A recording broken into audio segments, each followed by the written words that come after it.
There we go. I had to get my face froze a little bit.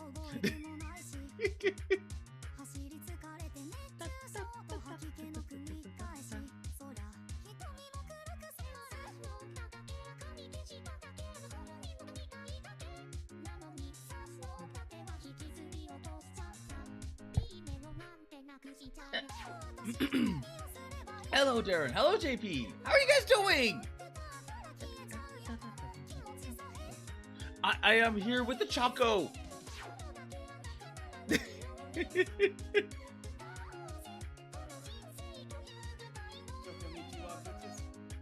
Oh, you were coming in low.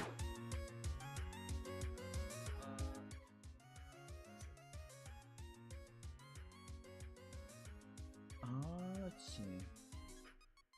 Don't touch anything.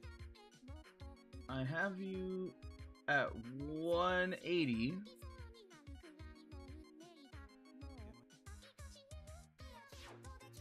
You, what it could be is also the Discord messages. Like if you go into your Discord settings, sometimes it goes to like lower you.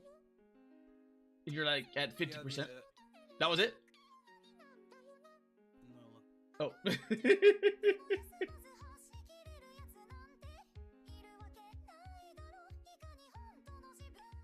I kind of forgot there was a yellow one there. that is Akita Naru. I got this. Oh my god! I got the same exact thing. The same exact thing with Himawari over the weekend, where he's like, he knows Teto, he knows Miku. He's like, but there was the yellow one. Like, who was the yellow one?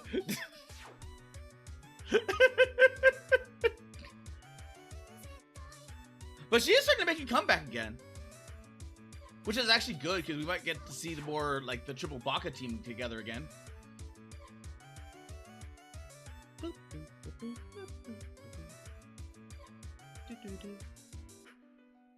Great, my OBS card. You know what?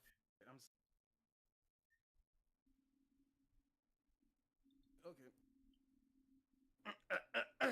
Wait, wait. Okay. What's going on? What's going on? My OBS crashed, and I'm not in a good mood, so I'm just not gonna. Oh, okay. So you'll just have to send me your VOD.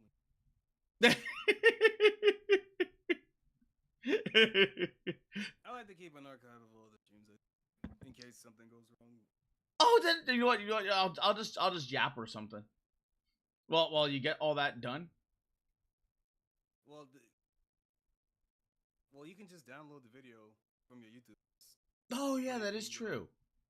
Put it in. You're driving. Just down.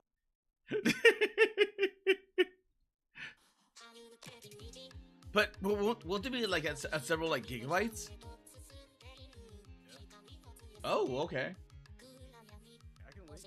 Okay. My download speed's pretty fucking good, so it's not gonna take that. Unless, Google decides to follow me. There might have. Oh yeah, you are still relatively low. Oh, is it because you're away from your mic? No, I'm at a normal distance away from my mic.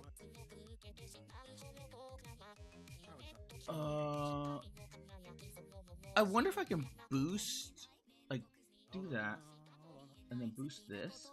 Hold on, no, because I did. No, it's off. Fuck. After my last stream, my computer blue screen. Oh, that's. So it might have fucked with my sound set. Yep, that does. Yes, that does. Because the last time, like, it got my computer blue screened. It cleared like some of the cache stuff, and I had to reconfigure a whole bunch of stuff, which was not exactly the best, but it's better than having the computer just die and fry. And like the last time like the computer blue screened was well, no, there was two separate occasions. One was when I sat there, I'm like, like it's bringing up an overheat error. I'm like, the only thing I can think of is that the thermal paste kind of went kaput, so I had to reapply. I had to go to the computer store, get thermal paste, and then reapply the thermal paste. And ever since then, no issues. And then there was another issue where I was watching a stream while doing prompting, and I didn't realize like how low on GPU I was, and it just like bit, and it just kicked the bucket. And, like yeah, my gain was turned down. Oh jeez, okay. Yeah, you're coming in a lot more clear. You're coming in a lot more clear now. All right. That's good to know, though. I wonder why your game was turned down, unless it was the blue screen. I don't know. I don't question computer issues anymore. Hello, Kodoya, how you doing? Although I will say the blue screen did kind of worry me. I haven't seen a blue screen in like at least 10 years. So yeah, the blue screens are yeah. Yeah, so I might have to dig into the guts of this thing, find out what's wrong. The blue screens are scary. The blue screens are legit scary. On the Tento topic, did you order? I did not order the Tento figure. I'm in a way I'm disappointed, but I'm glad I did because I ended up getting a whole bunch of Steam games. I'm still under like the $30 like cap. So I have more games in here that I probably should be ordering. A game that's over $30, is that what you're talking about? Oh no, I was just like ordering games up to like $30 because I allotted. I do these things to where I allot myself like a fund or like a thing, and then I'm like, okay, there. So I have the shooters ready. I have King of the Castle. I wasn't sure about King of the Castle. 12. I was not sure about King of the Castle because it looks like it could be fun, and I saw Rosa Waddle play it a few times, but oh yeah, Rosa. I haven't seen Rosa. Yes. What could go wrong when yeah, telling these eyes the Rosa's been like playing this game a lot, and it's just like it is like you're protecting and building your own kingdom, but like the Lord has to govern on certain things, but it's like the other kingdoms and fiefdoms are also trying to backstab one another, and you don't know whether or not they're trying to backstab you or backstab the other kingdoms, or if they're trying to be loyal to you, because you don't know what's going on. The only thing that you can do is more or less like trust. But it's mostly like community driven. So they give you like these little Peggy 12. it has like a Twitch connection, like kind of like Marbles, but I guess they realized that, oh wait, not everyone likes to be on Twitch.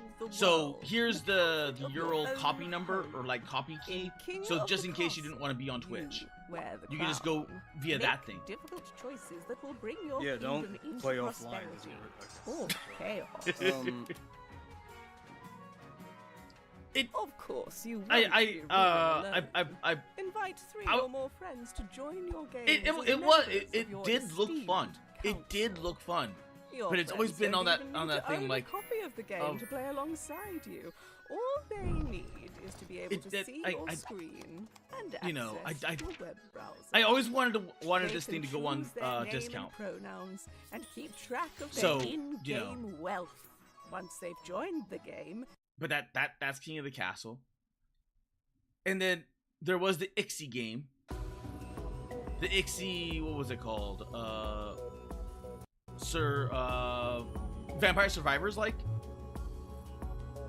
And that you know how little that narrows it down. Well, ICSI has not done a Survivors like. ICSI mostly does like JRPGs. Okay. So, this is like the like it's using the ICSI art style, but it's completely like non-H, completely non-H. So it's completely safe. Okay. So, I was thinking about getting this as well. I'm like, maybe.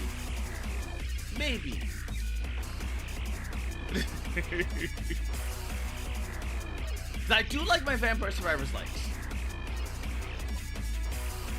Did you see the one where you control like a demon lady and like all your upgrades are like your horde? No.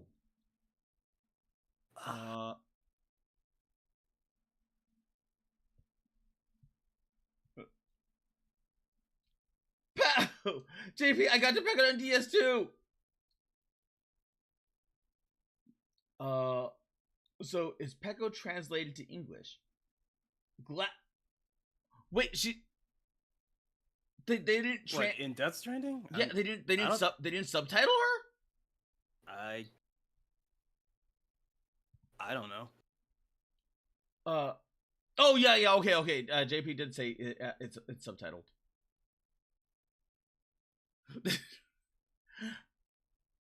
But I did not know about that. I like my Vampire Survivors likes because they're just like brainless fun. I can find it.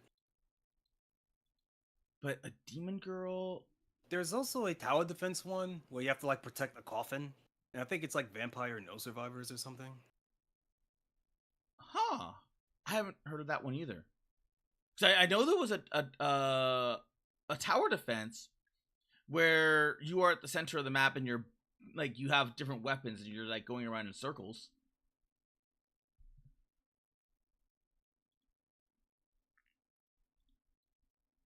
But then there's also the Twilight Duo, the FPS one, which looks like fun. But on a side note, Choco did tell me that. Oh, it's on itch. Oh, did it get removed? No, wait, it's here. Wait. No, wait, hold on.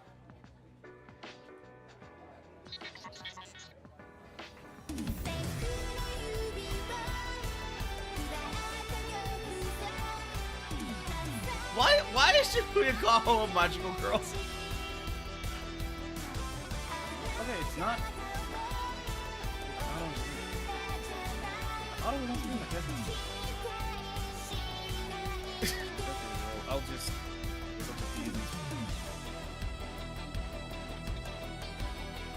Whoop. What's that?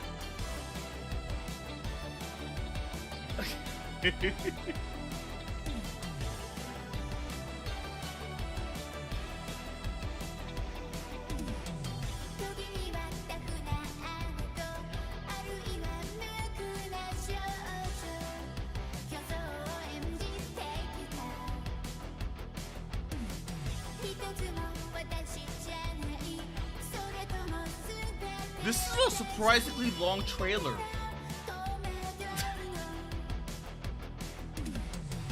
Found it.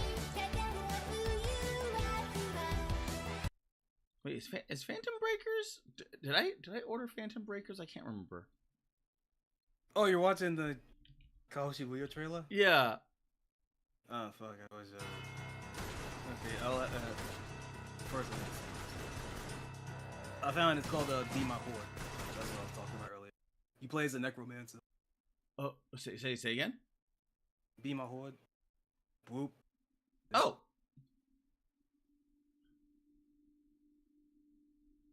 Oh. Be My Horde.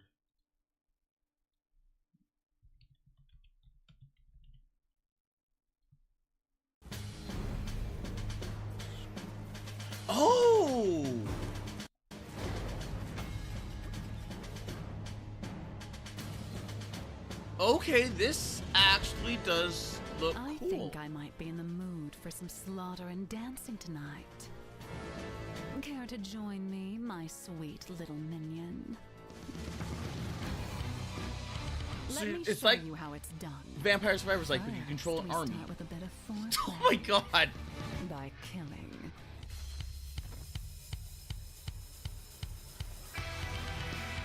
Okay, this actually does look kind of Peasants, cool. Knights, flying worms, demons with forks, or even sheep, I suppose. No mercy.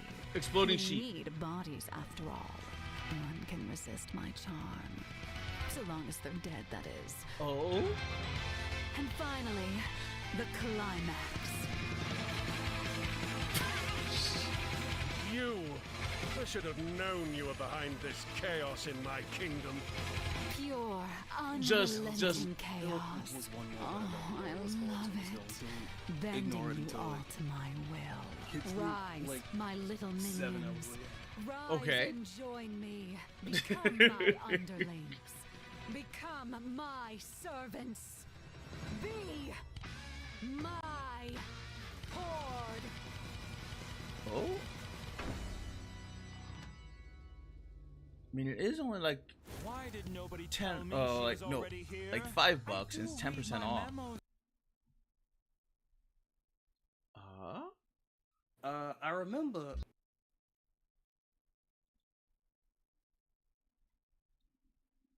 Boop. Boop. I remember.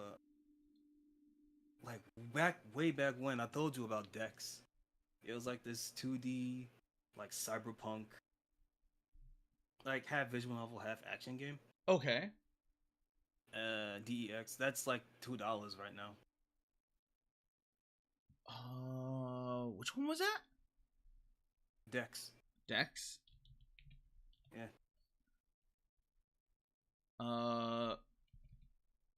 Can you spell that? DEX. It's on Steam. DEX? Yeah. Indie cyberpunk game. Oh right! Worry. Not socially. Not psychologically. Oh. Right, I remember you telling me about this. It's $2! That's what I said. Okay. You know what? I'm gonna put that on the list too. Because Phantom Breaker's 25% off. There's a lot of lore to go. Oh, by the way, the extra outfits DLC, you want to get that because those aren't just cosmetic. Those actually gameplay changes. Like one's more combat oriented, one's more stealth oriented, one's more like they actually change your gameplay. I don't see that. All I'm I talking see. about Dex. Oh, Dex. Okay. The DLC for Dex. It's got some DLC in it. It's free though, so it's fine because they were updates like Oh, console okay. versions. But those actually change like your gameplay. Okay. But it's one of those like you have to find the place where they're at and then it unlocks them. Use. It's one of those. Oh, okay. Then I will. Okay. Oh, let me catch up. What's up, Splats? How you doing? What the fuck is this, and why do I need it right now? Which one? Consciousness, destiny, call it what you will. Which one? The Shibuya Kaho DLC to Phantom Breaker? He might have been Phantom Breaker, or maybe I don't know. Maybe it was Be My Horde. Maybe Splats. Oh yeah, the Be My Horde. Yeah. Could have been that though. By the way, Carl, thanks for your advice on how to deal with persistent the AI.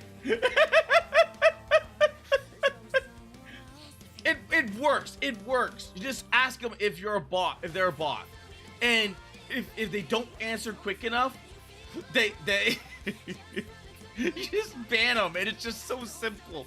It's so simple. Wait a minute, Malone. Do you not immediately check your wish list when these Steam sales happen? That's No. the first thing I do. Oh Jesus! All right.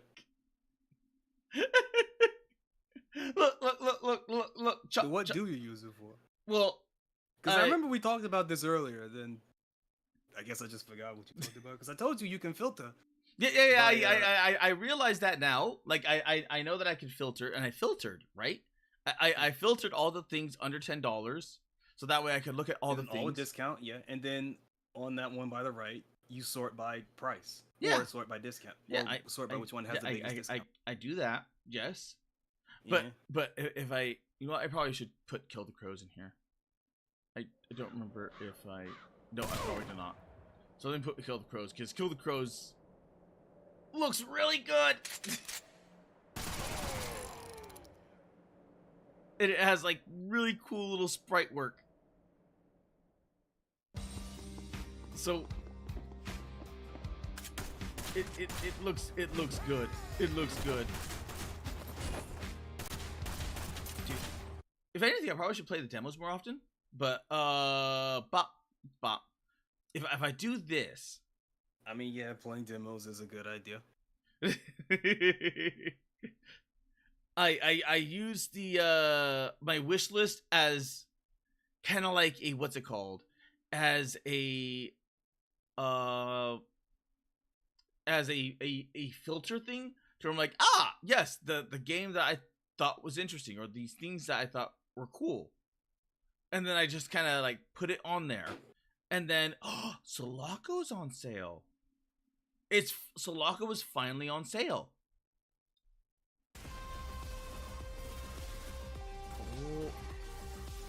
30% off. I have been waiting to play that forever because it never goes on sale. It never goes on sale. But I have so many things. Doll's Nest is on sale. Only 10%, but it's still on sale. Nier Automata is on sale. Balatro. It's only 10% though. Mm-hmm. Isn't Balatro normally like $5 though? Never mind. I see the price on that, and it is not. Okay, never mind. If it was $5, that was in the past.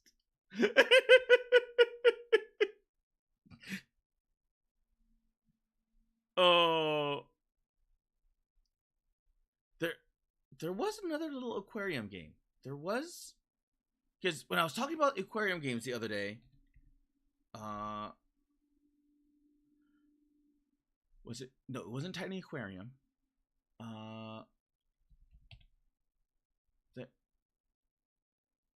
Is there a search function within the wish list? Oh, there he is. Fantasy Aquarium. This is another little aquarium game. That yes, there is a search function in the wish list. You just it's right there. How do you miss it?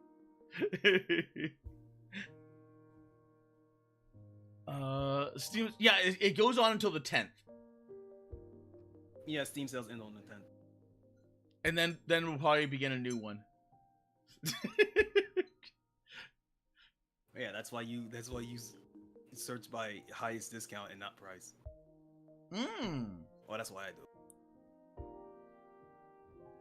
But this is a cute little chill game.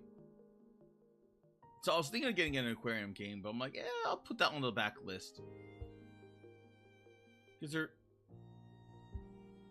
cute little aquarium games that you keep in the bottom corner of whatever you're doing. And then you just kind of feed them or do whatever. Like, feed the fish. Fish the fish. Fishy fish. And then do all the fish. Oh, this is. But this itch.io game looks interesting. Hold the spawn.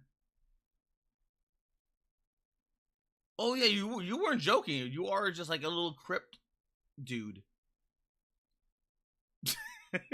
Yeah. Yeah, I said it was like Fine by Sapphires, but tower defense. Oh. Oh no, I say I just know shooters right. Okay, so the thing that I wanted to save, Choco, did you know Did you know that if you go into your YouTube studio and like it'll show you the dashboard, yada yada yada. If you go down to content, and then there's a little tab. There's a new tab here called inspiration. Oh wait, you know what? I can just stream the dashboard. Share screen. Yes, see this inspiration tab. I think I might have glanced at it the other day, making sure that my YouTube VOD was fine after my computer blue screen. I don't know what the fuck it does though. I found this out over the weekend. I found this out. Let me guess. It's some fucking AI thing. It is AI. You click it and it's like, and it pops up some random thing that you can do. No, it is much more comprehensive. This thing is it's using the AI to scan all of your content. So everything that you've said, it matches your voice and then goes, oh, okay, like we know who you are, we know what you like. Here's what we suggest to you for your inspiration. And if you go into it, it even uses AI generated thumbnails, like on the fly. I like that the Citadel thumbnail is it got censored. That's fucking great. Well, it's not that it got censored, it's that it couldn't create a thumbnail. So like they did the same. Oh, I thought that was a not safe for work film. It may have been. Like it I don't know what filter they're using, like for their AI gen, but there's a good chance that it's like, yeah, no, we're censoring that. Yeah, and it defaulted to Mecha Break. Oh, hold up a minute. So oh my god, look at that. Download thumbnail, more options. Please, it's too late. This is actually really good. I have no clue what they're using, but it's actually really good.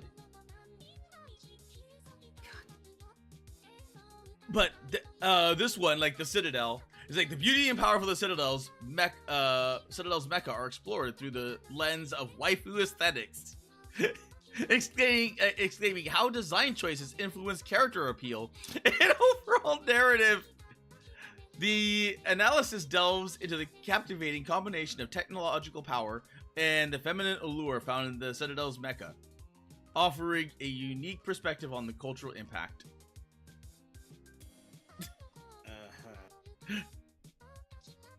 And then this gaming with friends, the first Descendant experience.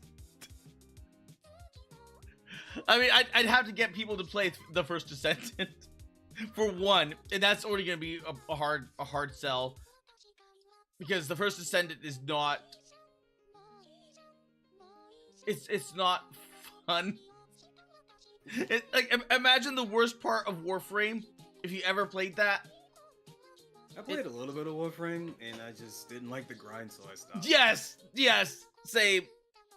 Like I had friends that are like, yeah, you want to play Warframe, and there used to be like this gatekeeping thing in Warframe, where you're like, no, fuck you, like get good, we're not gonna grind for you. So you had to do everything yourself, and then all of a sudden their player base started dropping like crazy. Like, I have no idea what to do. What the hell are these stealth missions? Because the Warframe that I see is you dive into a thing, complete as quickly as possible, and get the hell out. Like, why in the hell are you slowing me down with these stupid little stealth missions that I can't even be detected once? You're like, well, that was a holdover from ye old Warframe. That was like more stealth focused, where you actually were a cyber ninja. Like, then why is it in the game still?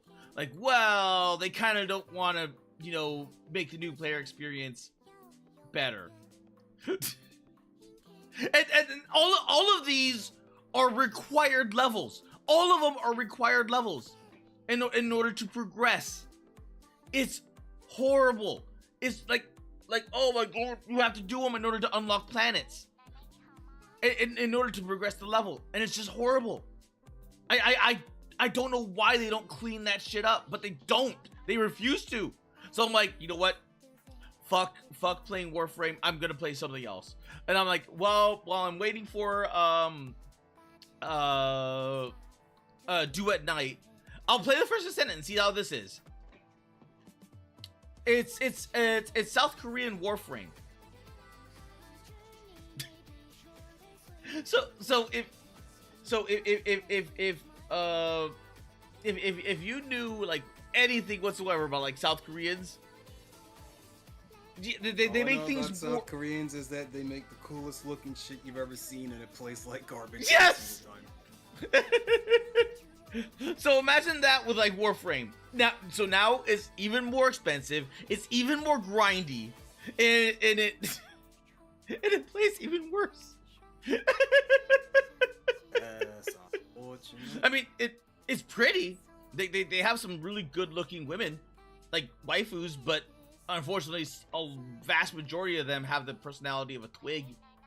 And even then, like, you can still stick that twig up someone's butt and, you know, get a Yelp or something. with these characters, I think the only like positive character is Bunny.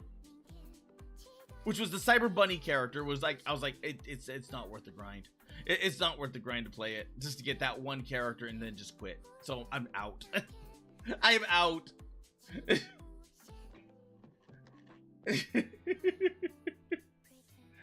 First Ascendant, you said? Yes, First Ascendant. Just so I remember, because that is such a forgettable title. It is.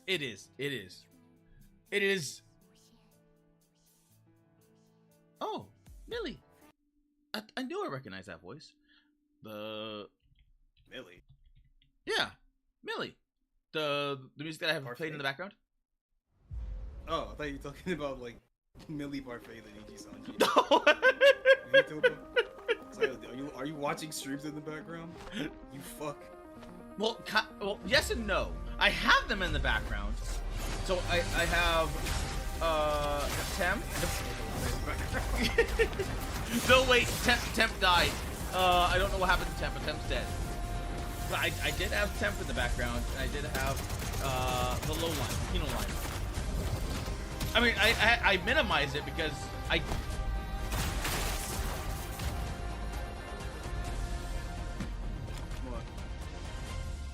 they put. Oh, hey, it's 2B again. Yeah, Nier Automata in the First Ascendant. Huh. 10 years and still going strong. It is! Built the last.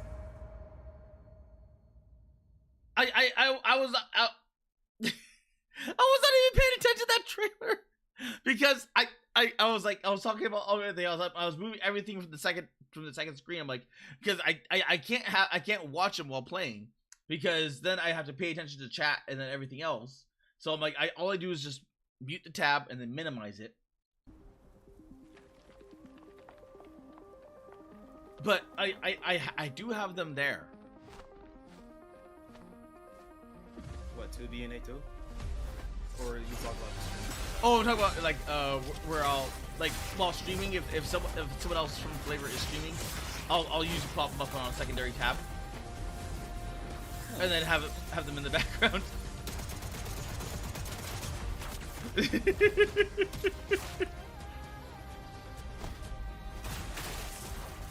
I wonder how this would work.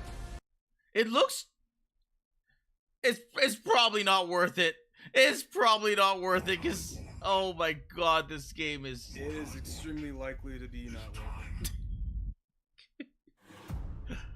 But I like Nier. I like Nier a lot. You like Nier Automata.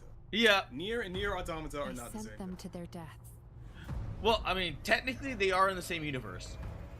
Yeah, so is Drakengard, but Drakengard is also very drastically different between every game.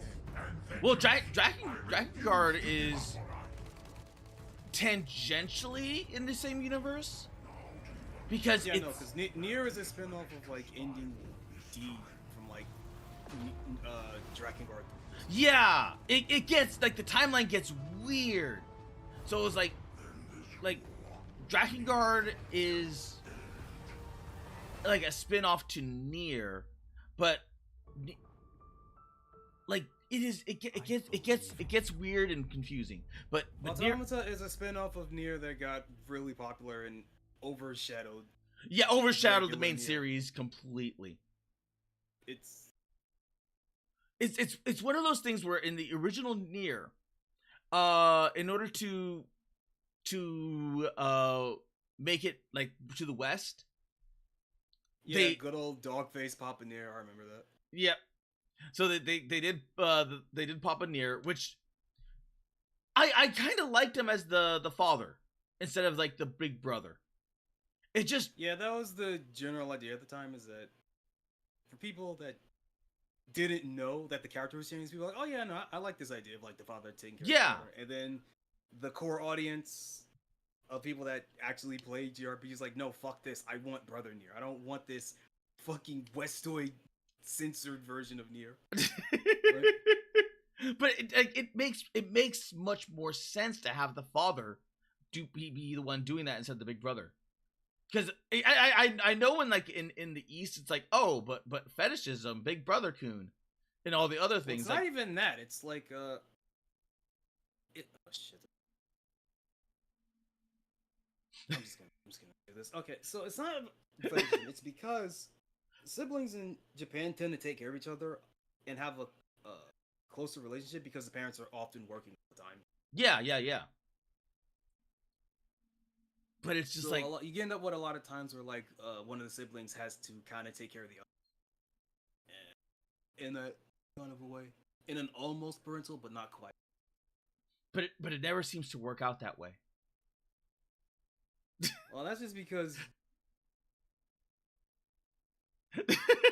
that's just the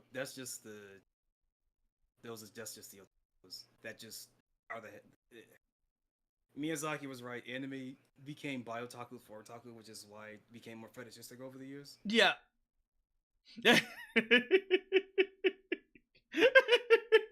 So it's like I get it, but it's like at the same time, like, damn it, if I buy the what is it called, the Nier remake, which I have not played that one yet, surprisingly enough. I'm like I might have to go like make the downgrade to brother Nier instead of Papa Nier. Because it's the direct one from like it's a direct like upgrade to the original. Mm-hmm. So I'm like, damn it. I am interested to see how it will play, because I forgot who actually developed it. Because I know that Platinum was the reason behind. Yeah, Platinum was behind Automata, which is why the game feels good to play. Oh, but I don't really? know who actually developed? Yeah. I was never even looking at the things like the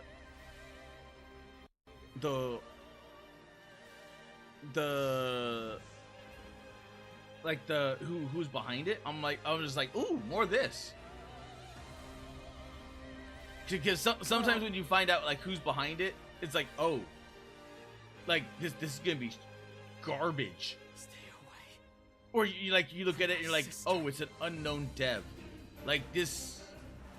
My sister. But then again, I guess if I did do that more often, I'm tired of this world. then I probably wouldn't have been as burned on Silent Hill 2, the remake.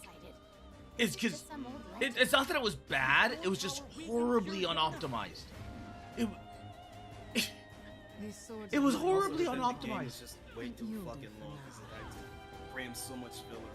Yep. Because they were afraid of the game So being long. destroyed. All I could do was destroy.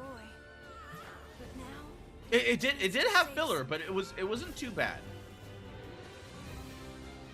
I heard it was alive. There's just something there's something about like the brother Nier that I don't. It's like little brother Nier. Because he looks so freaking young. Yeah, that's the point. And then when you get to like the second half of the game after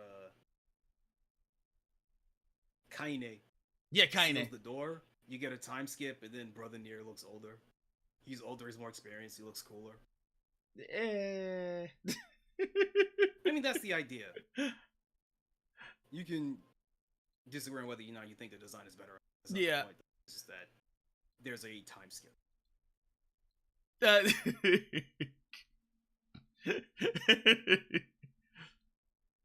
So did upon you when you found out about Kaine, Kaine's Kaine, did you have a mind break? No. Really? No. Like I knew a few people that played this game. They're like, she has a dong.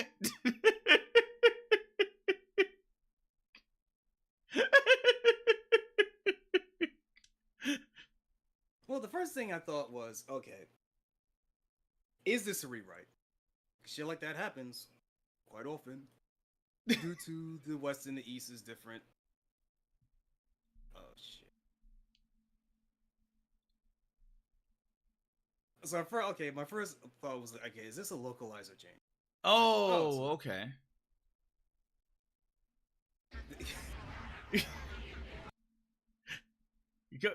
Go on. I forget if it is or not, but it's been so long that I don't care at this point. I don't think it was. I don't. Well, yes. Well, you have to remember the localizers changed Emil. He's actually gay, but they changed that in the localization, and I don't know if it was fixed in Rebel. Huh. Okay. I mean, yeah. I didn't know the localizations changed that, because I always kind of figured that, like, there was enough there to be like, well, you also have okay. to remember that the localization completely changed Nier as a character. So he's like this old man. So it's like, oh, you can't have Emil saying that he wants to fuck Nier because it's like 50 years old now, and that becomes that massively changes the whole dynamic of the reveals. I was like, oh, okay, we gotta change that. It was a domino. Yeah, yeah. I think canonically, Kaine was a hermaphrodite, but granted, it wasn't that long, because shortly after, like, well, spoilers, like, they all die and become souls. Yeah. and then their souls kind of get transported into, like, Nier Automata, so Kaine becomes A2, but oh, that's how they have that. Yeah. Okay, right. Okay. Yeah, okay. Right. All right. Yeah. Okay. I'm replaying the cutscene in my head. That makes more sense. Because I know that. Because like I know about Emil, or rather the. Just let's say Emil. I know Emil, air quotes Emil. Right? Okay. And then you find the garden with the lunar tears, right? Yes. And it. And everyone has a nice little oh fuck, has a nice little emotional moment, right? Everyone that played the original Nier has a nice little moment. Yes. Oh my god. Oh fuck. Yes. Oh god damn. Like I freaking love Nier. God, you have no idea how much I love Nier Automata. It's just like it all. God. It's times like this when I wish. Like, okay, maybe actually is time for like a return to Drakengard. I don't think if they're gonna do it. I would like a Drakengard game that runs at a reasonable frame rate. Yeah, but with how popular didn't Drakengard 3 get re-released? Draken. I guess not, judging by that sound. I thought Drakengard 3 got re-released. Maybe not. Guess not.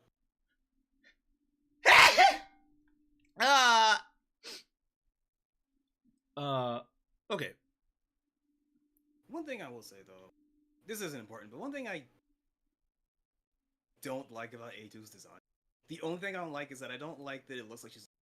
I always thought that the idea behind Kaine's outfit, not Kaine, A2's outfit, is that like her chest and her pelvic, whatever part of her android body was actually just removed, and that black part is what it looks like under the fake skin and all that stuff. Oh, it's like, no, that's just an actual outfit. It's like, oh, yeah, it's an actual outfit.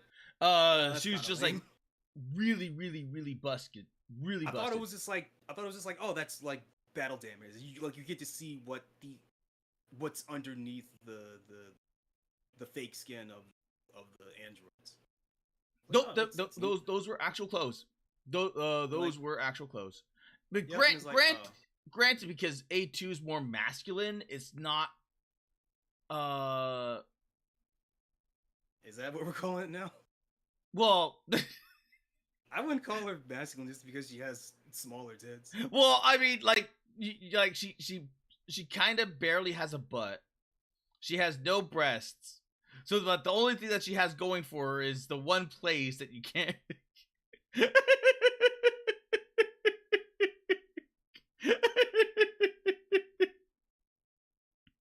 I never thought of A2 as androgynous.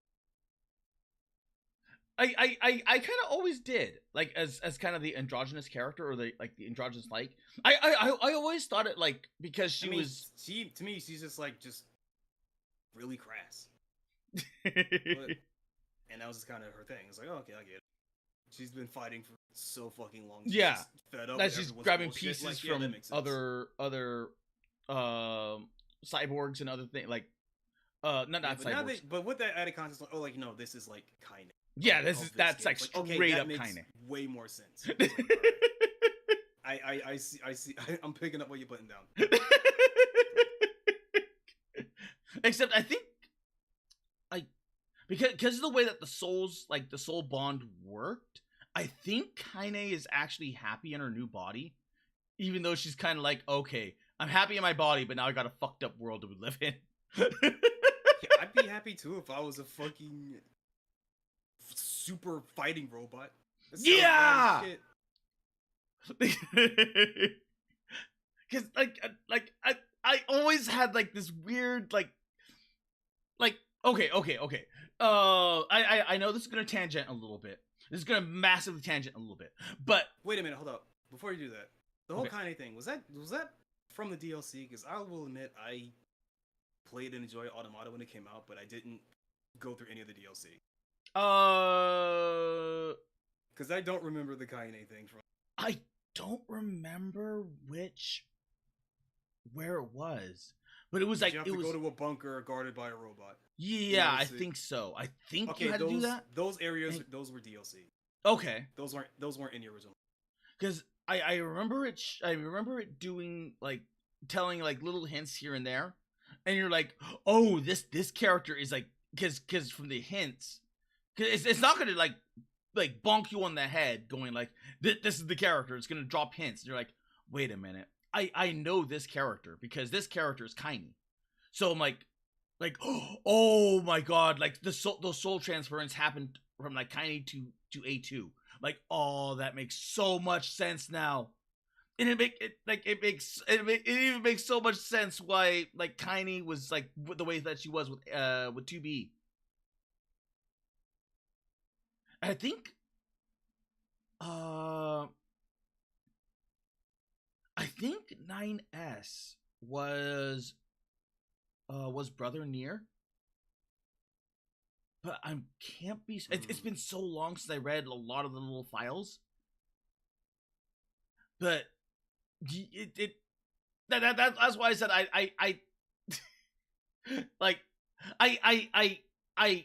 I wish they went with the what's it called, the Papa Nier, because if they went with Papa Nier, you probably wouldn't get like the whiny little bitch that was 9S. God, I fucking hated 9S. Listen. 9S got it real bad, all right?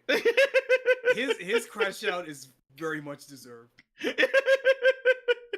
I mean, it is, but at the same time, I mean, holy crap! Like he has all of these 2B clones. He's standing in it. Yeah, it is not 2B. He's just like, and he's just like endlessly down spiraling. You're just like, why? Like you used to be good. What happened to you? He's like, ah. The entire foundation of his reality crumbled before his eyes in the span of like a few hours. What do you mean?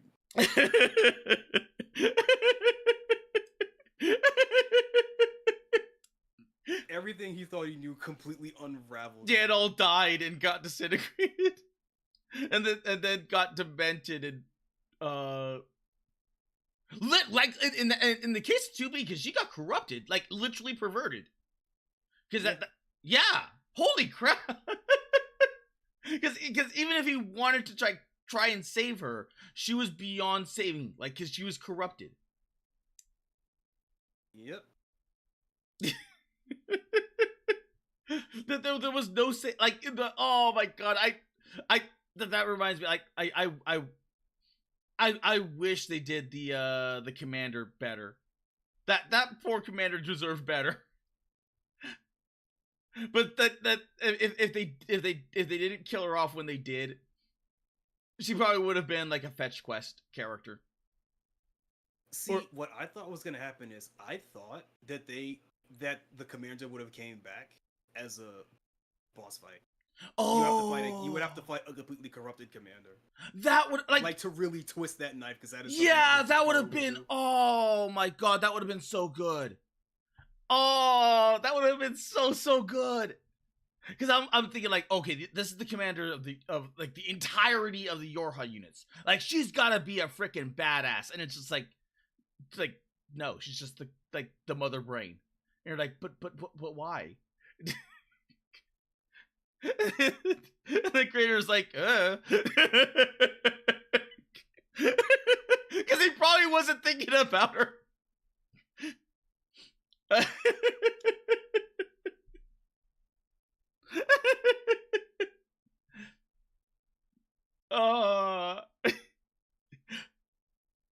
Man, I still love the commander though. Commander's cool.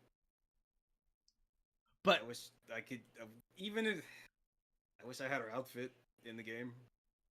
Oh, well, mods could fix that. Yeah, but I don't want it as a mod. No, I wish it was an unlockable outfit in the normal game. I mean, with how many actual costumes they've given, I'm honestly surprised they haven't. Like they gave the armored Yorha outfit for that outfit is so fucking cool. It is, but like you have the armored Yorha, and you couldn't do the commander outfit, even though everyone freaking knew, because the commander was the commander, and they just didn't. They didn't. She deserved better, damn it. But I still very much love that. I love that game. I have been waiting for another game like that for God knows how long. So much so that I like the atmosphere, the music, like the action, like everything. So much so that I've played every single one of his gacha games. And wait for wait, who? What? Yoko Taro? Yes, Yoko Taro created like 2 or 3 gacha games. He created let me close that. Oh god, what was it called? It was the fairy tale. Yoko Taro. Fairy tale gacha. Sin of Alice. And Sin of Alice was imagine like a Grimm's, like even more Grimm's fairy tale than Grimm's fairy tale version of like the what's it called? The fairy tales. So you have a whole bunch of characters which are just like complete inversions of like, well, maybe not complete inversions, but like subversions. Yes, sometimes subversions, sometimes inversions of each character. So I think it was Cinderella who was the bloodlust nymphomaniac, and every single fairy tale has a sin, like a core sin attached to them, and they go different directions, and in the story they go like a whole bunch of different ways, which is really, but the music is so good in that game. The problem is that it was. Is Keiichi Okabe also part of the soundtrack for that game? I don't know. I don't remember. I think it was. I think in Starless Blade, if you have the Nier DLC, they actually got Keiichi Okabe Yes! to make music for that game too. Yes. I have it all. I have it all. I need to play it more.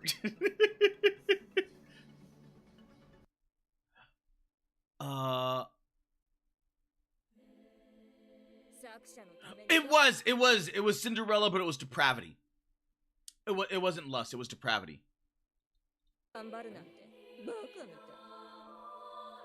And like I picked her because guns. So they went a completely like different route. I'm like, okay, that's Cinderella. And then they had the other one, which was the actual like Nier the Nier Gotcha. It was God, what was it called?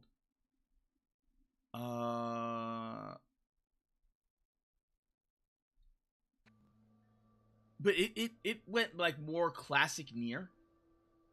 What was it? Nier Reincarnation? It may have been Nier Reincarnation, which was another like unlike in Sin of Alice, where you're collecting different sins, which are the different characters therein. In Nier Reincarnation, you were collecting souls, so it actually had plot relevance to the Nier franchise. So they're like, okay, you are drawing souls in from all the different areas, and then combining them into this realm that you need to like. You're basically just taking heroic spirits from all over the place to save this realm. And it was better than Sin of Alice. Sin of Alice was massively predatory. It had like really bad gacha mechanics. It was like the worst you could possibly think of. It was bad.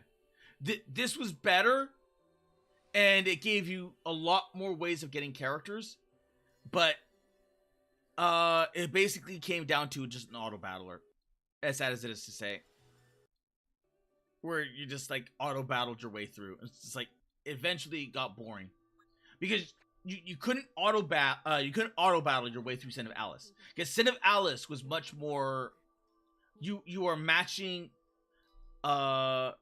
combinations, like hit this weak point, hit this, you it was much more engaging. But so it was almost a real video game. Yeah, like Sin of Alice could have been a real video game that well, let's be quite honest. If it were a real game, it would have been like a mobile, not a mobile game. Well, it could have been a mobile game, a free, like an actual paid for free to play game. Yeah, or a free to play game, or I was thinking like what is it called? The handhelds, like the handheld genre, iOS, with like the stylus involved and everything else. Well, fuck it, D. Anyway, when did that come out? Oh, a long time ago. Maybe it could have been a 3DS game. Okay. Google. Sin of Alice. Ooh. Video game. 2017. I feel like that's too late for 3DS, but I wouldn't know for sure. It had this. It was very weird. It was very, very weird because it feels like it would have been a very early addition to where I think it was like Project Moon with its later what is it called not Lobotomy Corp. Lobotomy Corp was the what's it called, but it's the Library Ruina with where you're like, you go here, and you're like drawing all these little things, and then you're dealing with a card deck as on top of that as well. It feels like it was like right at the beginning stages of that, and it was really interesting. I loved these mechanics. I really did love these mechanics. But then I look at everything else. I'm like, shit.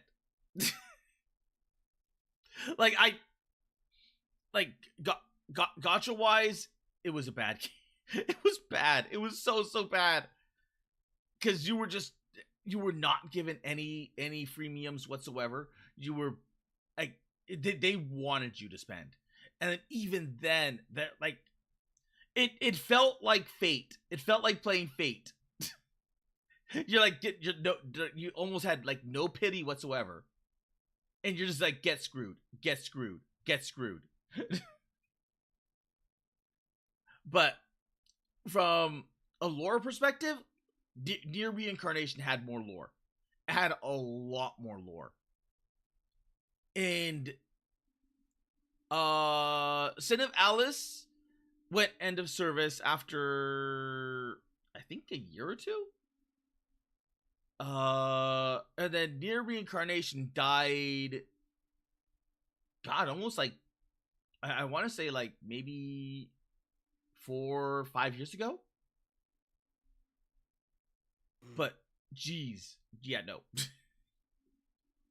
it was a bad time. I don't know. I think Dungeon Fighter, right? But I feel like the last time I truly paid attention to any like free to play game was like when Rusty Hearts shut. Oh. What? I don't think I've heard that one. Rusty Hearts was a free to play beat 'em up, really cool. Unfortunately, Nexon was handling it, and like Nexon does, they just let it fucking collapse because it wasn't making as much money as Maple Story. Oh my god! As soon as I went on YouTube, like Rusty Hearts, like death of a game, what Rusty Hearts. A dark goth anime online RPG styled after DFO and Gauntlet existed that looked like what Persona could have been in some ways had it gone online. And then it was gone only after 3 years. You know, my detective moniker. In this episode of Death of a Game, we diagnose the large contributing factors to the death of Rusty Hearts through the traversal and usage of a timeline while This searching for the looks like clues it could have and been evidence that good. pop up along the way. This ultimately culminates in a final deduction, every detective's favorite, where we crack the case. Because it's a 3D brawler. Let's get to solving this case before moving on to yet another Dying World or series for the next case of the developer. It's like local. Yeah. One of those aspects would be the endurance system that would be needed Although, to continue to peruse and discover I only dungeons. played the demo when of you it run out of it, you can't because I was still dungeon obsessed crawl with anymore. This would be Dungeon Fighter at removed the in the time. localization. I don't blame you. Like Dungeon Fighter was after the Korean. yeah. I like Dungeon Fighter more, so I didn't play too much of it after that. But it's like, if my shitty laptop that I had at the time was able to run it better, I would have put a lot. I would have put a ton of hours in it. Because even running the game at like 15 frames, like, oh, this game's so fucking cool. It's so good. But I didn't have a proper PC at the time, so couldn't really. Okay, you know what? I can see that. Oh, that's where the sound is coming from.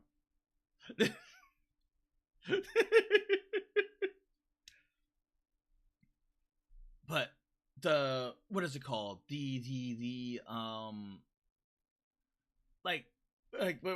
Back before we got like sidetracked. there's something about like the Android battle damage, like everything from like Aegis to like you actually can show like the full on like battle damage, and I love that. He's like, I have lost an arm, and like I will just repair itself, or like I will like do with Well, because they're not humans, so you can get away with. Yes, you can get away with a lot more. You can get away with a whole lot more.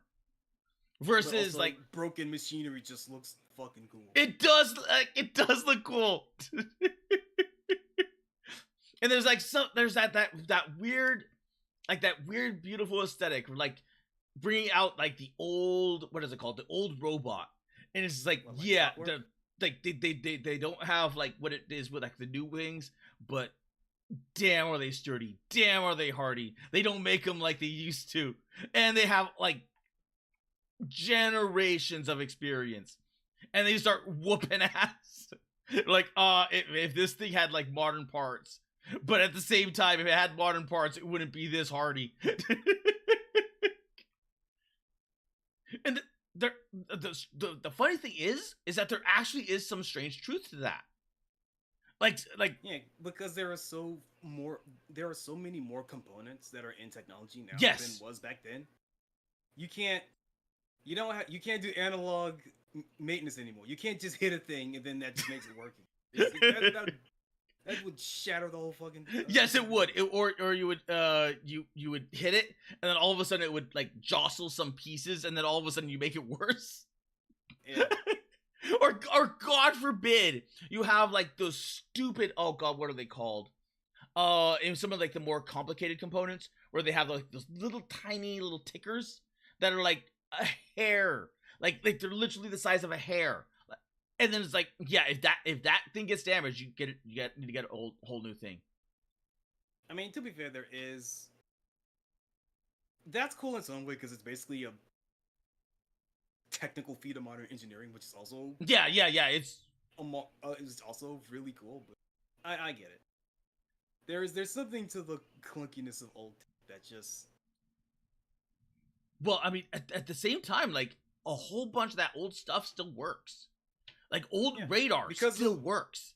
Well, yeah, because those were built when we were in the middle, like basically in between two giant wars. Yep. So that shit had to be built to last. Like you could crank out a lot of that old tech and it would just still work. And in many cases, it might work better because they're like no one uses that shit anymore. So as a direct result, like no one's like going out there like, oh, we're gonna start jamming these frequencies because old tech. Like no. So you can unironically be on the, like a modern battlefield, crank out the old radar system. It's like, oh, they're jamming us. Like we have a whole bunch of missiles inbound. Like how are you seeing this? Because of this.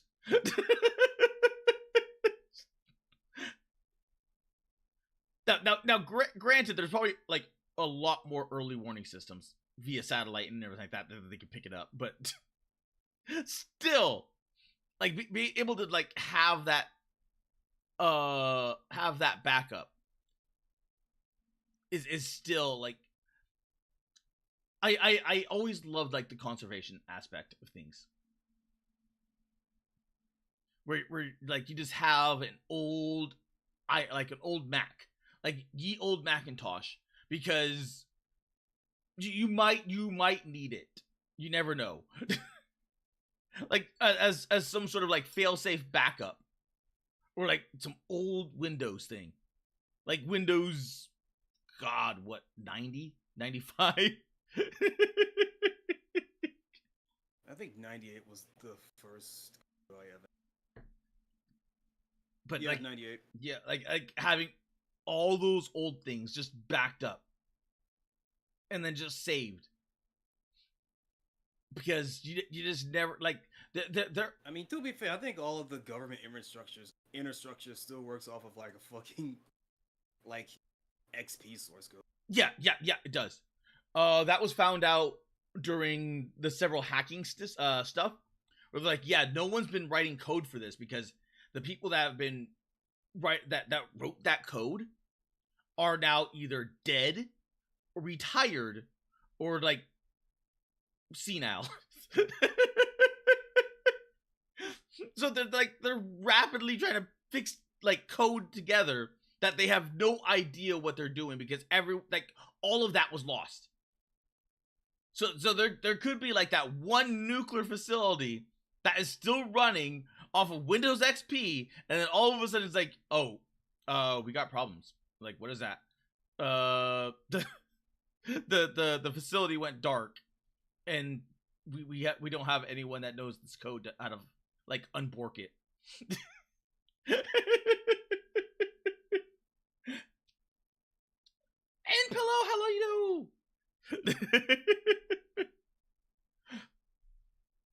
Boop boop.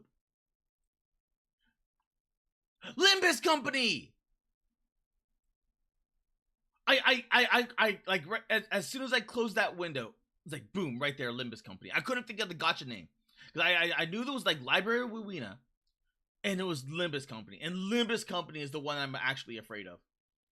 I like watching people play it because it's like I have no idea what the hell is going on, and I like it for the story because I got invested through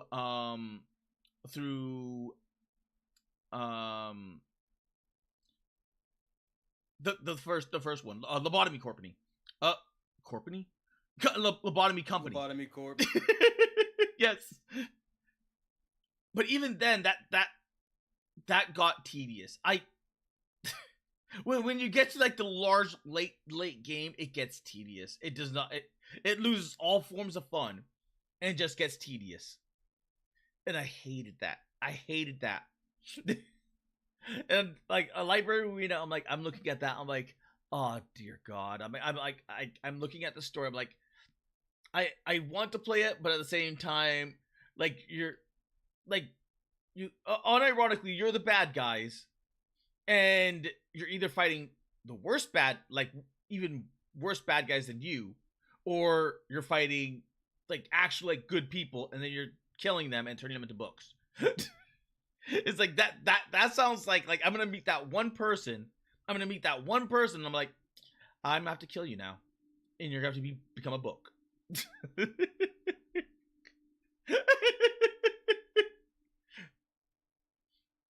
Would Choco, would you turn your waifu into a book?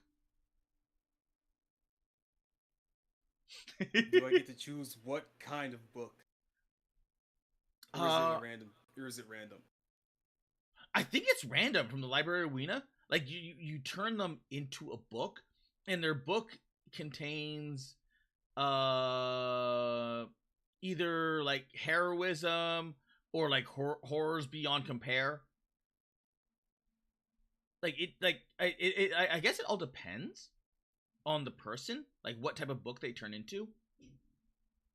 It's kind of like a gotcha, but it was not gotcha because Limbus Company is the gotcha. where you just have no idea who you're condemning to death. You're like, yeah, you're gonna live your life as a book now.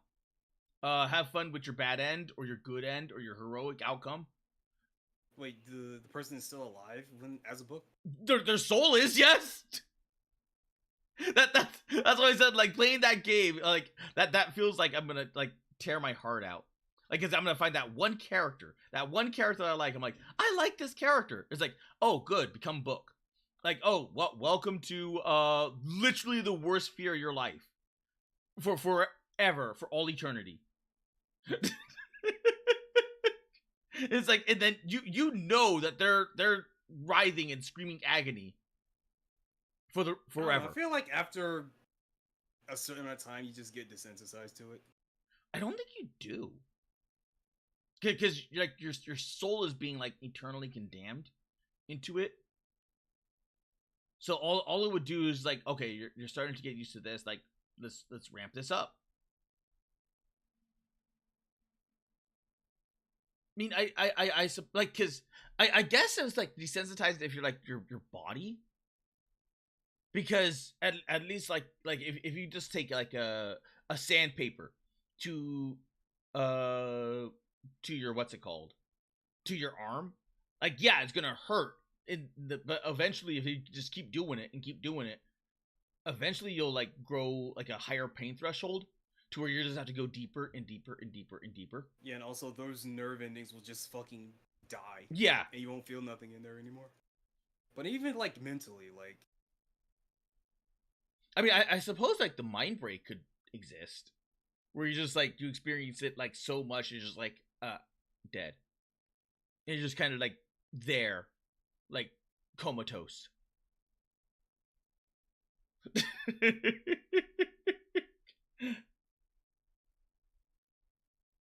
Oh, hello, War. How are you doing? That or you develop a bad rash.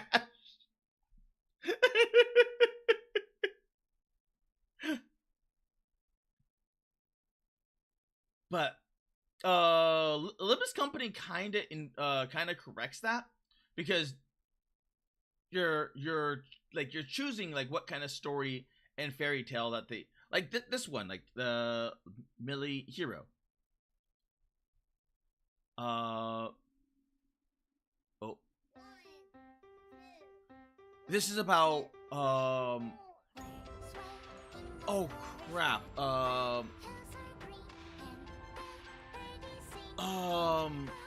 Don Quixote.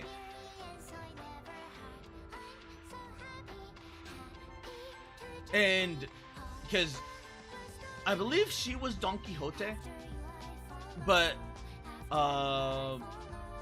she was like two aspects. Like, she knows she's part of Don Quixote, but she's looking at Don Quixote, like the actual like story element itself. And it was interesting in that regard.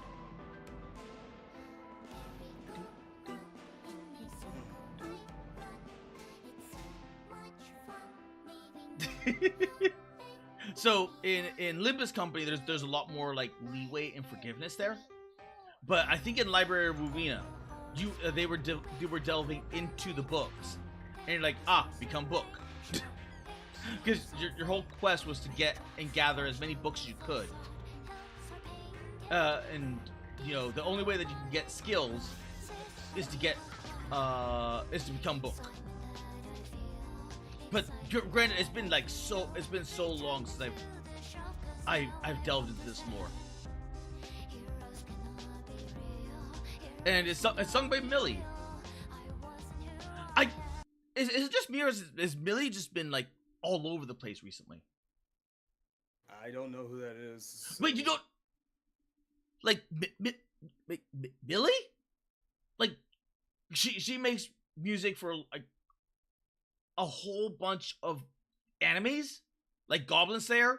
Like, I haven't paid attention to anime, and I'm barely on, because I don't like talking to or listening to people.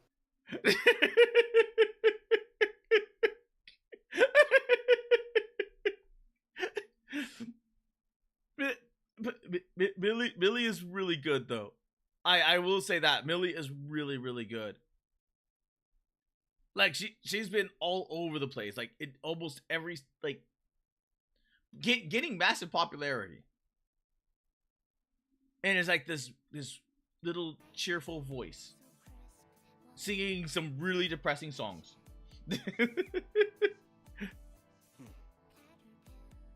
Or like, depending on your how you look at it, like heroic songs, but in a like in this high pitched voice.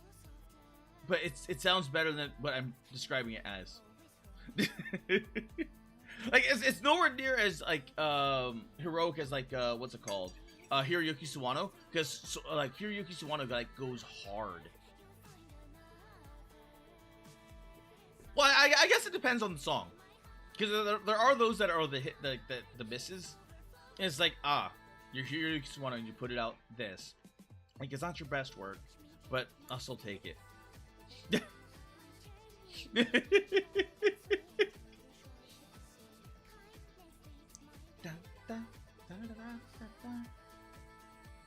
So you want to get to Oshi Push? give me like 10 minutes to find a safe spot. Were you playing a game while I was? Yeah. Damn it, Choco! Listen, I know you, and I know you're going to for at least an hour. Like, whatever, I got an hour to kill. Oh my god, I need to bonk you! I need a bonk device so I can smack you.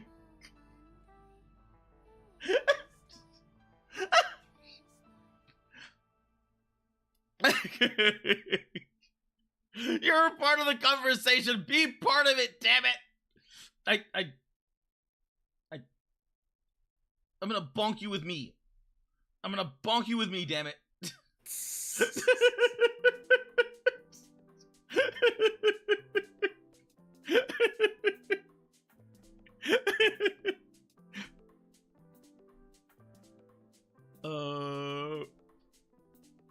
Dude.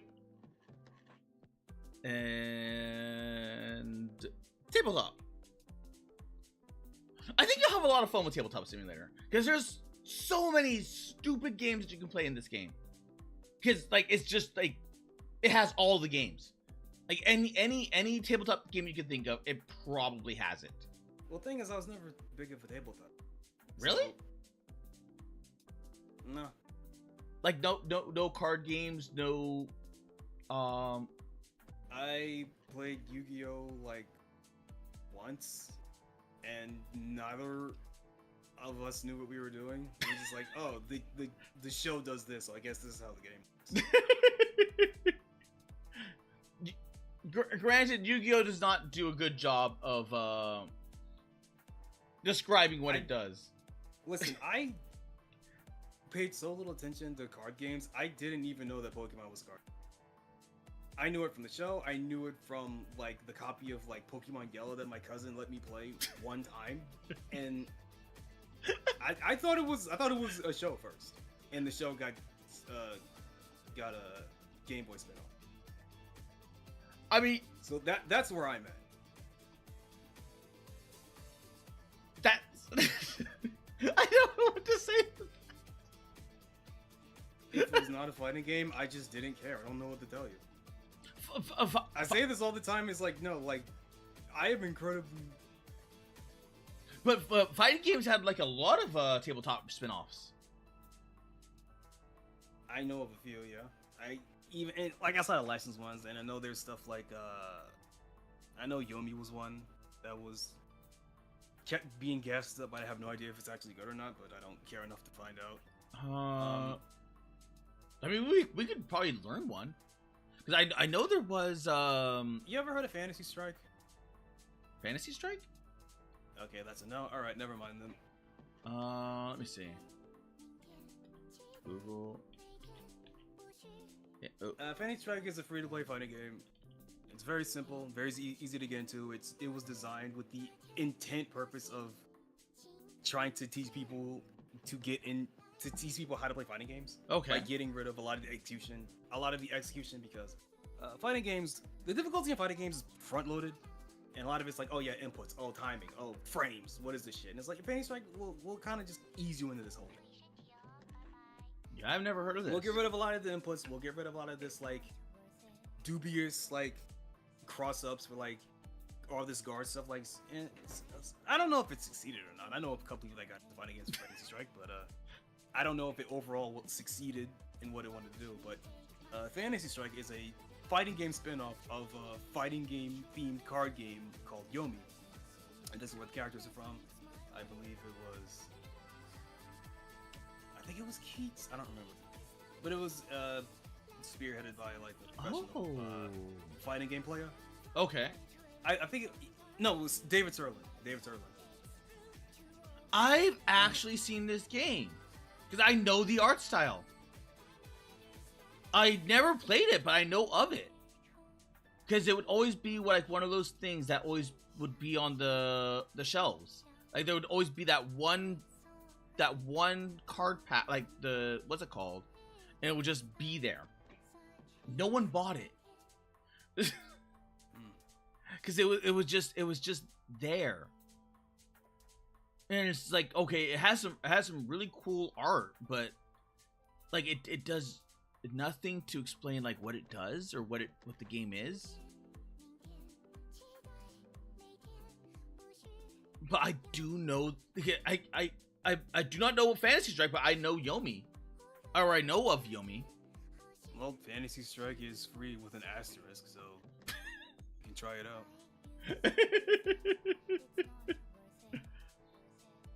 I know they had what is it called?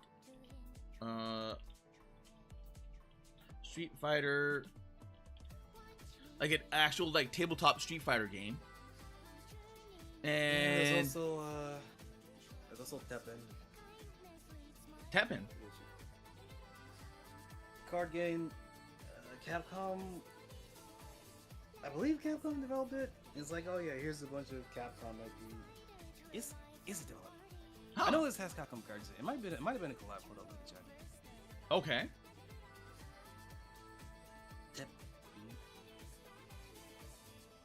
Okay, it is developed by Capcom. Gung Ho. Card game. So yeah, it's basically a big Capcom crossover card game. Deck building game. Never played it, don't care enough. Honestly, the only mystery is why is this anime horse racing game suddenly everywhere? Because of cute girls, Gamba. Japan already has an exception with horse racing. Yep. And all the horses are based off of realistic, like actual, like historical horses that they got the okay for the license. So much so that the Japan is kind of going nuts seeing that it's like what's gotten to global, because they're like, oh, like it's like Uma Musume finally went to global and they're going through the same exact thing that we are, or that we did, like however long that game came out ago. And that now they're falling in love with the pink-haired one that lost, like the only notable Haru Uraha. Yeah, Uraha. Like the only notable thing is that she lost every single race that she was in. And then that's apparently that's driving, what's it called, tourism up to the location. We're like, you have to make a reservation to see this horse, please. Yeah, this happens. Yeah, no, this happens every single time when something like this pops off. It happened with I mean, I'm pretty sure you would know. Like it happened with Girls Frontline. Yep. Girls Frontline happened with the other. What's the boat one? Kankale. Kantai Collection. There's Kantai Collection, or Kankole for short, and then there's Azure Lane. Yeah, Azure Lane. That was what I was thinking of. Okay. Right. And then you had Kimono Friends. Oh my God, Kimono Friends. Like zoos and stuff. So every time there's a massively popular thing like this, it always ends up increasing tourism, interest in these kinds of things. Yeah. So it happens every single time. There was. I'm not too surprised. There was one where I should have saved it. I should have. But there was one where like it was. The internet will never be freed of horse girls. that is, oh my God. Did I save it? I could have sworn I saved it, but I don't remember. But he was like, there is a more than 0% chance that there was a, because Gen 4, MLP Gen 4 was like, yeah, 10. That was the debut of Gen 4, and the horses in Uma Musume are from around that time. So there is a more than 0% chance that there is a horse from that era that is actually named after an MLP character. Scroll up. Was that Rosa Felmonda? Scroll up.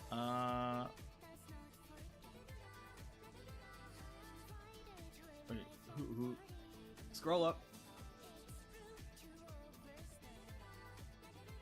I see you on Twitter. Scroll up. I look for the blonde girl with the Daisy Dukes. Oh, her?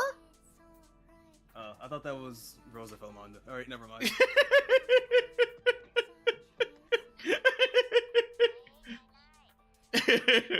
I thought that was somebody else. Nope.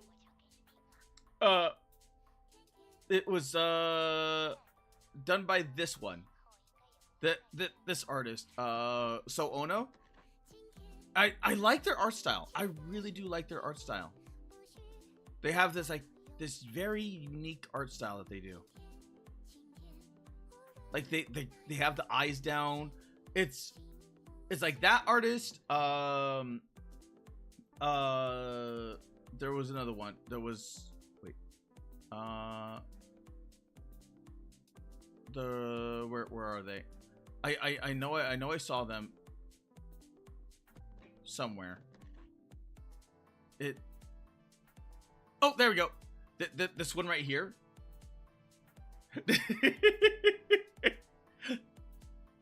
And then there was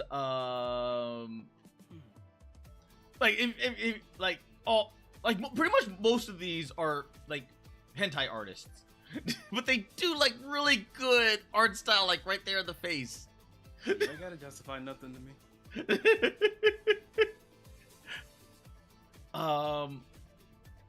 And then it's been a while since I favorited one, but there's Niwa Rhythm.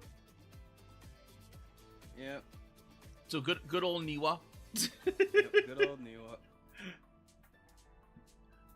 But I was trying to find that one post where it was the Pixiv post, and the Pixiv post was like they drew horse girl porn. And like this Please breaks. refer to my balls and dick. Yes. How this girl makes me feel. Yep. I was trying to find that one. I saw it the other day, but I didn't save it. Or anything. Save. I should have. I just like refer to my dick and balls.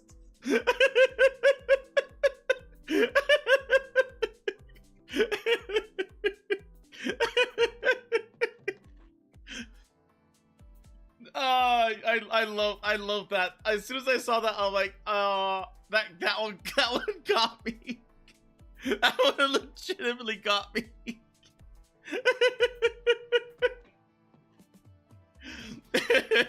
Because you don't see that shit anymore. It's like, yeah, okay. Like I am sad. Take ban.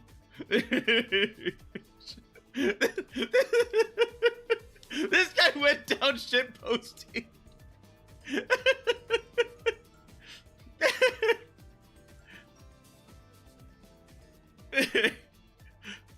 Also, I don't remember who it was specifically, but who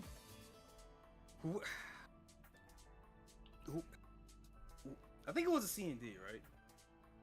I don't know. Wait, whatever happened to that guy anyway? Did he get banned? Was it a C&D? Like, what happened? C&D? The guy that talked about the guy that was drawing the horse girl. Oh yeah, I think he got banned.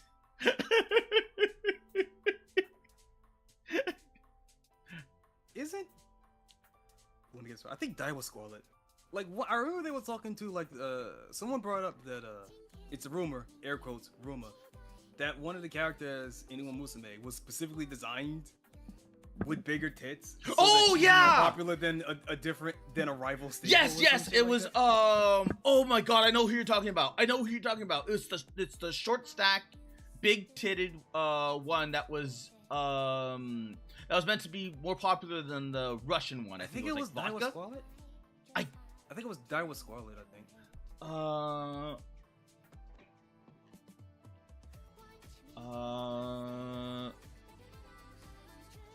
Let me see. Go to the Google. Uma Musume Daiwa.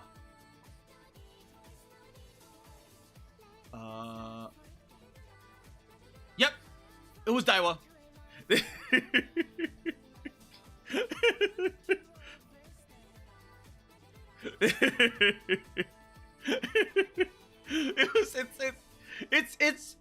It's amazing seeing like every single time they pick out a new horse. Like every single one of their people have like a different, like, what is it called? Like pick and choose like thing.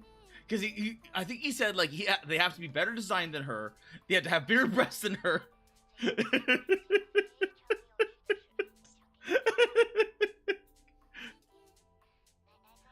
And God, I forgot. This one right here. This one. Can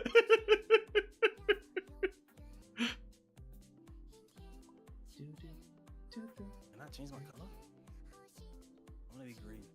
Oh no, you can't. In this thing, there's only two colors, which are white and red. Oh, white and red. Oh. Because you have to be, because this is all scripted, so you have to be. Otherwise, you end up becoming like an observer. Okay. And well, we'll be starting off with the Pippa and Tenma decks. Do you have any choice? Do you want to be Pippa or Tenma? I have no idea what any of this shit is. I read the guide and then I immediately forgot it. No. Did you have any choice of character? No. Okay. Who remembers this penguin? Is he gonna bring up Grape Coon? He's bringing up Grape Coon. Rip Grape Coon. Do you know the story of Grape Coon? The tale, the fable, the legend of Grape Coon? No. Oh boy. Okay, so Kimono Friends. This is during the peak of Kimono Friends' popularity. Grape Coon legitimately fell in love with a standee penguins have strong feelings? I think Rockhopper Penguin. Okay. Because Grape Coon's mate cucked him. Oh no! Until the zoo put up a poster of Hululu and a neat girl. So he picked up this standee on the rebound, and even after like after the promotional Kimono Friends event ended and they had to take back and get rid of standees, they kept that one standee penguin for Grape Coon. Oh, that is actually really cute. Platonic love. Oh yeah, they made a little shrine for him when he died. I forgot about that. Because Grape Coon was like old. Like he was like relatively really old for at the time. So the world is that poor penguin. There's nearly 8 billion of us now. Yeah, that poor penguin. From birth. Those of us that have waifus. I want to make sure I get the penguin. Was it Rockhopper? Because I remember Rockhopper. Oh, it was Humboldt. No, it was a Humboldt. All the animals into anthropomorphized animal.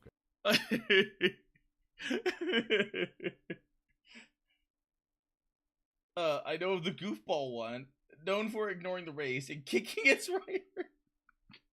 Yeah, that's Gold Ship. Gold Ship. The the one that was because oh my god, Gold Ship is a rabbit hole in his own. He belongs to the Stay Gold family line, which may as well be the JoJo family line at this point. It's known for producing world star quality horses that win races.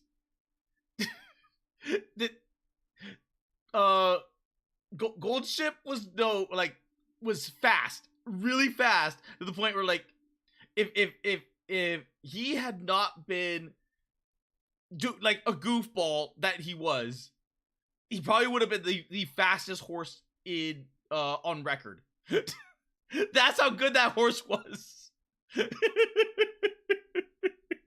Yeah, I think it was like Gold Ship always stayed in the back. And then during like the final, like at the end of the race, he just speeds up. He speed up, yeah. So it's like it, and he retired with like no injuries. Like he's perfectly fine. Yeah, he living it up in the fucking breeding mounts. Like, he don't give a shit.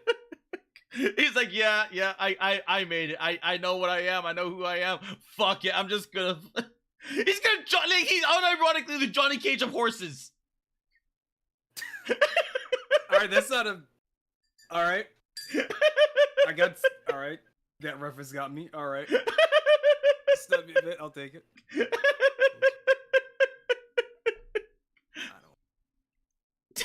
That stupid penguin got me. I not know about that penguin.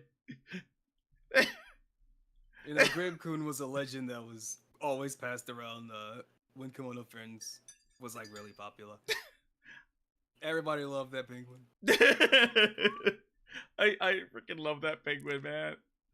Oh, there goes the dice. it'll come back. Okay. I was wondering if like, oh, do I have to pick that up now? No. It tabletop is like there's only one time when stuff just like actually falls into the void, and that's if you flip the table. So you know what? Let me promote you. So it's just a button. Yeah, it flips. I thought I would have to use like the physics to actually. No, it's literally just a table flip button, and it should. It didn't even flip. It just disassembled. So how do you fix it? It should be. It should. Huh. Because usually what happens is that it'll flip, and then it'll respawn, and it'll flip again, and then it'll fall, and it'll respawn and flip again. This did not want to flip.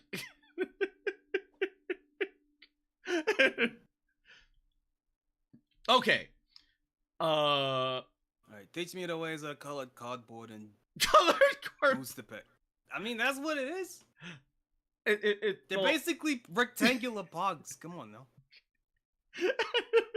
Do you even know what a pog is? Is anyone gonna get that reference? I do know what a pog is. Okay. It's like the Western version of like the Japanese, whatever that stupid game was, the flippy things. The reversey. That's what I remember. What Go, was it? I think. No, I forget.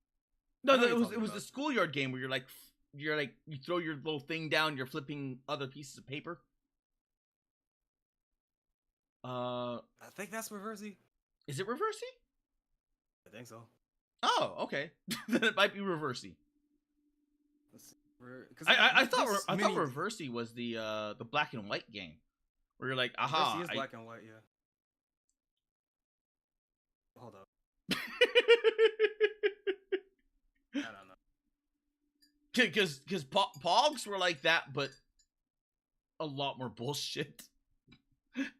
Because like there's no way you are flipping those damn pogs. Because they were built. I wouldn't know. I never played pogs. I've always thought that they were before my time. I wouldn't know, but at the hood school I went to, ain't nobody done none of that shit. I knew someone that played pogs, and they're like, "Oh, do you want to play pogs?" I'm like, "What the hell is pogs?" And then he brings out this little tube, like this little, like you know those M&M tubes. No. That have like the M&M minis in them. No. They're like these tubes, right? And then they have all the little pogs stuffed into them. So you have like the pogs, which are the cardboard like bullshit, and then you have the flipper, and the flipper is what you use to either knock the pog off or knock the pog like and flip the pog. So there's two ways that you can get pogs, and it's to knock the pog off the tower. So like let's say this is pog tower. Shit, like that is to knock this thing off of this thing and move it over here, and then you collect that pog. That pog is now yours. Or to somehow flip this pog over, in which case that pog is now yours.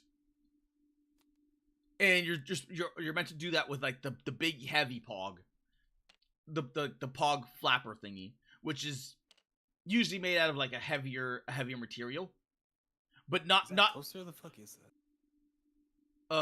This thing? I think in the full game that is meant to be plastic, because it's just meant to be like the placeholder. Or either that or like the what is it? The thing that they make the little oh crap, what were those things? The idle stands? The acrylic? Not acrylic. Yes, the acrylic. Oh. Either that or it's like meant to be like acrylic. But we're playing here, so nothing's kind of you know, because when you say cardboard, you like that I think this is either gonna be cardboard or like some sort of plastic, but these are definitely gonna be, because these are bigger. Well, I was referring to the cards themselves, but well, when you said cardboard, you technically aren't wrong. Well, yeah. Okay, so oh, there's the dice. We roll to see who goes off. Oh my god, why are you already there? So does that count for you? You rolled a 5. No. Well, you can press R, and that's how you roll the dice. So just boop, of course. Oh, okay, I see. And you go first. So you get the so I have to. Yep. Oh, so I have to be pointing at the dice. Okay. Yep, and then you can just do that. I mean, you can just roll the dice. They're depending on the person, like, I don't mind if you roll the dice, but there are some people that do, because these things all have physics. So when you roll, so it can knock off. Yes, it can knock minis over.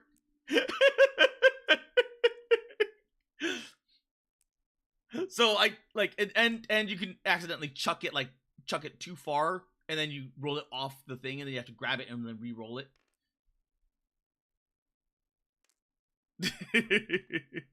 Alright. Like that. Because you kind of have to like kind of chuck it, and you don't. Sometimes it works, sometimes it doesn't.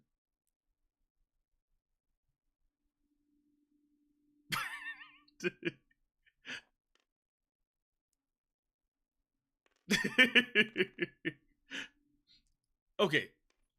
Since you're first, we'll put one from here, and then one from here.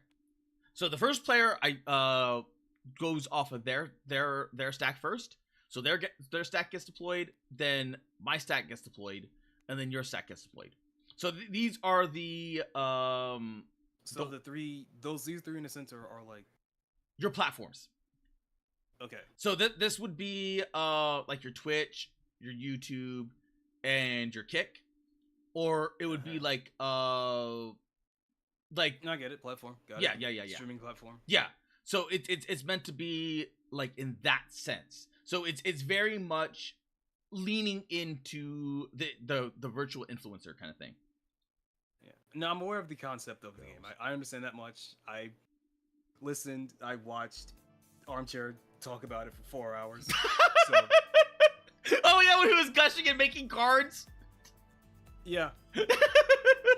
I think I ended up watching it 3 times because it was really late at night when I started watching it, and I fell asleep halfway through. Yeah, I did that with I like to think somewhere in my sleep-induced haze, I managed to absorb some of what he was talking about. I remember falling asleep, and then I think all I got is like, oh yeah, 10 moves of control deck. All right, cool. I don't know what that means. I ended up waking up to horror stories, like actual before Halloween horror stories, like, oh, the horror stories, like this is like cosmic Don't horror. you have autoplay on? Yes. Why? Because.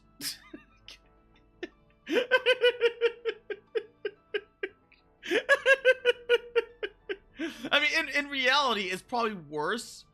But every now and again, it does pay out, because it's like, oh, it autoplayed into a good thing. Well, you actually look at your history after you wake up. It's like, oh yeah, I do. Show me. Yes, I look at the history. I'm like, what? Like, why is my my algorithm, like my YouTube main page algorithm, all messed up? And I can start scrolling through the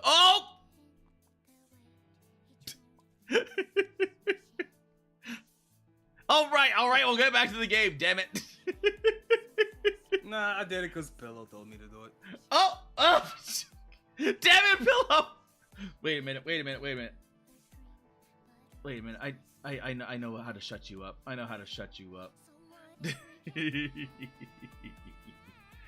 Oh my god, I forgot to say live.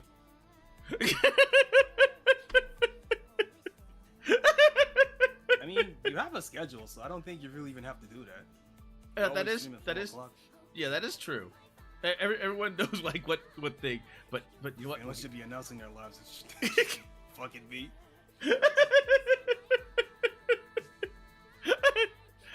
I will now delete more. Oh no, that's lice. I will now delete more of pillow. More pillow comments get deleted. Okay. If you hover over your card, you can hold the Alt button. Your Persona card right here. You can hold Alt to zoom in, and you can use the mouse wheel to scroll in and out to zoom in and out. All right. So you see the gold. That's how much gold you get per every single time you go back to your studio. Okay. So your Tenma, you get 3 gold, which is over here. So like that's like per turn, or that's per turn. Okay. So every single we'll go through everything. So you just need not threat. It's just you get 3 gold, and that's right here. This is your gold counter. This thing. Ooh, there you go. 1, 2, 3. There we go. The star is your attack power. Well, technically, it's like your influence power. So you want to get more influence onto a platform. And then this is influence. Yeah, that is influence. All right. So since it's your turn first, you get to choose where you want to deploy. Okay, let's see. Independent. That's it. Yep.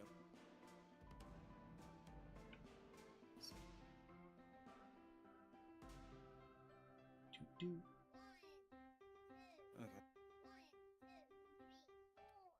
Oh, you put there you go. Because this right here is for your personas. This one right here is for your content cards. So just for the point of doing this, I'm gonna go over here. So that is where you put your influence. And also we draw 5 cards. So if you can either draw quickly draw. So if you slowly draw, you'll draw the whole. Wait. Oh my god! What is? I right clicked and it brought up a menu. Oh. Reset.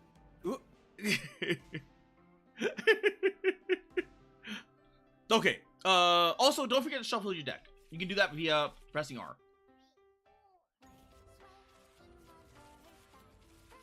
Okay, but how do I draw a card?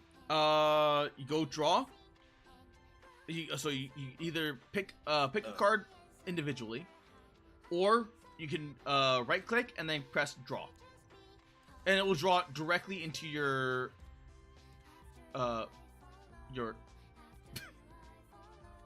what? There you go.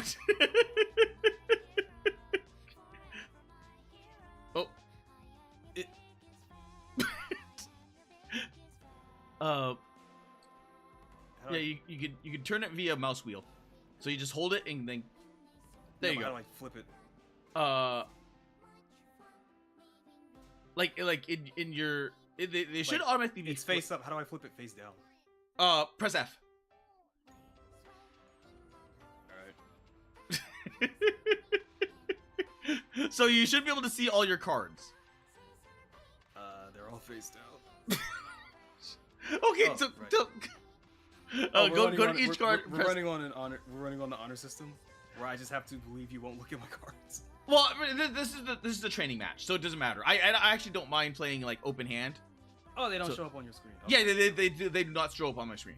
Oh, I thought you could see my cards. No, If you go over, like if you start to hover, you'll see like an outline around your box, and that will show you where your security box is, which means you cannot see anything on my side, and I can't see anything on your side. So, like if I were to go outside of that line, so you see right here, you start. So you can see me flipping over the card. Yes, because all of that is active. And if I put this over here, okay, never mind. So if I put it over here, and I'm flipping it, you don't see it. I cannot see it, and you can see that I can't see it because I'm streaming my end. The only thing is that the backside of this is all gold, so you can tell the difference. So you can tell the difference between this and a card, like a Persona card and the normal card. Okay, yeah, I didn't notice the gold trim. Okay. Okay. Now each turn, since it goes by in a back and forth, and you go through 2 full phases of this. So in this case, which direction do you go? It goes your turn. So you can so only. So I choose. Yes, you choose to every turn, or is that just the initial? Well, it goes like you get to place a card, and then I'll go to me, and I get to place a card. No, what I mean is that for this part in the middle. Oh, this part in the middle is calculated at the end of the turn. So, no. Okay, wait. So, at the start of the game, do I choose like so I'm gonna pick them. I'm gonna put it on the right, and then we're doing it right to left. Oh, that happens during the clash. You get to choose because you're the deciding player. Do I choose which? Yes, you get to choose which way everything is accounted for. Every turn or at the beginning? Well, it flips off. So since you were first turn, next turn it will be my turn. So I will be the one that decides where to place first, and because I'll also decide where everything gets finished. Okay.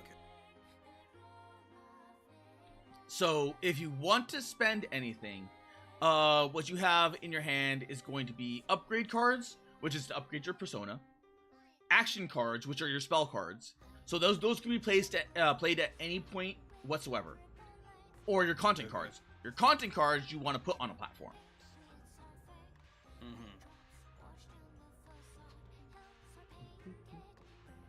And each associated cost is going to be, like for instance, in this one right here, the cost is going to be in the top right, where it says 2. So it's going to cost 2 gold to play this.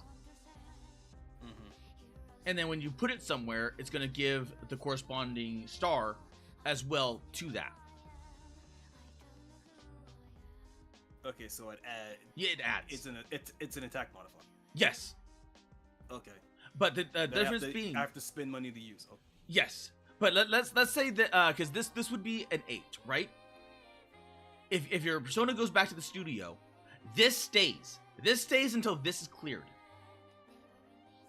So once this is cleared, like whoever gets it, these things now go in the garbage. Okay.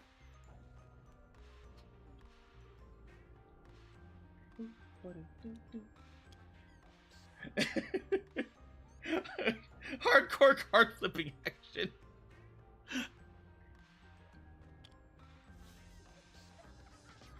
I love the tactileness of it.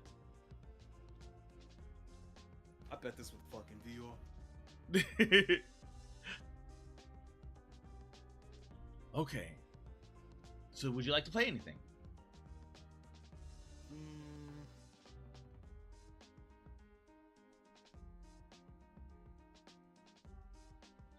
Also, you see the platform cards where it has the little star next to it? That is how many tokens you need to win that card or win that platform over. So you need to win 4 times in order to get that platform. Some can be less, some can be more. Okay, I see. All right. Okay, so there can be instances where you just end up duking it out over one platform.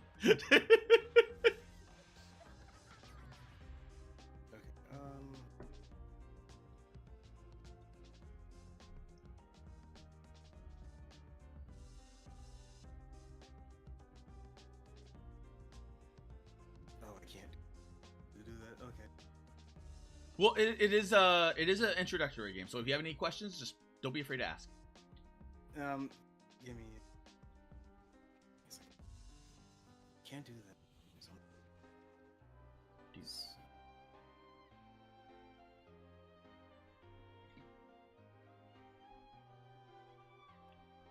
Where do I put upgrade? Oh, if you wanted to upgrade, it replaces your persona because you're upgrading them. So I just put it. You can either put it over there, or you can just go goodbye, Tema, and you just chuck her. And I want it. I want it. Okay. That. Okay. Wait, there's. That costs 3. Draw 1. Oh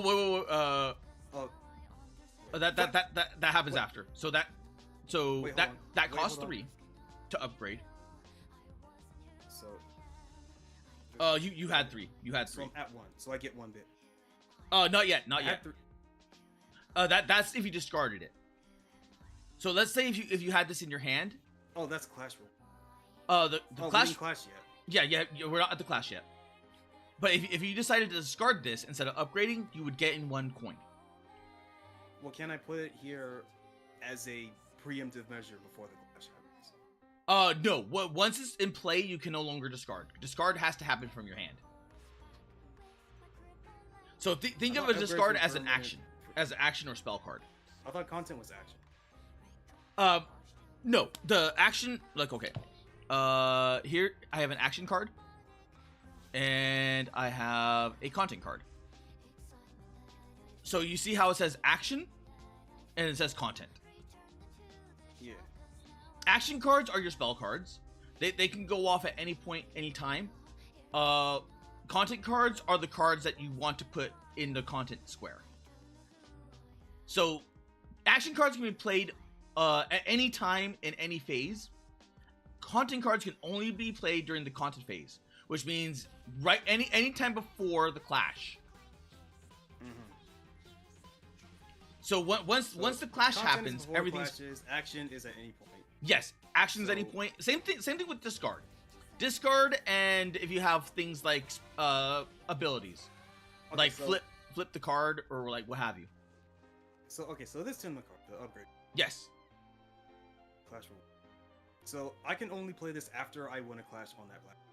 No, if you wanted to upgrade, you can upgrade now, because it's just a straight upgrade. Yeah.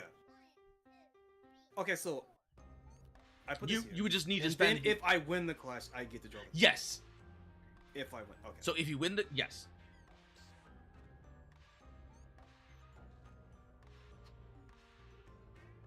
Wait, there you go. Or... So that now becomes 6. That's my phone. Oh.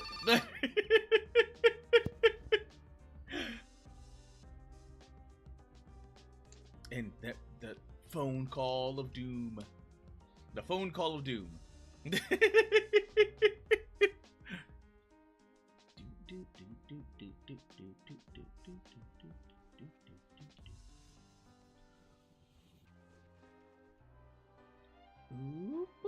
You know what? Let's go over here.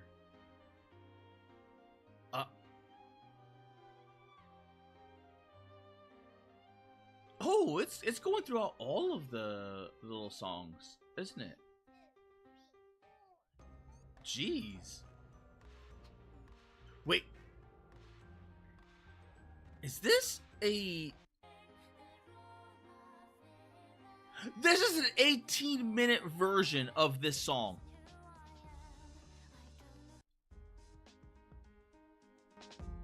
Why? I mean, I like it, but why? That poor penguin, though. That freaking poor penguin. Oh, I felt like so sorry. I felt so sorry for that penguin. Poor Grape Coon.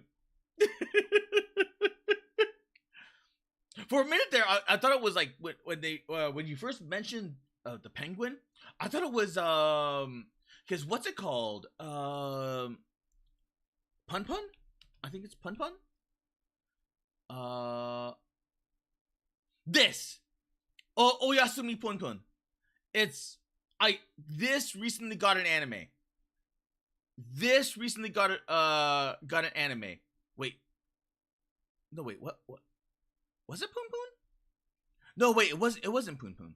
It was the one with the squid. Oh crap, what was that?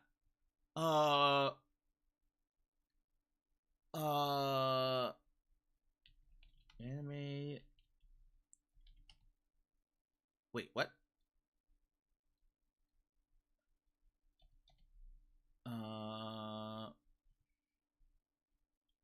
Where is it? Or was it an octopus?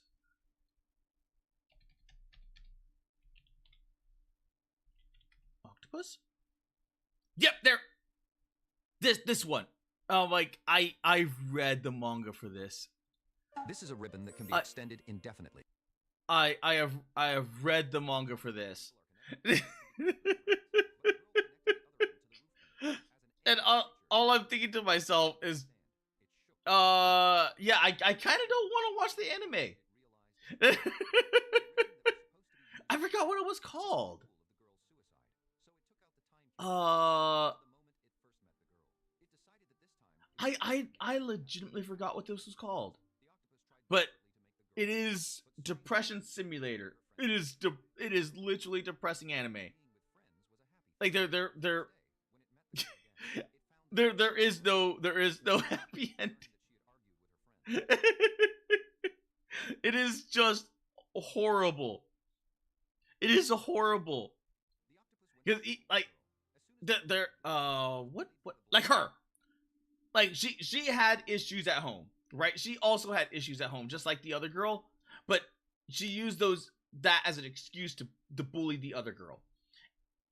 And she ends up getting killed by the octopus because the octopus does, like, the space alien does not know like human mortality or like what certain things is, so he just accidentally kills her and then breaks. Cap, how are you doing? And then he ends up breaking his camera. And that's the one major thing that can undo certain things. It's like, yeah. Now going forward, there is no special magical like undo button. Everything now is permanent. So now, like, she's just dead. She's dead. And then, like, most people are like, yeah, but who cares? And it's like, yeah, yep. I'm good. What about you? I am teaching Chaco Oshi push because he wishes to learn the ways of the push. And I'm like, you know what? Screw it. Like, Oshi push it is. It was like originally slated to stretch. I originally had today slated for what's it called? Stellar Blade. But I was like, oh wait a minute. Like I keep getting pinged early in the morning. I'm like, well, I can't sleep. so might as well just like start sending stuff. Because I crashed last night. Because last night I ended up mowing not last night, like I didn't mow the lawn at night, but I mowed it in the evening after watching a whole bunch of stuff yesterday. So what ended up happening is like I was completely tuckered out in the heat. So I'm like, bleh, death. So I crashed early, and then I ended up waking up early. The way you stop mid-sentence instead of shout out Zooey Cap and then go on with what you're saying.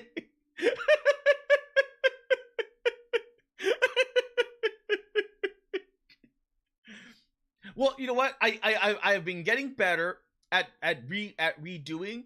I'm like, oh, okay. Like I started to realize a fatal flaw in my yapping. I would like highly concentrate. I'm like laser focus, like ooh, like this is the thing I'm talking about. This is the thing I'm talking about right now. And I'll just like yap, and then all of a sudden like chat will like continue to go, and I'll just like continue to yap, right? I'll just continue to yap, and then all of a sudden like I look back at chat, I'm like, oh my god, I missed chat, and then I'm like, okay, maybe I should keep like my peripheral vision just like right there, so that way when something pops up like Splats, where he says that infamous night mowing you've heard so much about. Yeah, it's called getting drunk and then getting on a ride-on lawnmower. for that good old night stroll. It's 0:13 now here. 0:13? 0:13. Isn't that like 8 or 9 o'clock? Hey, yo. Hey, Choco, what's up? So, I don't have to leave. The thing that I had to do got delayed until tomorrow, so... Oh, okay. Like, tomorrow morning, too, so I'm fine. For the day. Oh, well, that's good. Well, I mean, depending on what it was. No, it's nothing urgent, it's fine. Oh, okay. Because like, oh, the brain tumor meeting got situated tomorrow. Like, but brain tumor is serious. you can learn Oshi push like another day. You go take care of your brain tumors.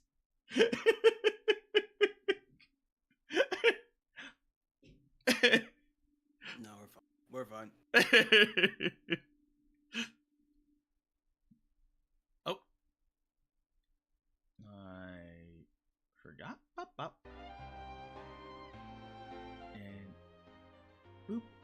And boop. Okay. So you upgraded your persona. So now that concludes your phase of this round. So by say again. The cord has 6. Yes. So stars on it. Yes. So you upgrade that to 6. Do I add 6? You see how it's 4? When you upgrade, it upgrades itself. So instead of 4, it's now 6. So that ends up becoming a 6. Got it. All right. And I also has a 4. So I guess in my next turn I get. Yes, 4. you get more. You get more money. That's the advantage of upgrading your persona, is that you get. Yeah, per turn. Okay, got it. Yes. So the mid this is a mid-level card or mid-level upgrade. So sometimes it's good, sometimes it's not, depending on how you want to do things. If you want to rush things down, upgrading early might be good, but your next persona, like your next persona upgraded, is actually better because it gives you more economy. So it depends on what kind of deck you want to go for, on what which type you want. I think like the basic. So are upgrades linear, or can I just? Or rather, if I find a different upgrade card, can I just... Yes, you can just slap that on there. Yes. Or, like, let's say you started off with... I don't know why you would, but let's say you have the tier 3 version of the upgrade, and you're like, blop. And you're like, okay, well, I want to downgrade it to this. Oh, so you could downgrade? You could downgrade. Don't know why you would, but you could. Well, it depends on what benefit the downgrade gives you. Because they aren't just... I'm assuming they're not all just flat increases to money or point value. They have to have some kind of special effect, right? So sometimes they are. Downgrade is more beneficial to the deck you. Yeah. So because depending on it depends on the persona, because this is like the starter decks, they want to keep things as simple as possible. So Tenma's just gives you currency and a few other things. Pippa is just currency and some other things. So they're basically just 1-1. Almost. Okay.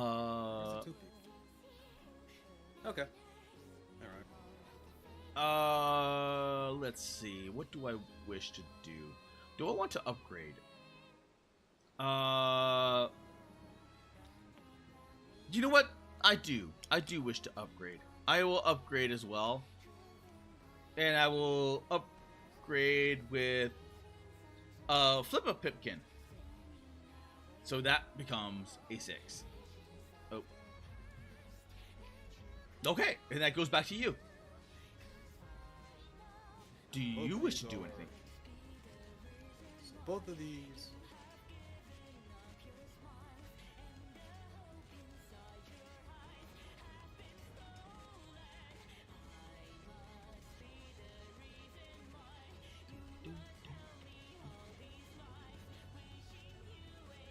Oh?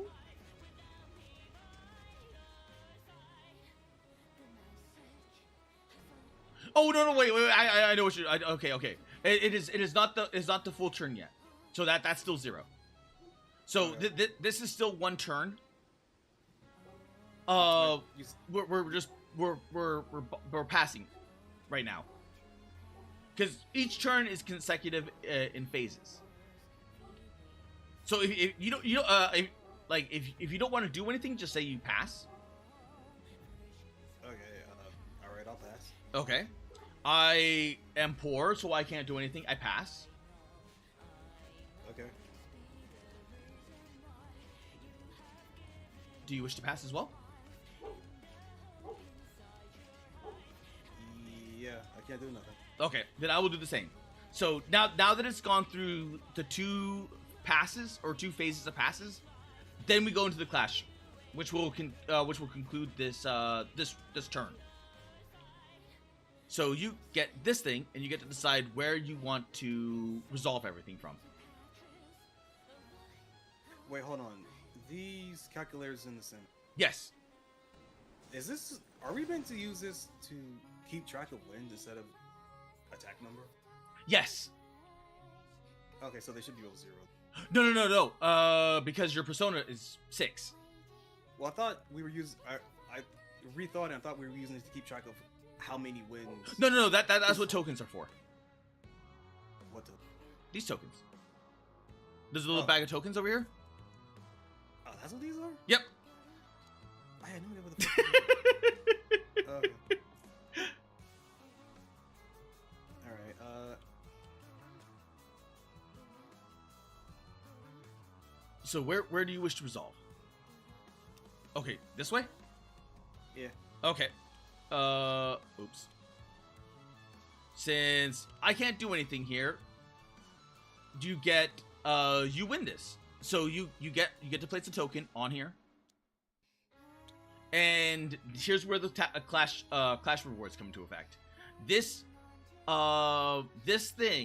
platform actually does have a clash reward. So you gain. This one allows this thing allows you to gain one coin. So you gain 1 coin. And then your Tenma allows you to draw 1 card. Draw 1. All right.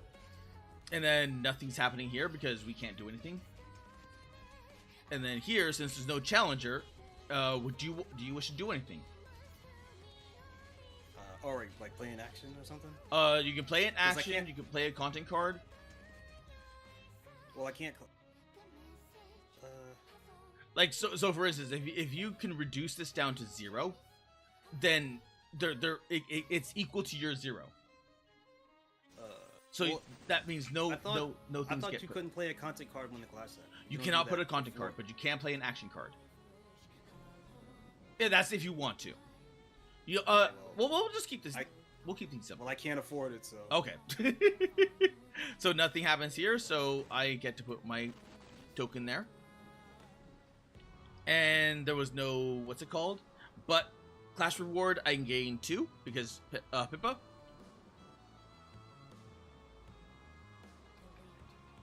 Okay. So Pippa generates a lot of money. Tenma generates cards. Mm-hmm. So the weakness of the Pippa deck is that you get a lot of currency, but you have almost no card draw. The inverse is true with Tenma, is that you get almost no currency, but you have a lot of card draw. So now that the turn is over, we go back to the studio. So I get subscribers. Oh yeah, you just hold down. Oh, how do I get? Yeah, you just hold. There you go. And because we have no content cards on either of our sides, these go back to 0. Because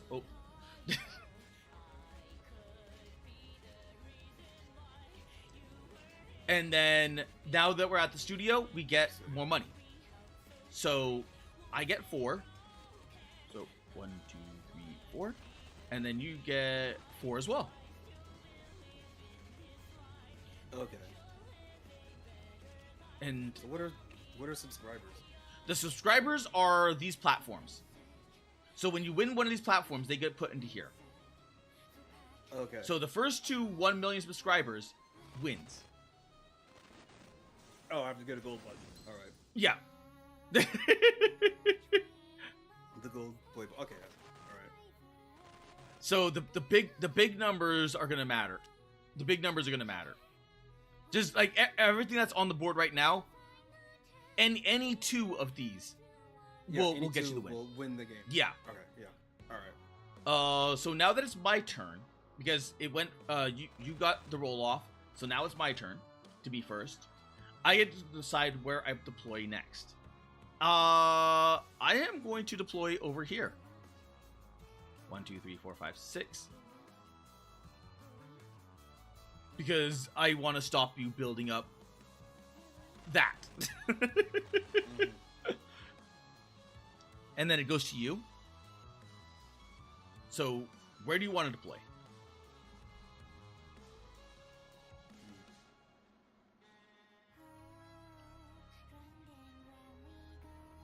Or where do you want to deploy your Tenma?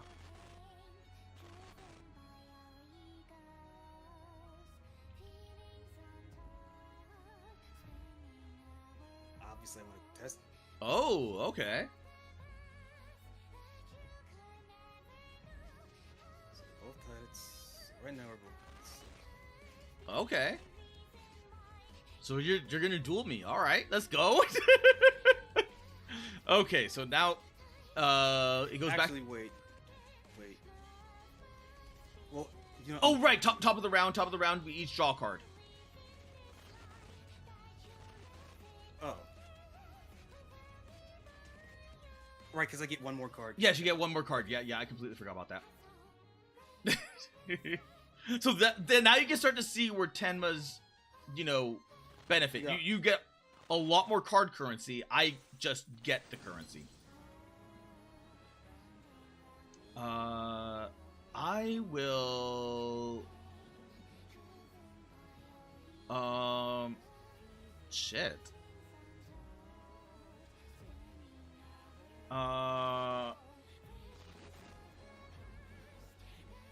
Okay, you know what? I will pay 3. And I will play Marshmallows. Which, when played, draw 1 card. So I draw 1 card. And that increases it by 4. 1, 2, 3, 4. Okay, and now it's your go.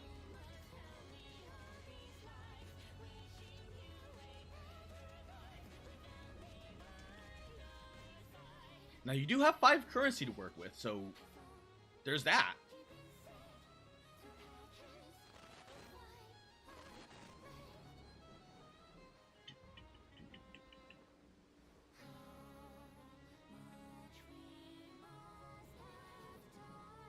I'm going to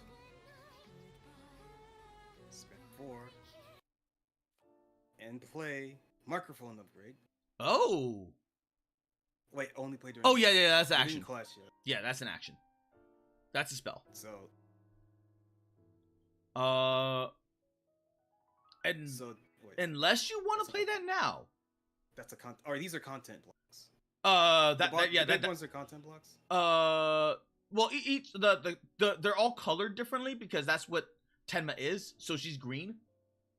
Yeah. So she draws upon the green pile. So you see, but you see how it says action? Yeah. That's a spell card. You can use it now to draw more cards. But usually you want to hold on. The description says I can only play it during a clash. Oh, that too, yeah. So that means it has to be played at the end, during a fight. So but you still have 5.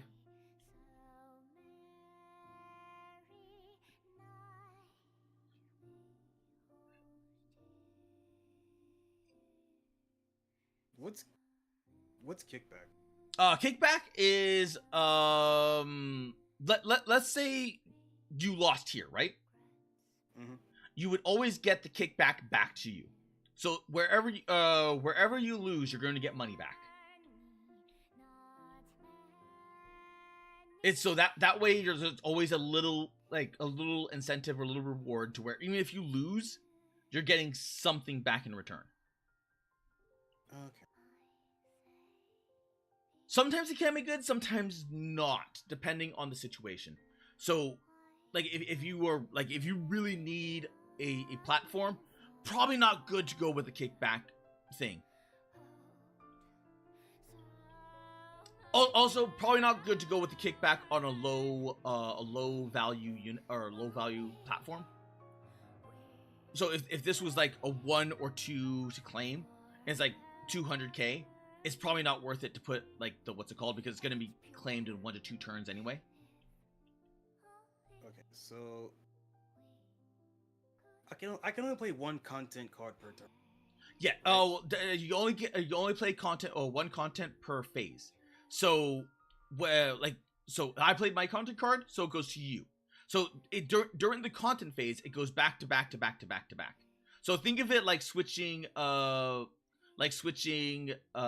it called? Like having multiple tabs up, where you are switching from person to person to person. Like, oh, what is this person doing? What is Tenma doing? What is Pippa doing? And you're doing that back to back to back to back. Okay, well, I play Rage Game, so we both have to discard 1 card from. Oh, okay. Shit. I'll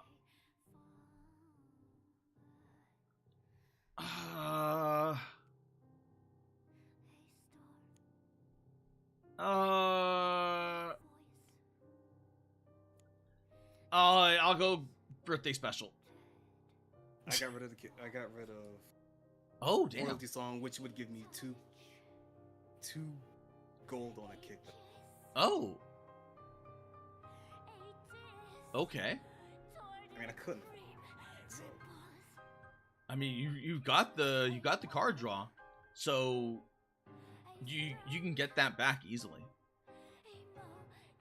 Oh, I can pull it out from my graveyard. Depending on depending on what you have, yes. Or does it go back in the deck?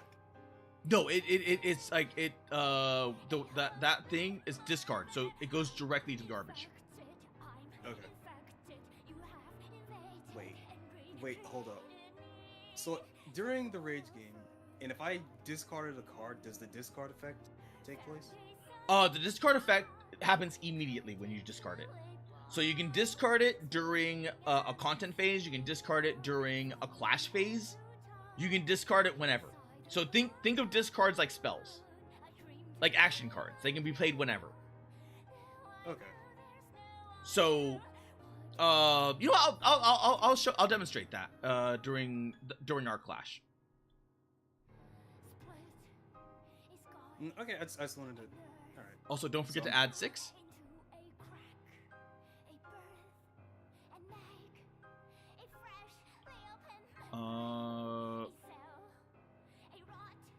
Okay.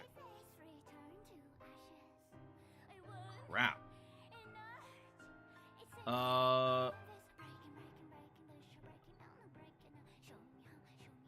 Okay, I think I can do this. It's gonna hurt, but I think I can do this. I will pass. Okay, so I win the class. No, the class. Yeah, that was your turn again. So you can either play a content card or do whatever you want to do, or you can pass.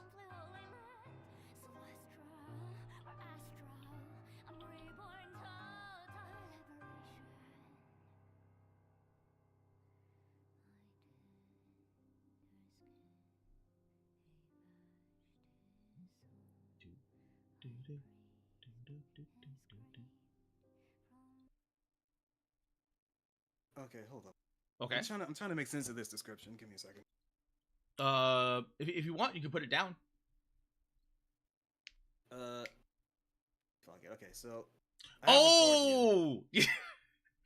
Depressed single divorced fathers, yes. When I play this content card on this platform, which I'm assuming it's this one because yes, because it says another on this platform, I yes, can move the card to another platform. Correct. So let's say this is the card you want to open with. So you want to put this here, so that way when you play this card, you can move this to another thing. But I don't have a persona here. So it doesn't matter. It doesn't matter. Because you could that's the advantage of like the Tema deck. It allows you to move things around. So does that still get a +2 on this? Yes. Yes, it does. Even if I don't have a persona there. Correct. Because think of it. Okay. So if assuming we clash right now. Yes. I win that, and because I have this here, I'd also win. You would auto win this. Oh. So that's the advantage of the movement. Okay. If you want, we can go back. So does the +2 still apply to this if I play it here? No, well, it depends. So let's the +2 only applies to whatever platform I have. Yes. So the advantage of this card is that anytime you play a content card on this platform, you can move this card over to another platform. So it allows you to play a shell game. So I can just add this to whatever platform. Correct.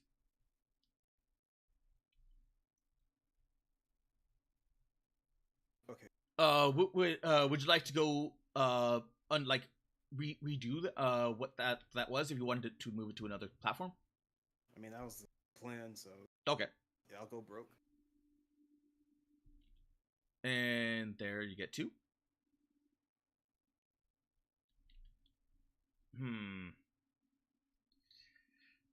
Okay, so that's you. So I will pass.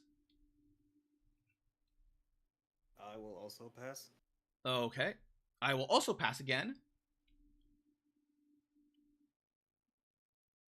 I will pass again. All right. So we are now resolving. So you know what? We'll resolve this way. Is there anything you want to do? Are we in the clashing phase? Yes, we're in the clashing phase now. Okay, so I win this one. So I. Oh no! Wait! Before you do that, like, is there any, like, because we're still in the clashing phase? Is there anything you want to do here? Do you want to use action cards, discards? Oh, like anything? No. Okay, so I will spend 2 and play Vomit Drawer and delete your Rage Game. So that goes in the trash, right? Yeah, that goes in the trash. Down, so 6. So I lose this. Okay. Okay, so is there anything that you... Even if I moved it over here, it wouldn't matter, because so... Yeah, it wouldn't have mattered. Yeah, alright. Is there anything else you want to do?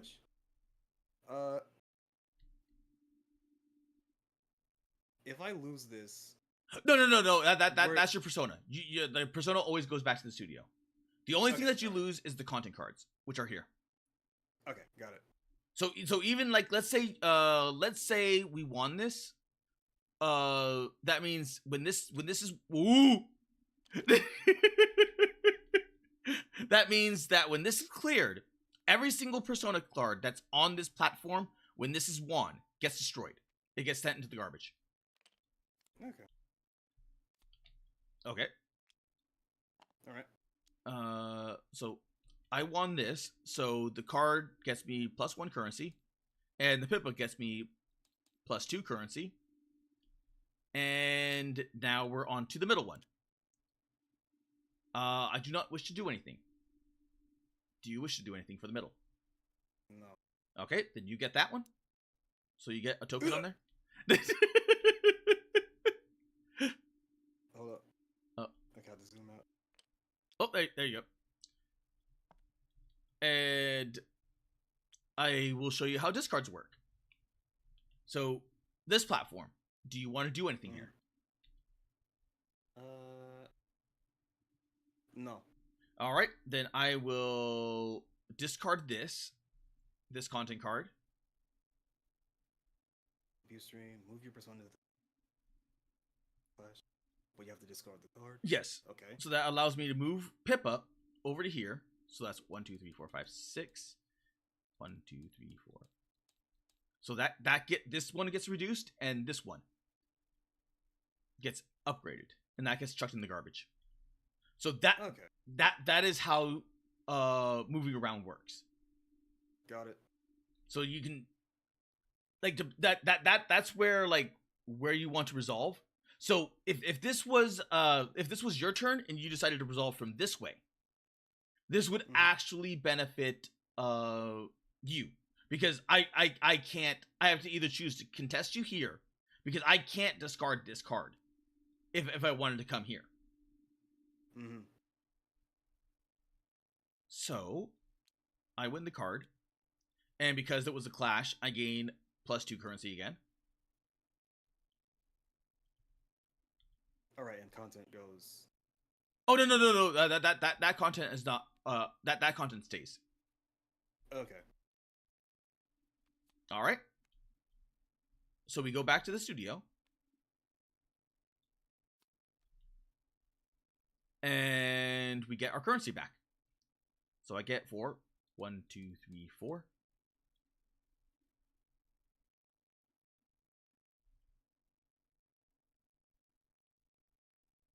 And we draw a card. And this time it's your turn. Right. Okay.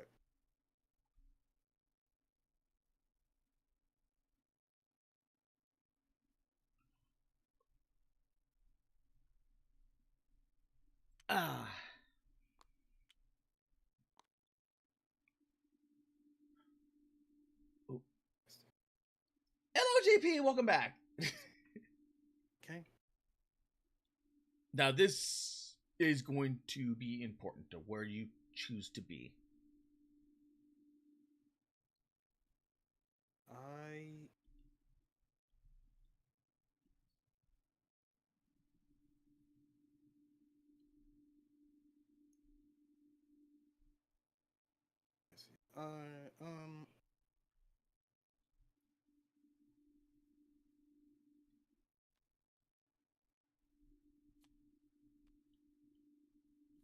Move 10 right here in the middle. Oh, okay. Oh yeah, that gets 2 cleared. + 6.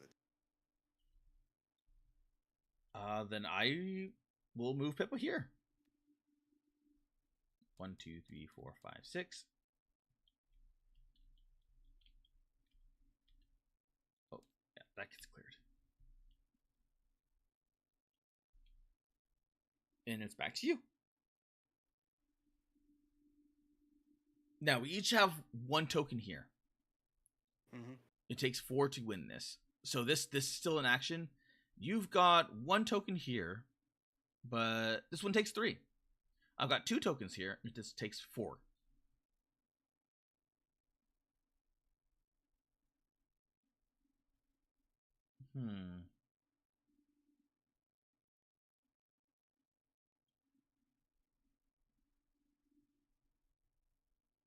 All right.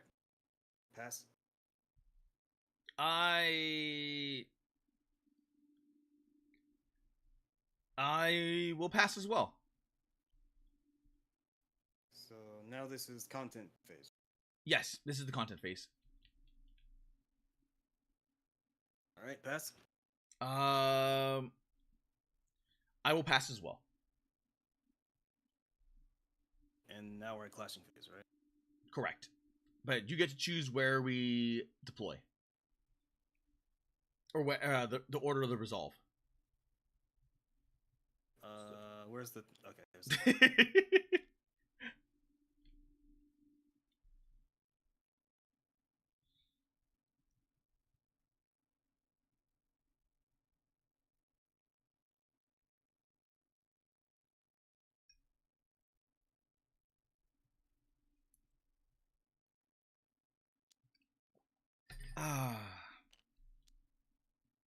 Oh, okay.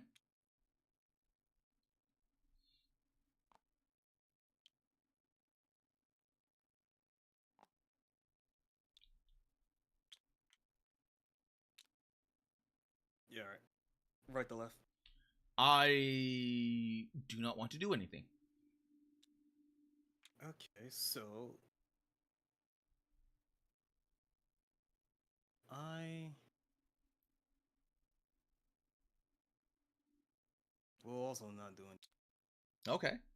So you can take that. Yeah, I take this. I put another token there. The class reward is 1, so I gain 1, and then my class reward is 2, so I gain 2. Boop.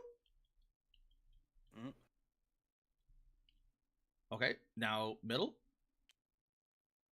I do not wish to do anything here. Then I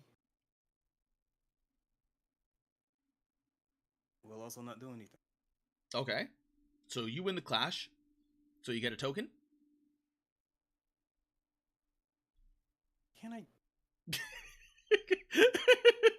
Yeah, the in this mode, they kind of get, you know, they're kind of borked. They're not perfect.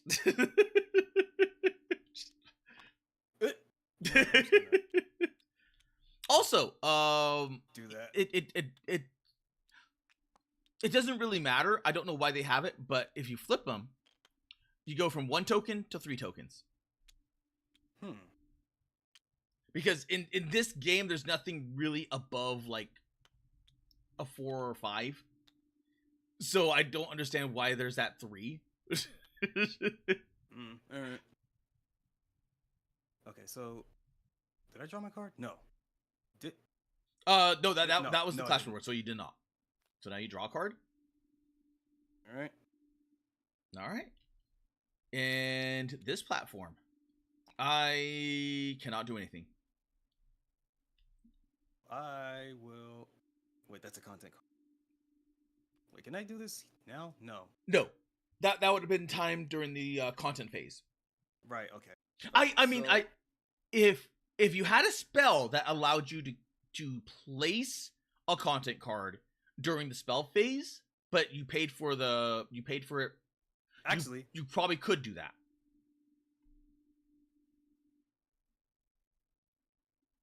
I'm gonna spend 3, and I'm gonna play. Oh. Uwu, which lets you move my persona. Oh no! That's a discard.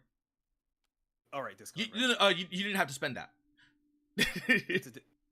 Yeah, that's discard. You don't have to spend money on a discard. You just discard. So think of it as like a free spell. You are spending the card to just. Then why does it have a cost? What is it? Just in case you want it. Yes, just a content card. Yes, it's a content card. So if you wanted to play it as a content card, you could. I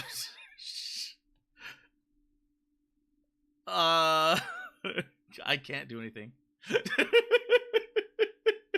right, so I draw another card. Yeah,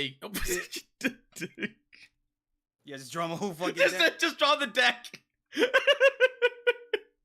So you got another card. You get a token.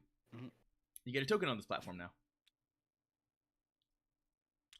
Because I can't do anything there. Nice play. I'm trying to. There we go. That was a really good play. There we go. Okay. Okay, I did draw my other card. Yes, so you like drew the studio, card. Right?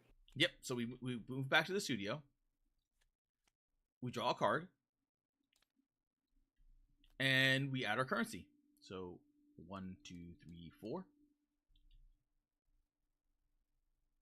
All right. And now it's my turn.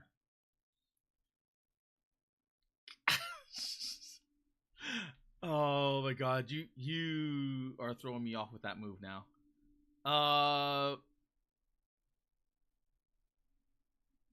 Okay. This is, I already have 2 cards. I have 2 here. So, oh yeah, that's right. 4.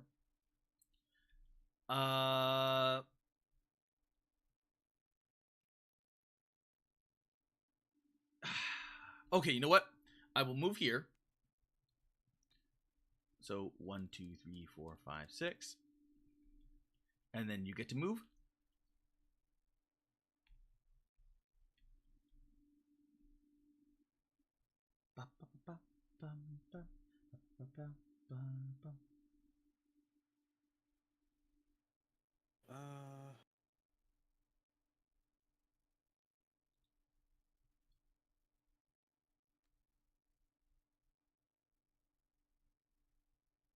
I need cash, so I'm good. I don't blame you. I legit don't blame you.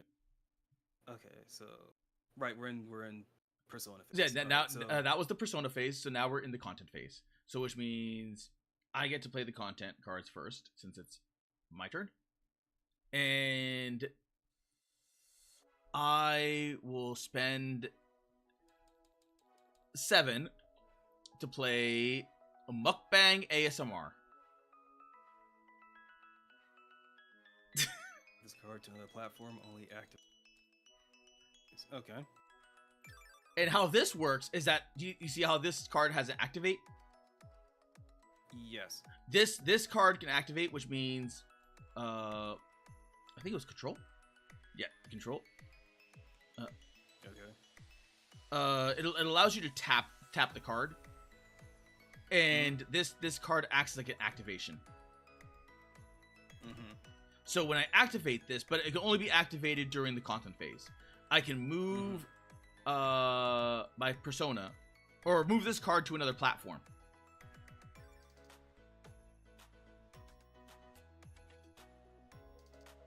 But that was when I placed it, so I can't activate it yet. So it's your turn. We're still in content phase, right? Yep, still content cards. So that was my first play, and now it's yours.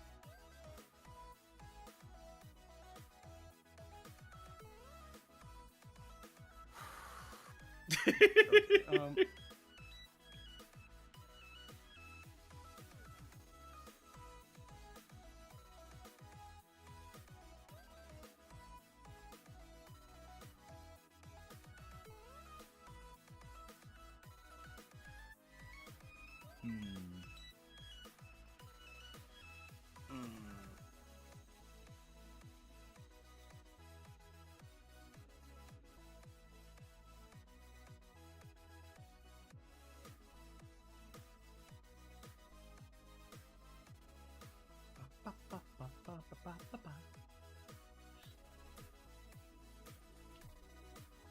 You got a lot of cards. I do, but I don't have a lot of money. Yeah, that's the problem with the Tenma deck. Like I like, you can see that I have the inverse. I have 3 cards but 10 cash.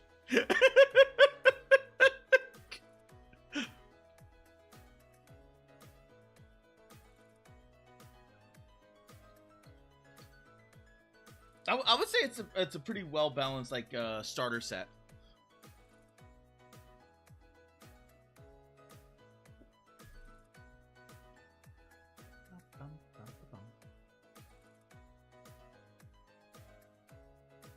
Ooh. Ooh, wait a minute. How much is this again? Oh, that's like. Wait. Oh.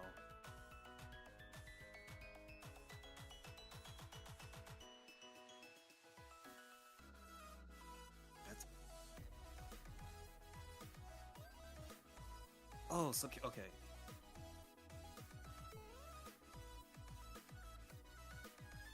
I see. Because now I'm looking at the subcategory of the card. Because the content, and then there's that bar next to it. It's like, oh, this is an experience content. Or this yeah, content, yep. That whole thing. Yeah, there's combos based off of whether it's a creative card, a Zasadon card, or what have you. Okay. I'm going to.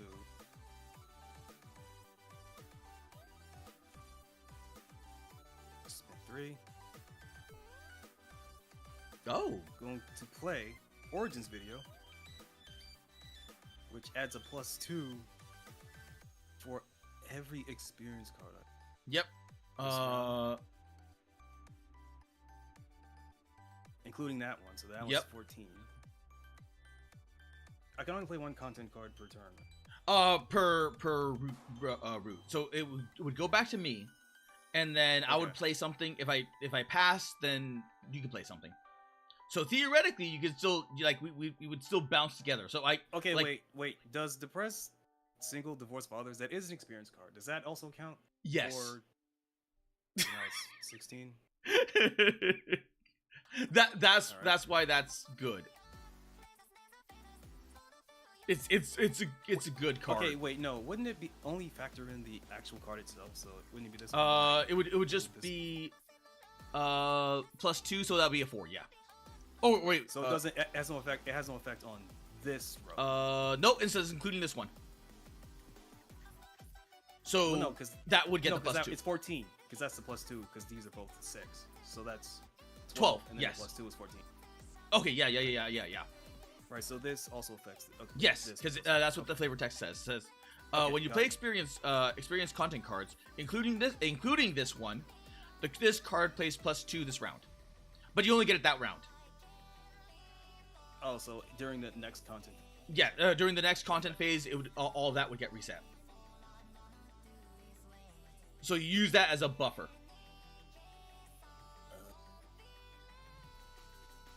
Wait, so no, because it's like 3 content phases, right? Because one for each platform, right? Well, there. No, wait. There's there's platforms. No, studio phase, platform, yes. Then the Clash. Okay. So the Clash would reset that. So after the Clash, you would no longer get that +2. Yeah, but we didn't have a Clash yet, so yeah, we haven't had the Clash yet. Card, right. So now it's your turn. Yep. Now it's my turn. Counterplay. Okay. All right. Oh, yeah. It would be my turn. So I will play 1, 2, 3, 4, 5, 6, and I'm playing Pippa the Rippa on this card or on this platform. So that becomes a 10. So that's 30.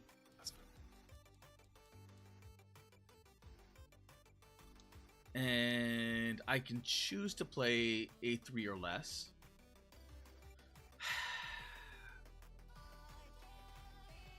Is it worth? No, nope. I'm not gonna do it. Okay, your go.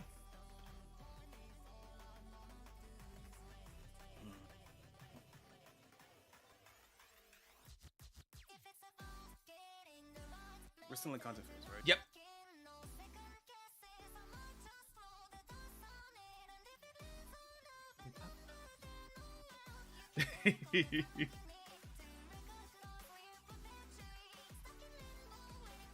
It's a very simple game, but it's a lot of thinking. It's like what do I do? Like how can I get that number down? How can I get that number bigger?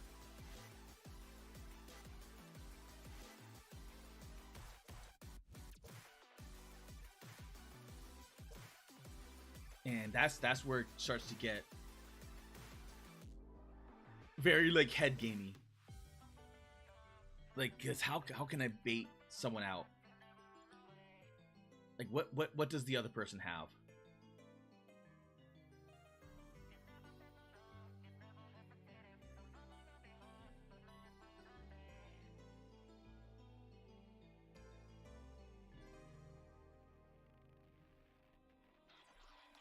Okay.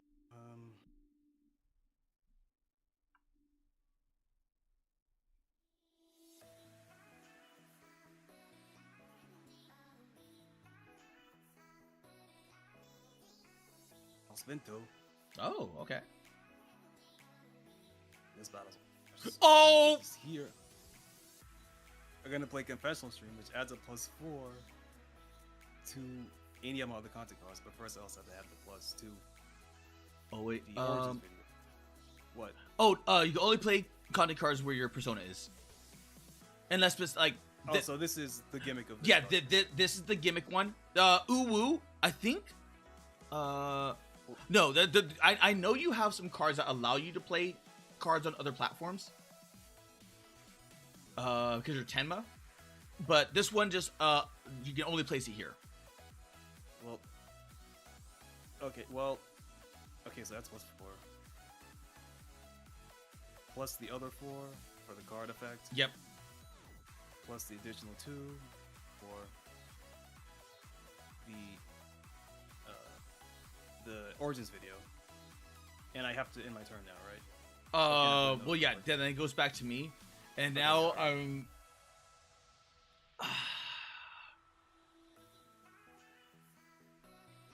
you...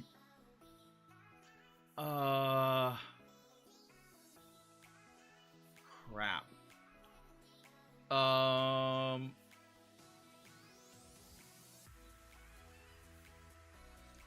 Yeah, I would no longer be done. Oh. Yeah, I can't do what I want to do. Okay, you know what? I don't know. I don't know what you have. So I'm going to activate this card. And then move it over here. Okay. I wish I knew how to turn. You said it was control, right? I think it was control. Nope. Alt? Shift. There was a way of hard turning it. Well, whatever. Without the mouse button. I guess. Because it, well, you know, I'll put the dice on it. So that way you know it's been activated. Sure. Alright. Okay, and then it goes back to you. Oh, and then that, because I no longer have... That goes down to 20. So now you are winning that platform. Oh, and then that goes to 10.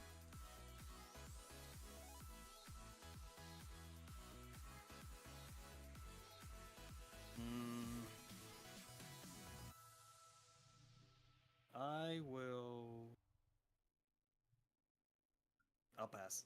Okay. I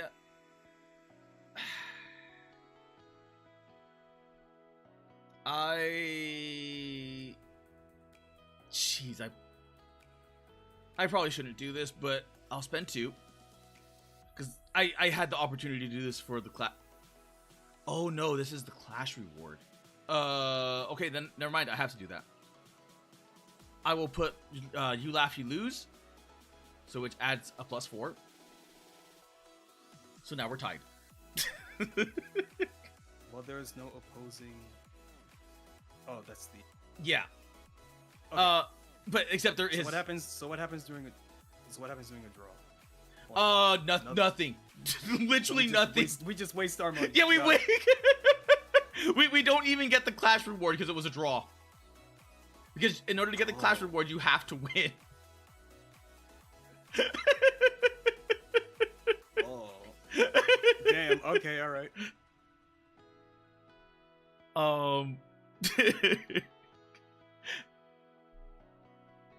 So it's your go to do whatever. I can make a diabolical play right now, but I have no. I would I would have no money. It's like fuck. That's the problem. That's the problem. Oh, you didn't set the thing for the clash. Oh, you did. Oh no. Well, I played this content. So we're still in the content phase. Yeah, we're still in the content phase. Okay, never mind then. Okay. Yeah, no, I can't. Yeah, I will never financially recover from this, so I'm not gonna do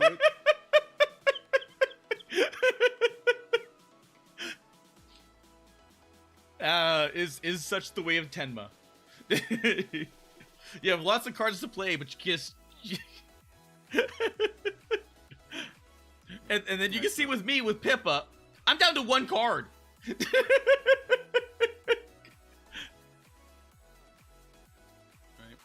Yeah, so I'll pass. Okay, I will pass.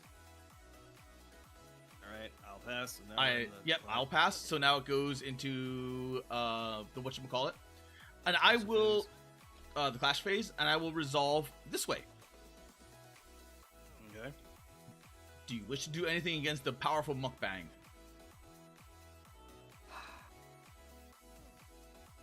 No, I'm gonna hold this. I'm gonna hold this squad. Okay. So go ahead. I get that. Oop. There we go. So now I just need 1 more to win this platform. Uh-huh. And because there was no clash reward, no nothing. This one. I can't do anything. Okay, so so you just need. Oh no, you 3. So you won that. You won that. So that goes to sub. I guess I can get rid of this. All right. And I will place. So what ends up happening in this case, because you won this, all create content cards now get put into the garbage, and then a new card is put into play. Okay. So your depressed single divorced fathers gets put in the garbage. Yeah, so that's discarded. Yeah, that's discarded, and oh. So exciting. You may play 1 content card with 2 or less on this platform for free. Yep. Ooh. Okay. All right. Well, now it's here. The only problem is, I have 3 tokens here, and then there's 2 and 1 token. Mm-hmm. Any of these would win you, but at the same time, you know, I've been going hard on these ones as well. Yep. And this one is a draw. Okay. Right, unless you want to do something. No. Okay. So this is a draw. So Yep. Nothing happens. Nothing ever happens. We go back to the studio. We get cash. So 1, 2, 3, 4, and we draw a card. Shit.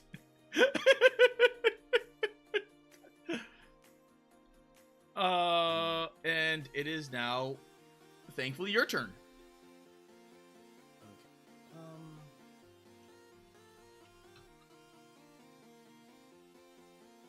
Oh, that's Clash Rule. Mm-hmm.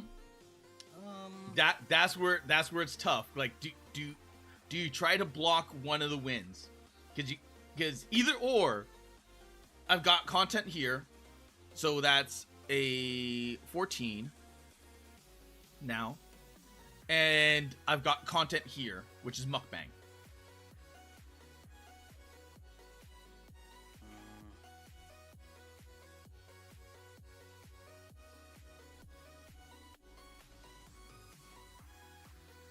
Oh wait, What? you moved your content, like, because this was not claimed. No, because this was during the clash, and since neither of us won, we have to get rid of the cards, right? No. The content stays until the platform is won. Oh. The only platform that you had to get rid of was that one, the depressed divorce. Yeah. Because that you got that one. Okay, so now this just goes back to yeah, that's 'cause 6 and Wait. 4. for only 1 round. So now this is Yeah. just 10. I was wondering, I'm like, where did those things go? Can I reactivate the content on my next round?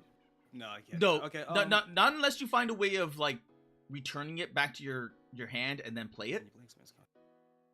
1 round. Yes, that is 10. Okay. If it wasn't activate, then yes, you could. If it had like the mukbang activate, you could. Because all you would do is just tap it. Okay. Well. No, we're in. Oh, you're going mid. Are you going mid? Maybe. I don't want you to get Shit.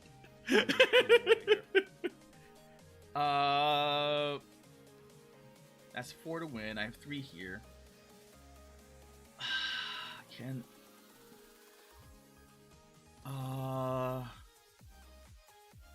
that's 4 to win. You know what? I am gonna drop it here. 1, 2, 3, 4, 5, 6. Because I am close. I am close.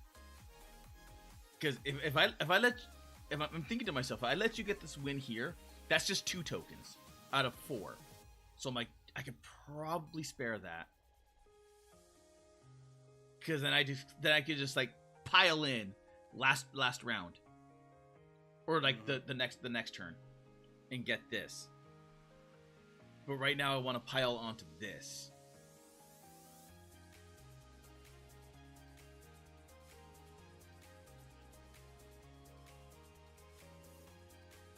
But it depends on what you want to do, or what you can do.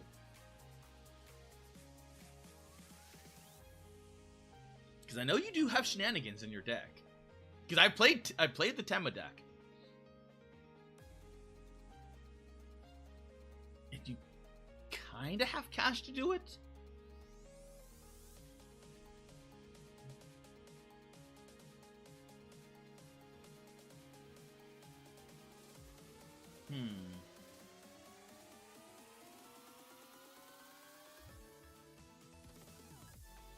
Red Rain Content phase, right? Yes. Alright. I will play updated model stream, which gives me +8. Oh! And I get... Yep, you get +8. And you have an upgraded persona. So that's you get +2 gold. Yep. Alright. Okay.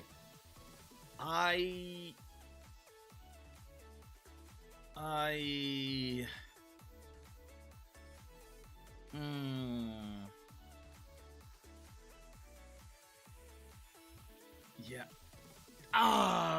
This. You when you place these, you threw off my game here. Because I had a card. No, you know what? Screw it. I'm just gonna show it. That. Big cheese. If you're dominating this platform, gain 1 Oshi on this platform. Dominating means you have more content cards. Okay. So when you had only... Wait, is there a limit on the number of content cards? No, you can just keep stacking them in if you want. Oh. So okay, I thought there was a limit of like 2. No. Okay. Just like if it wasn't for like this specific one, you could just like have all of them like side by side, but because they're all because this is a scripted board, it's a little bit finicky, so it tends to click things together, or wants to click things together. Okay. But ideally you'd have them like cascading like this to where you could see the numbers. Okay. Oh, the other way. Yeah. But it's kind of like, you know. Okay, I see. Okay. I see, So I see. if you didn't have these exact two, if you had 1 or 0, I could have just been like, I win this and I play this. So this is a cheap way of you just stealing a star, to the point where I could just like nick this. I could just like yoink, because I would get 1 from the victory, and then I would get 1 from this card.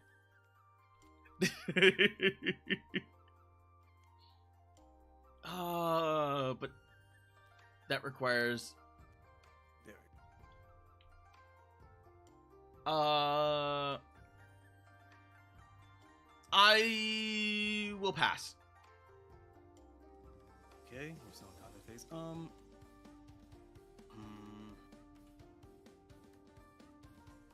Oh fuck, I can't do it. Shit. Okay.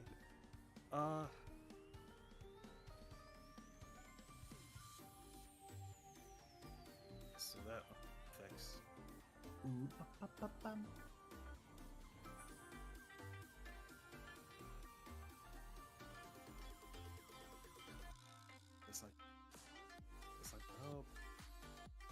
Right, I can only play the content card where I'm. Yes, where your persona is, unless specified otherwise in the flavor text. Because there's some that you can just like paradrop somewhere. Like there is one called Gorilla Stream, was just like, yeah, you just show up on a random platform, well, a platformer you're choosing. It's like, oh, you thought I was here, but boop. I really love Gorilla Stream because it just like it throws off your opponent like you wouldn't believe. Because all of a sudden you're just like, oh, now look at all the contest. I love how it has that good old cash. Yeah, that cash it's sound. A nice sound. Okay, right.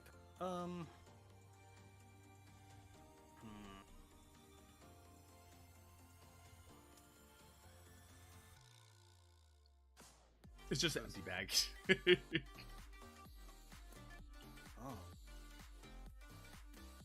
So like if you go into objects, you can start playing around with different objects that are in there. They have figurines, marbles, because this is like tabletop simulator. You have everything. You have coins, like a quarter.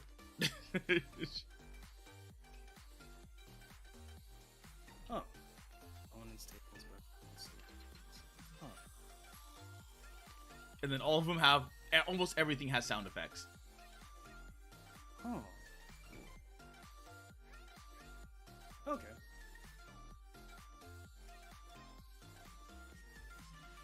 Okay. Right. Yes, I will.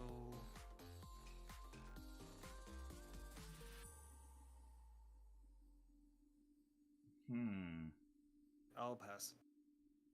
I will pass as well.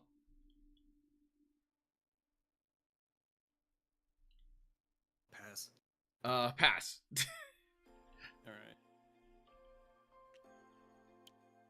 Oh. Right, we're in Clashing Fix. Yep, we're in Clash now.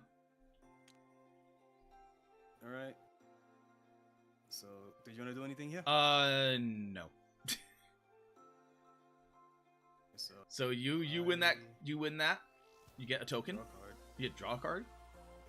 Did I get a token? Yep, and you get a token to put on the thing. Oh right, I thought tokens were money for a second there. I was like, wait, I don't get money from that. Okay. And, Nothing. All right. Never mind. All right. Oh, were you gonna do something? I thought I could, but I couldn't. Oh, okay. So, all right. Anything here? Do you want to do anything here?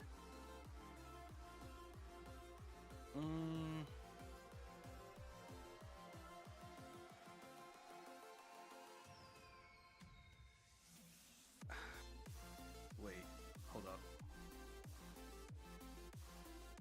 Do you actually have something?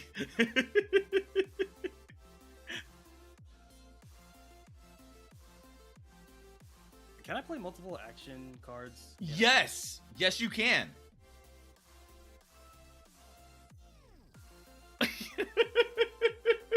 As long as you have the money for it, yes, you can.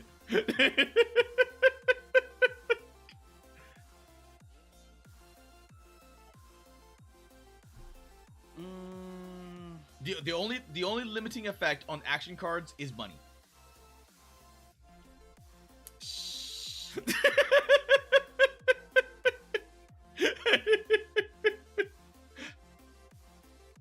You know what?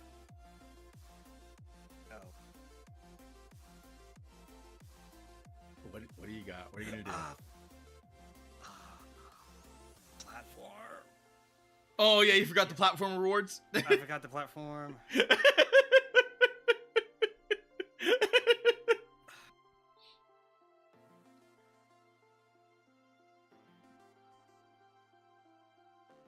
You know what? Fuck it. It's not. I didn't want it to play out this way. First things first. I'm going to play in character. Oh! Where'd I put action cards? Just on the side somewhere. I guess that technically, whatever. Action card. So I gain +7 during a clash because that's wait, your Persona. Yeah, Persona. wait, I can't do that. Never mind. I mean, you can super buff this area. Okay, yeah, no, never mind. So you take it. All right, I take it. I put another token down. Boop. And I get +1 from the card, and then I get +2 from the clash. And that's it. We return to studio. So 1, 2, 3, 4. And draw a card. 1, 2, 3, 4, 5, 6. Okay. Oh. Oh, it's my turn. Oh no. That was your turn. So now it's my turn. Because that it goes by. Oh right, yeah. Okay, yeah, right, it switches off. Right. I forget.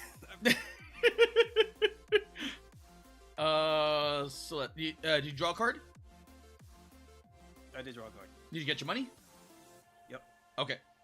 Wait, did you? Yeah. I had 4. Wait, you had 4? At the end of my turn.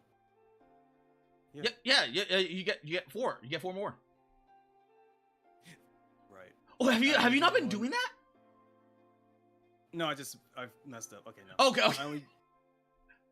So now I'm at 8. All right. Okay.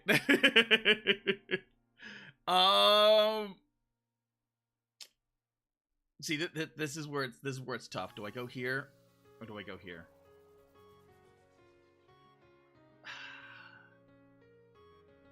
You know what? Let's secure the victory here. So 1, 2, 3, 4, 5, 6.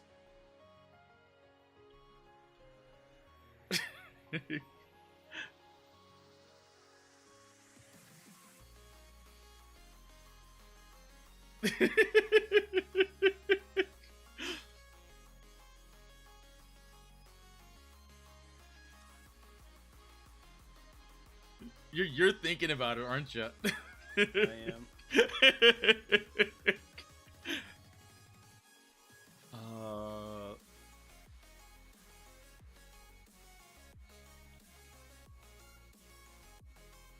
This card is so useless right now. Wait, you said I can play action cards at any time? And you can play action cards at any time. Even during the Persona phase? Correct. Sometimes you don't want to because it gives away your strategy, but if you're doing so to play, like, get cards, get more cards, sometimes it might be worth it.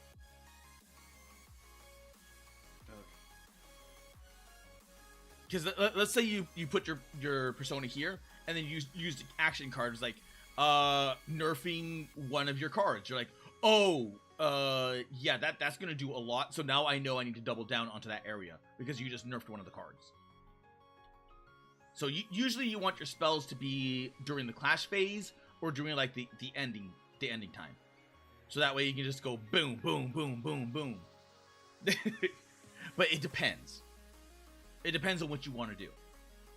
Because some action cards give you money, and sometimes you just really need the money right now. And then sometimes you just really need the cards. So it depends on what you want to do. All right. So we're doing this. We're doing this. Okay. I will 1, 2, 3, 4 and place boop fundraiser. So that gives me a +7. So that goes to 27. Okay. All right, content phase. Yes. Where you have it?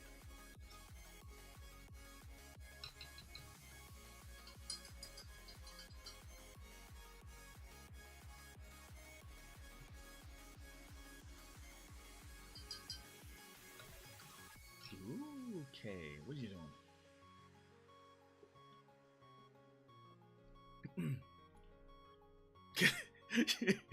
It's funny because now I am dominating. But right, so your card takes effect now, right? Well, remember you didn't play it. I can't play it because it's useless to me now. Because now that I am dominating, this is the last because it's three tokens.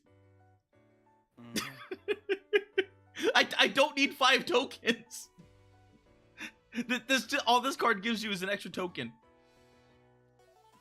That's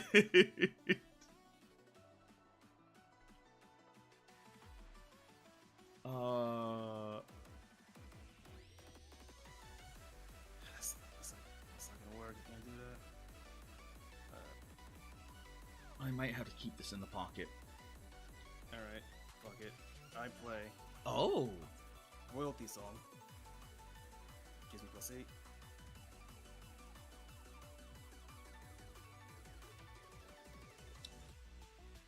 And then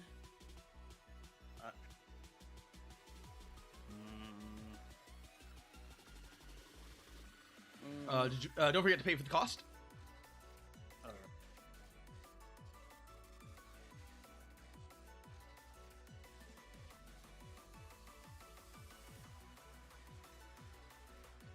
$24 to $27.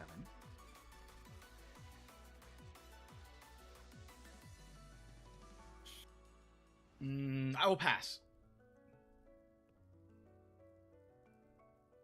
I will also pass. I will also pass. Pass again. All right, clashing phase. Let's resolve this way. Yep, take it. All right, so this is now mine. Okay. How many tokens did you have here? 2. You get 2 gold. Oh, okay. That's the advantage. That's the advantage of the tokens. Like even if you lose it, you still gain something out of it for battling over it. Okay. And place one of your cards over here in this new square. What? One of your platform cards. Oh, I thought the platform cards were shared. Oh no. They come from each one of us. Oh, okay. Gamble punch. Independent streaming. 2 to 1. All right.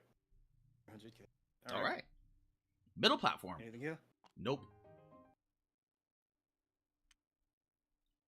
You want to do anything here? Pass. Okay. Big one. I play in character. Awesome. Okay. Which gives me +7. Yeah, gives you +7.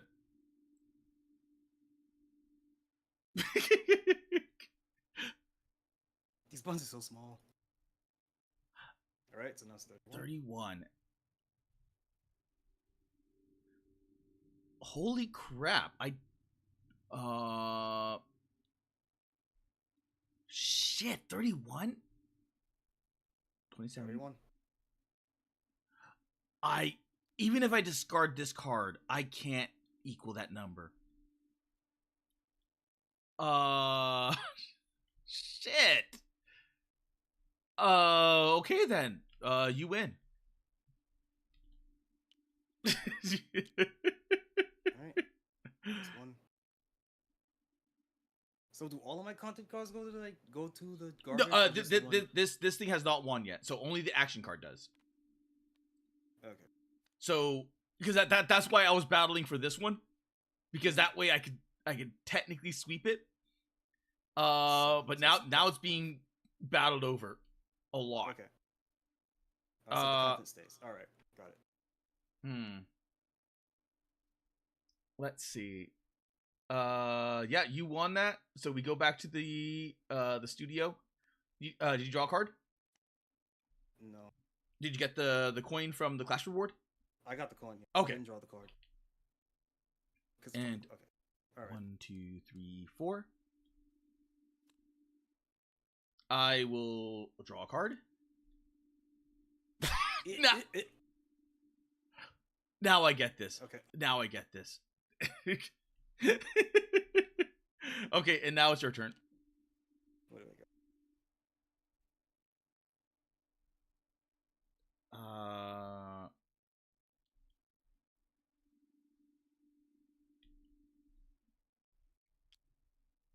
This is... All right, it's my turn. I forgot. Okay. Yep.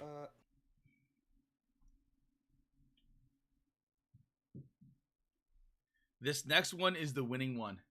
Because you got 500k, I've got 600k, and this is a 600k. I've got 3, which means if I win this platform, I win. You need 2 more to win this platform.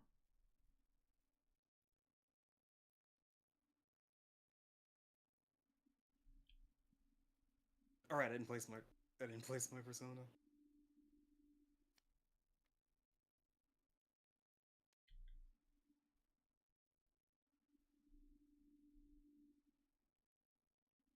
Wait, fuck. 20, no, 24 is what it's at.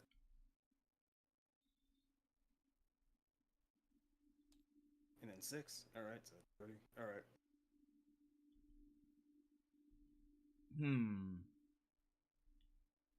I will do the same.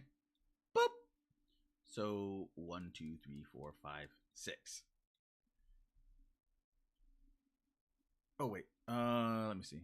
10, 16, 4, 28. So 20. Oh wait, 18. 1, 2, 3, 4, 5, 6, 7. 1, 2, 3, 4, 5, 6. There we go.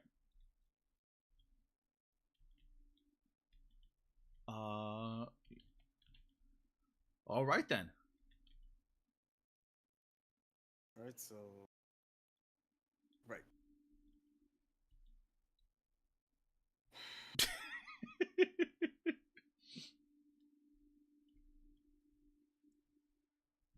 This is gonna be interesting. I am completely tapped out on cards.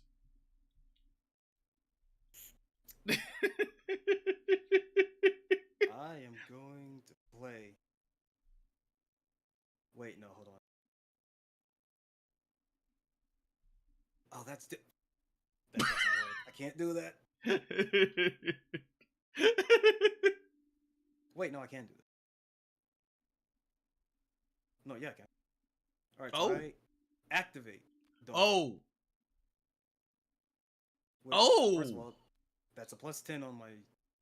Yeah, it's a +10.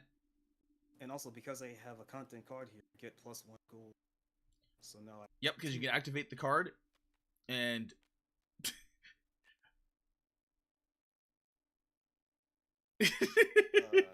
Yeah, this board is finicky. Let me check my menu. Let's see. Flip, tap, phase, under, rotate, and magnify. Scripting.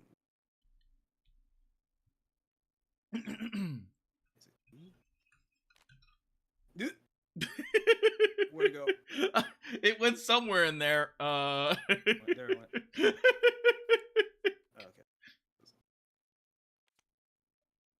Hold up.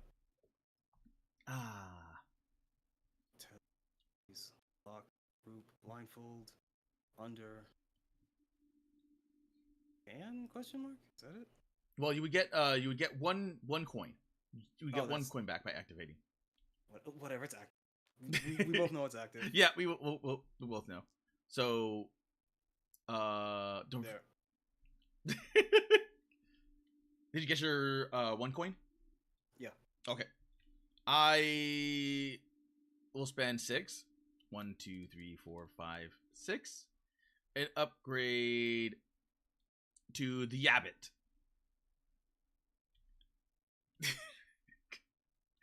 That's the tier 3.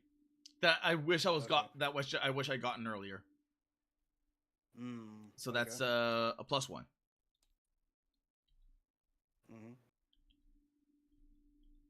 It's back to you.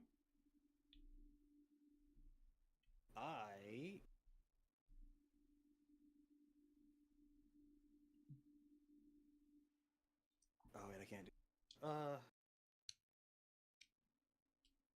We're still in the content. Yep, still in the content. Right. I'll play fuck you. Oh God, no! So, no money. I have. Fuck you. Clear. I have no money. I have 4 cards in my hand, so that's +4. Oh my God.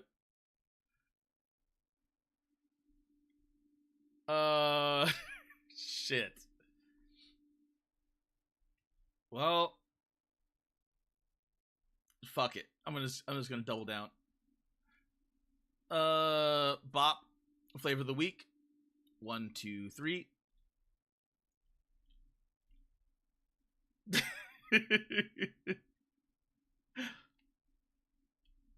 Oh, is it my turn? Mm-hmm. All right.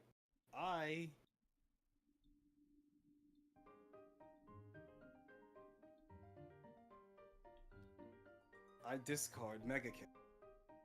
Oh. So I get +2. Okay.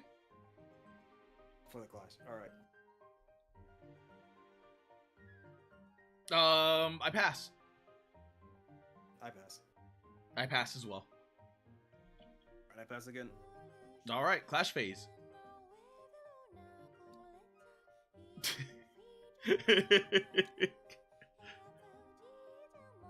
I got nothing. All right.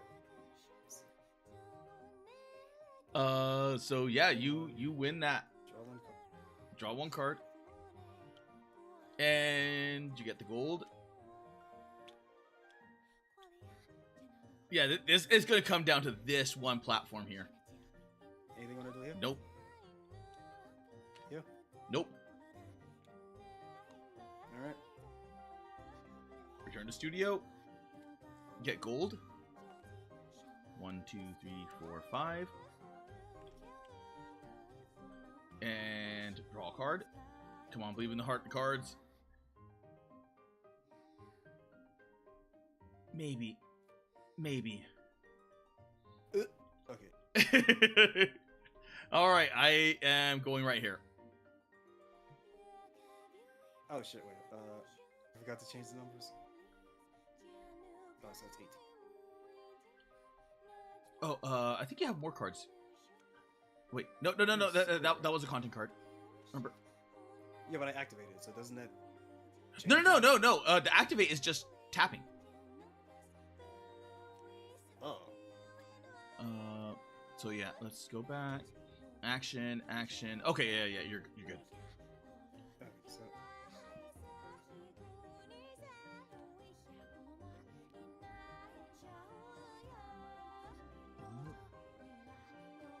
Shit.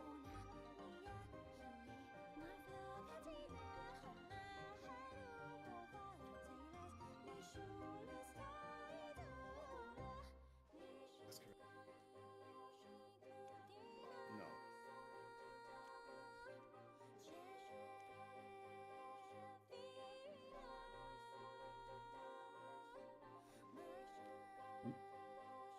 There we go. Okay.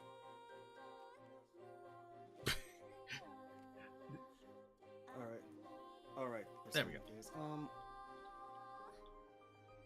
I can only play a content card where I have my persona. Correct.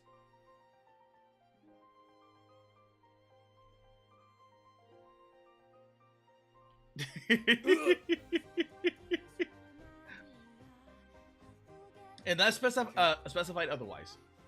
Okay. Let me...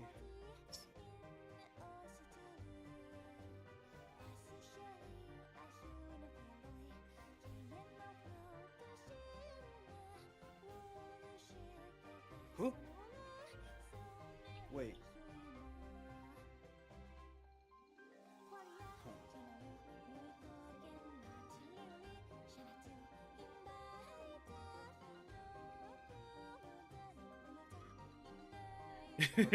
Hold up. I got another upgrade card, but it's the same one as the one I already had. Oh, yeah. In which case, all you would do is use it for the discard. Yeah, that's what I was thinking. So, that discard that. Yeah, when you get the excess upgrade cards that are the same, they're just used as the discard. Some of them can be good, some of them are just kind of mid, depending on what they are. Right, I didn't.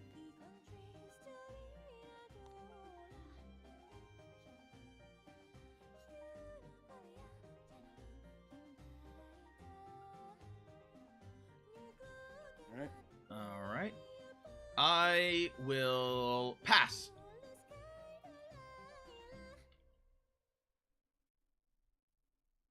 What do you have?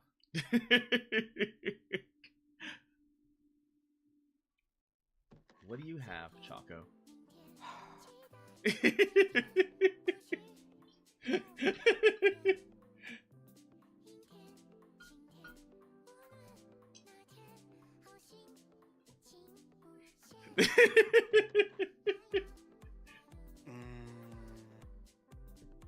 don't know. Those two cards you got could be bangers. I'm trying to think. Well, you know one card I have. Because it's the one card I couldn't get rid of. It's the one card I couldn't get rid of.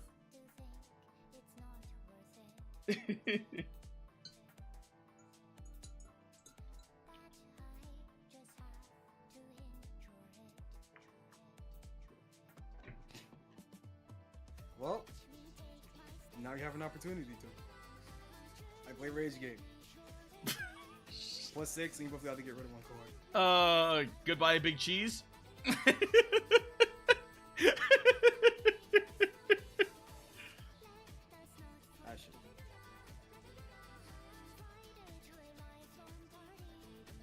Alright.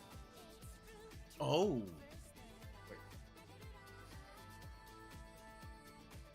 Alright. Wait. Did you add everything together? Because Rage Game gives you 6. And then this one gives you +5 to your persona, and you draw 2 cards. No, I didn't use that. Oh! That's the card I discarded. Oh! Okay. Then it's like, oh, I immediately made the wrong decision. I was like, oh, I fucked up.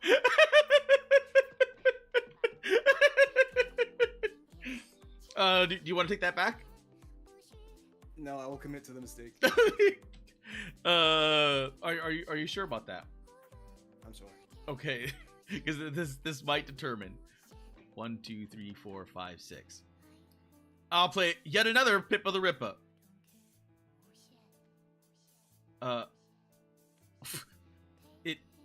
It's here. So that's now 45.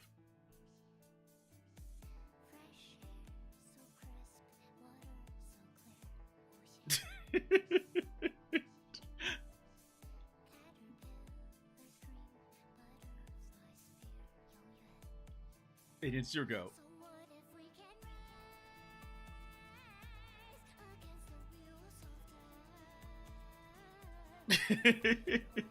Yeah, alright.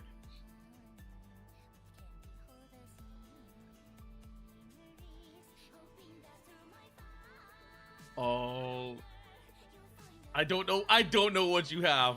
I don't know what you have. I have. I play Fuck You again. Oh, and I have one card.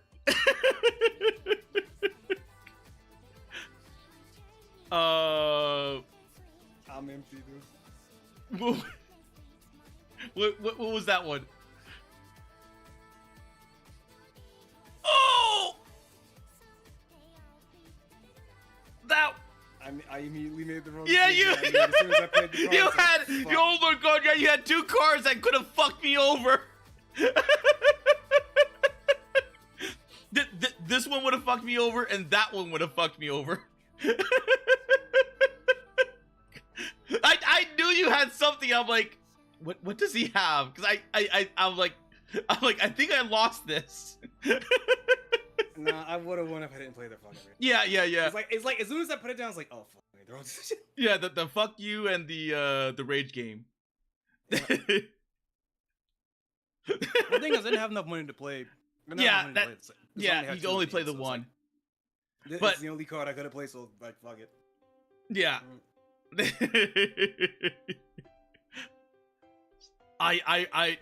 That's how close these games can go, though. Like, just sometimes just one misplay, So, do you want to play again? Yep. You would you like to switch sides, or would you like to try crafting your own deck?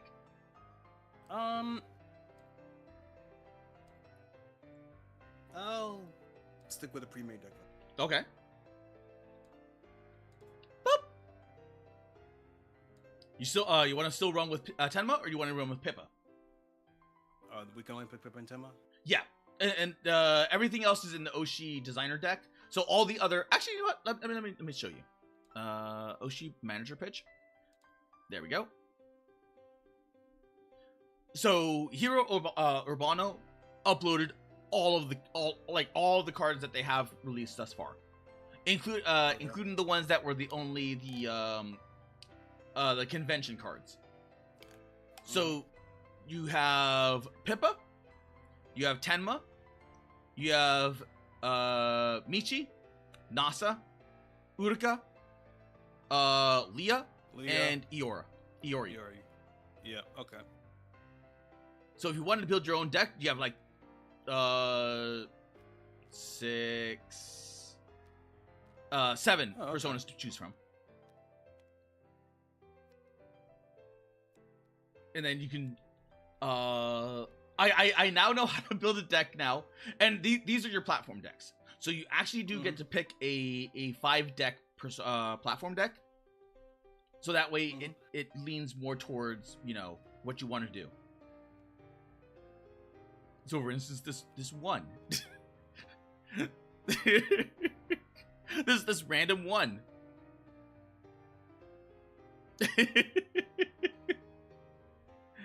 So some of these get nasty. Some of these get really nasty. Like the platform cards. Like this one. This is Maulington's card. Historical Leo. Okay, Historical Lion. Delete 1 content card.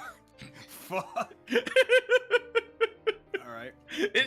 Like being on this platform allows you to just like snowball. Because you can delete 2 or less on other platforms. You just go gone.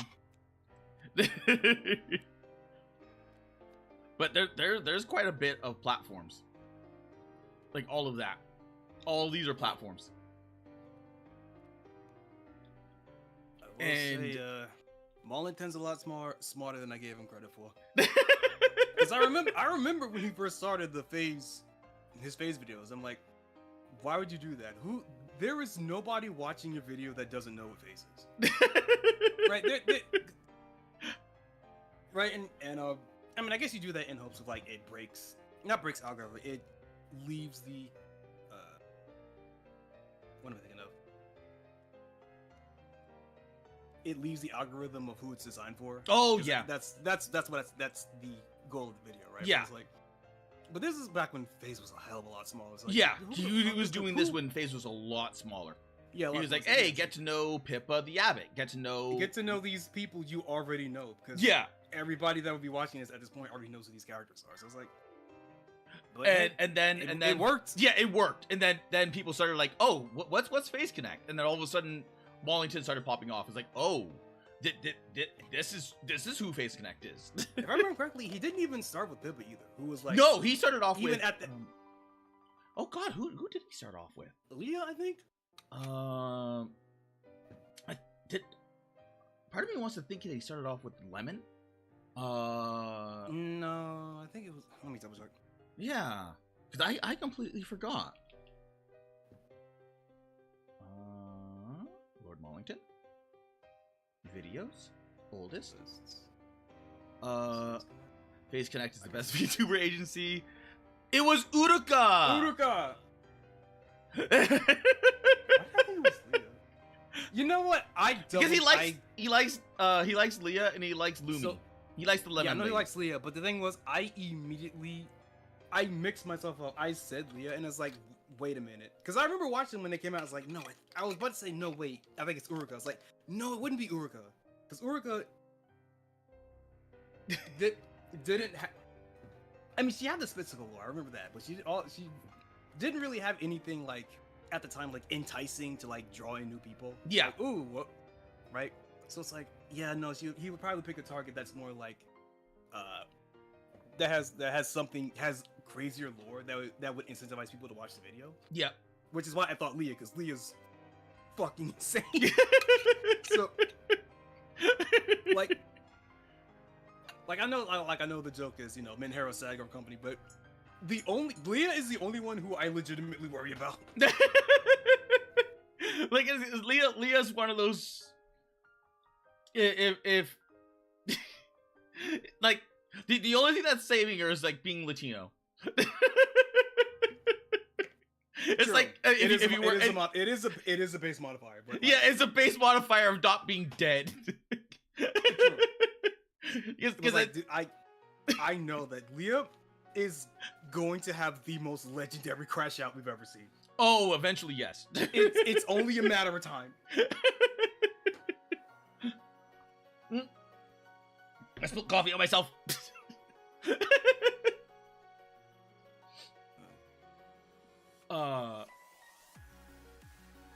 But how deck building is like, let's take Leah, because that's the first one I grabbed.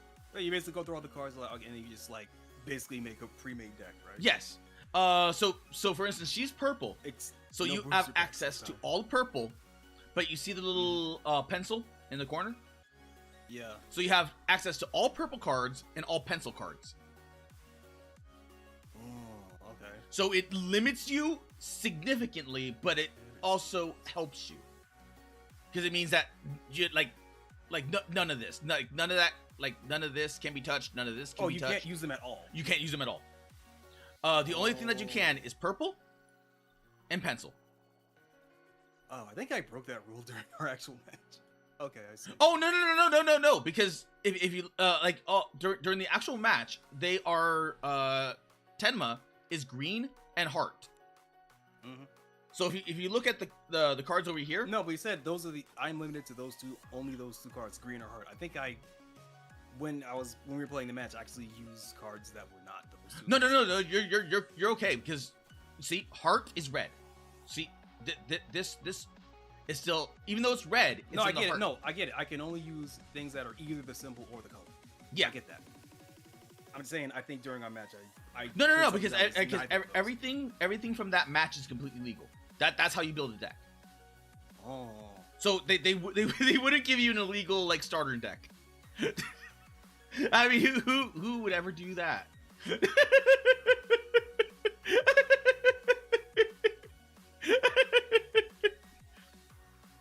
And also, if you look at it, you get a lot more cards, because a lot more cards were added. A lot more cards were added. Delete one content with less than the cost of this card. Then wait, delete one content less than the cost of the card, then the number of cards in your hand.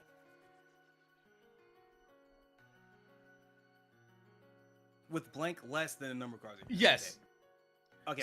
So which means if you have like 6 cards in your hand, you can delete a 6 or less card. So for Tenma, that's really good, because you saw how many cards you had by the end. Well, you know, building up to that. So you can just be like, oh, Pippa the Rippa, you're dead. You're gone. And it costs 2 to do that. Mm-hmm. So some of these are really, really good. Oh.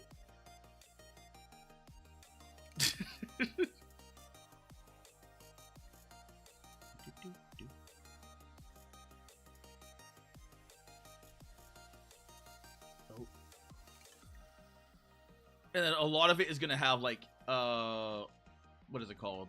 The like in lore stuff. Yeah, in jokes. Yeah, in jokes and whatnot. Means, yeah, I get that.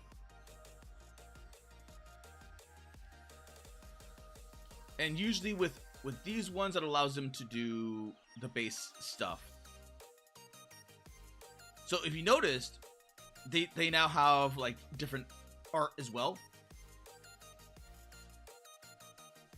Oh, and then chew on cables. Chew on cables is so busted. An opposing persona stars to 0. And opponents cannot play actions either. It just shuts it shuts down so many things. It's just like, oh, yeah, she chewed through the computer cable. And it's one. It's one. That's so fucked up. Which is I don't feel like fighting. Just yeah, it's just take this pittance and just give me the fucking spot. Oh, that's brutal.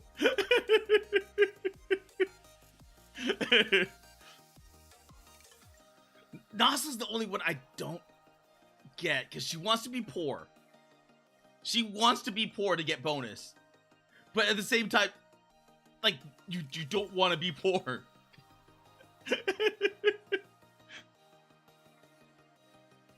So I have no idea how to build Nasa. I have no idea how to build Nasa.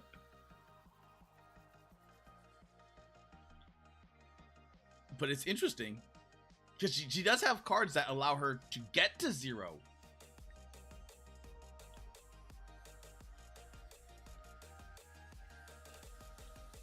But it all depends on like what type of character you like, or what type of like subset of character you like.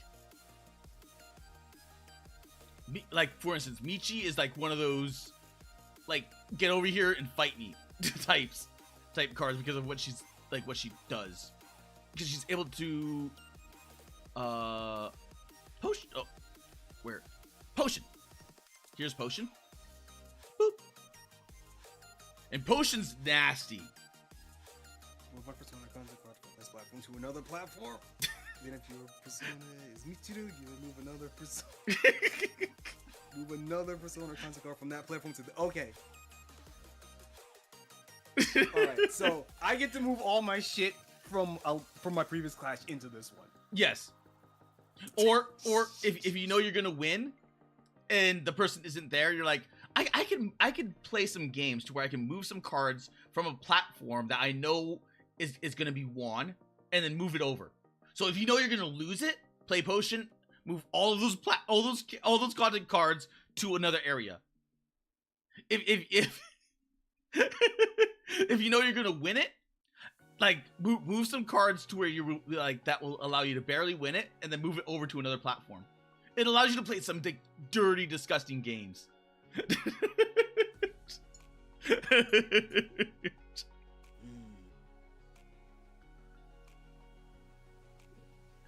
And then now you can see why Armchair was just like endlessly like, oh wait, because there isn't that many cards in this entire thing. Mm-hmm. All right, let's go back to the deck. Boop, boop. There we go. Can you not play a match with the deck builder? No, you can. So for instance, I'm not saying we have to. I just. Oh no. All you do is you go into your saved. Like you save an object. So I have a Michi deck and I have a Nasa deck. And it allows you to play with those decks instead. Oh.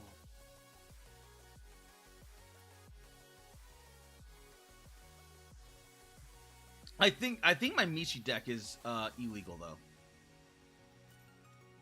I believe it is.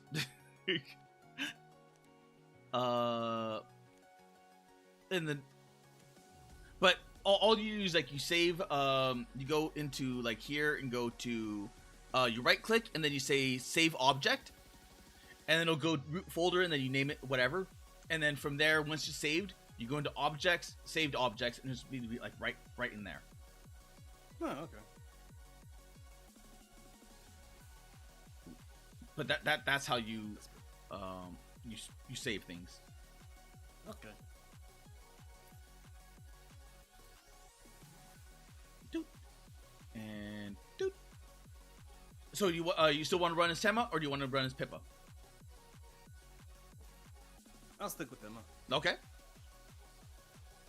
All right, dice. Roll. Just flip. Okay. 5. 1. 1. I go first. All right. All right. Since I go first, one of my cards, and then one of your cards, and then one of my cards.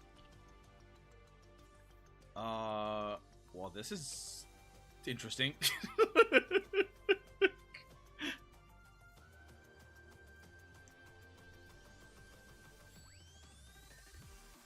1, 2, 3 coins, and then draw 5. 1, 2, 3, 4, 5.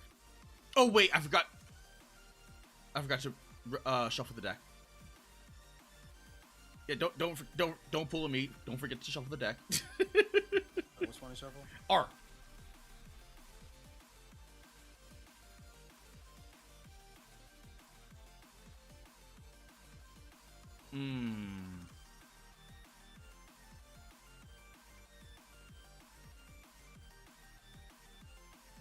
This could be bad. I don't know if I want to mulligan or not. If you don't like your hand, you can mulligan. I completely forgot about that. All you do is you just put all your mulligan. If you put all your if you don't like what you have for your cards, you can mulligan, but you only get one mulligan. You put all your cards face down. So you get a redo. Yeah, you get a redo. Okay. And then you reshuffle them back into your hand or back into the deck, and then you pull 5 more cards.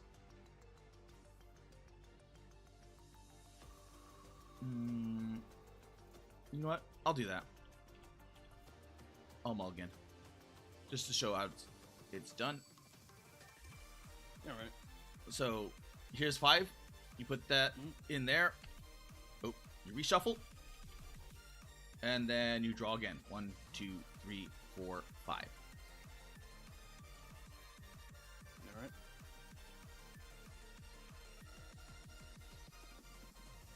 Okay. Yes, I like this hand. I like this hand.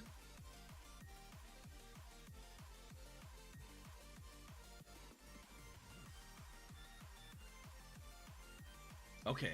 Are you happy with your hand? Yeah, I can work with this. Okay.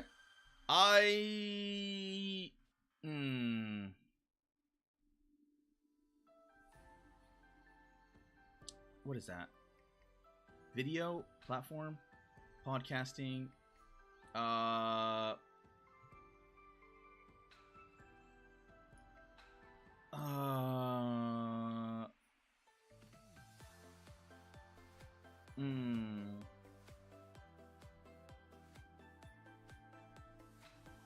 could. Oh, that's 2 or less. Okay, you know what? I'll go middle. Boop. 1, 2, 3, 4.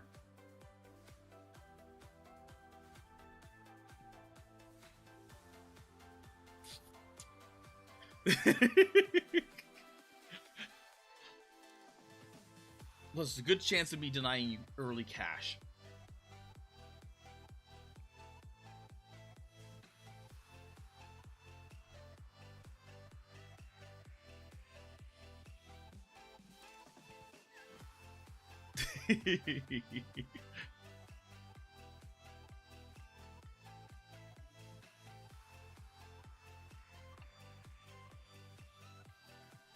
Ah. I'll on this. I'll take you up on that.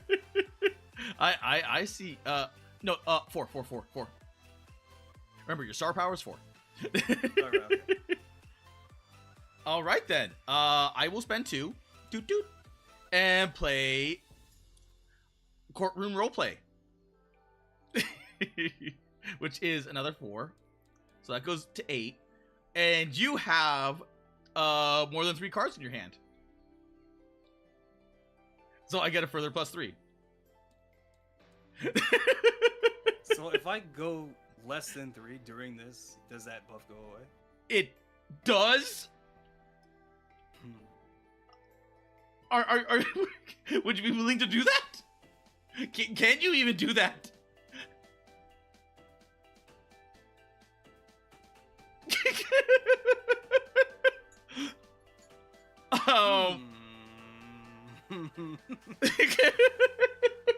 Because Tenma does have the card draw, so you can probably get that back.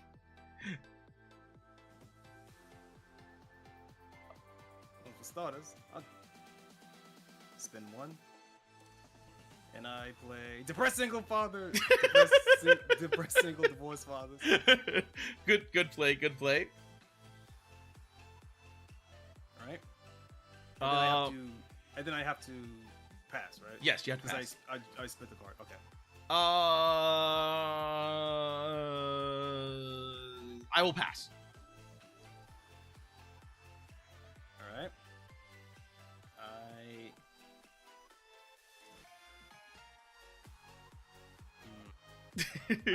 I will discard Anniversary Celebration. Okay. So I get 1 gold, and then I pass.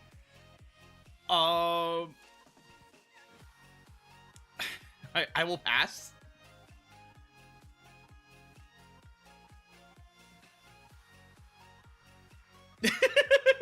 All right, I pass.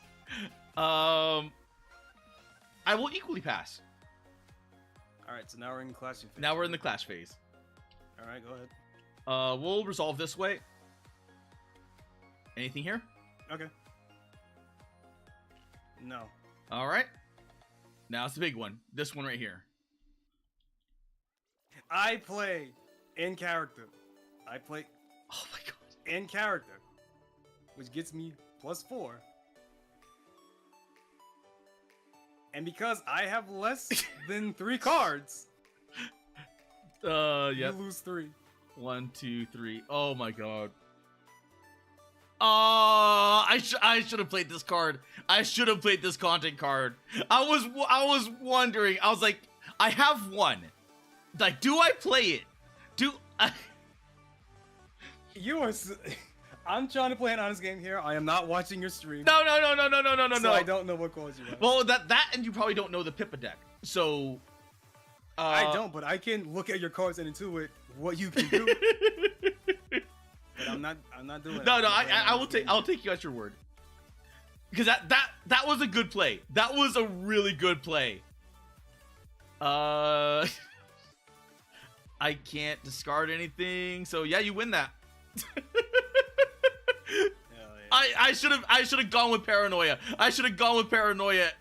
So get 1 gold and then 1 card. All right.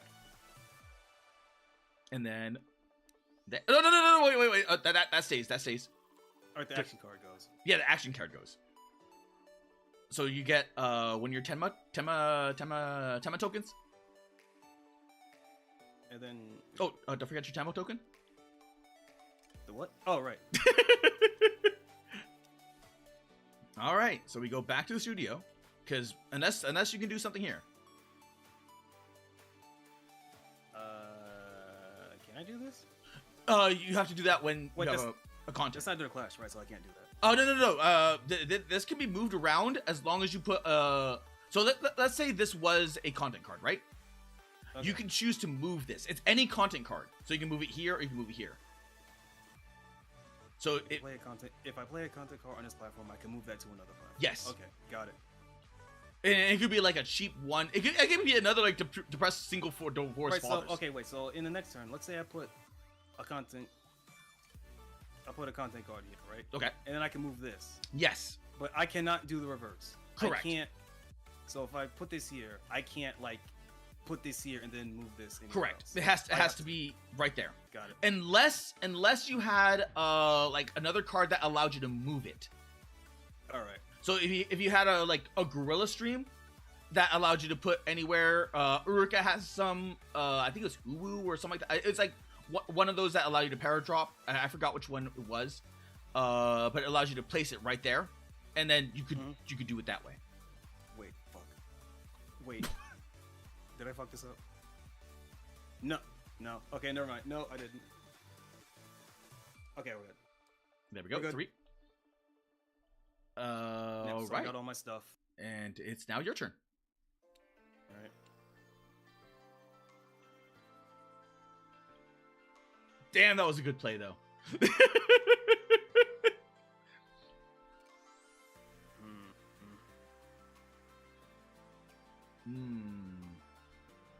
So, with an activation card. Yes. Right. Does that happen automatically, or do you choose the manual? You can choose to activate it. As long as it's on the board. Yes. Okay. So your activation could happen at any point in time, whenever you want. So think of an activation like a spell card. So you can choose to activate even during a clash. Okay. So you're going there. Huh. Yeah, I am.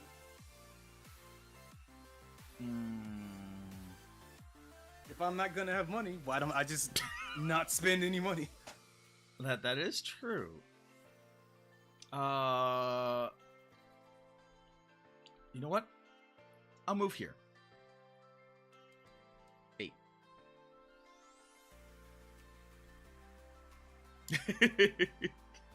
Right, content phase.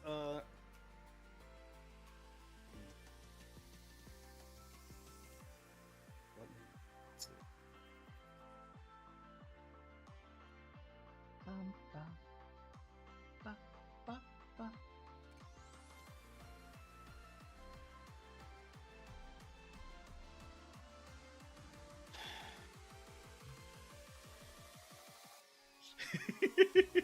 Decisions, eh, Choco?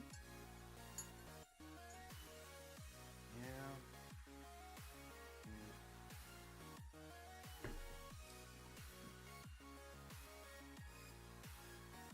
Pass.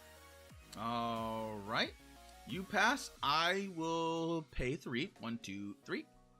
And play Bop. Continue gameplay. So that's 6. 1, 2, 3, 4, 5, 6. And I have more content cards, so I am dominating. So that's extra plus 3. 1, 2, 3.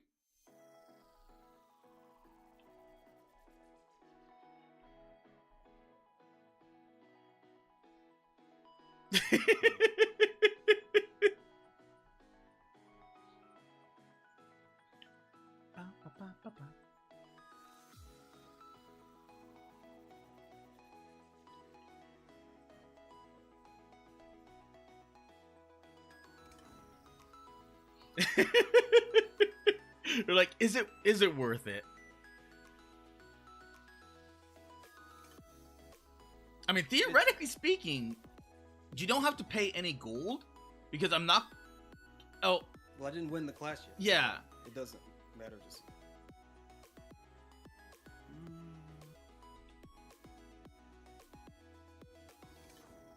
it is not worth it. I'll pass. I'll also pass.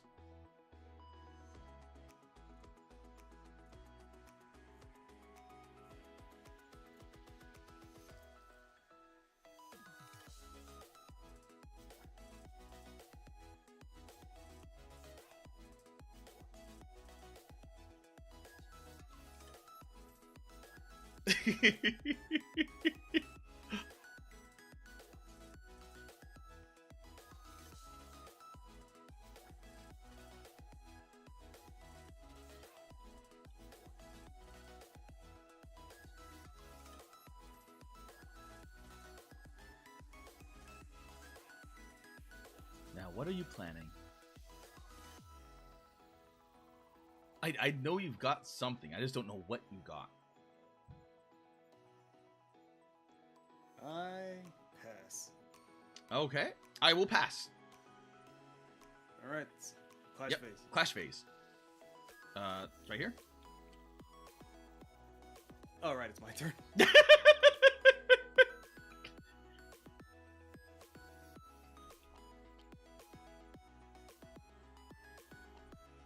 All right. Yep, nothing. So you win that. You get a card. And do you wish to play one, 2 or less on this platform? This platform? Yeah. Did you read the class reward? So you may play one content card of 2 I or have less. to use it after the class. Okay. Yeah. Or you can choose to. You don't have to. But you get it for free. But it has to be on that platform. Pass. Okay. You gonna do anything here?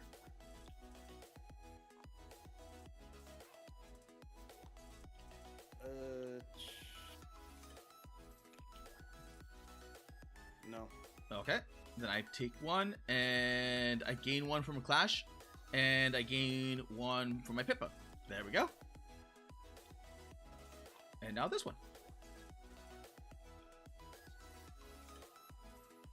I got nothing. Nothing. Okay, there we go. Boop. We go back to studio. 1, 2, 3, and draw a card. And it is now my turn. Let's see. That's 6. 1, 2, 3, and 4. 1, 2, 3, 4. You have more than 3 cards. 1, 2, 3. So that's 16.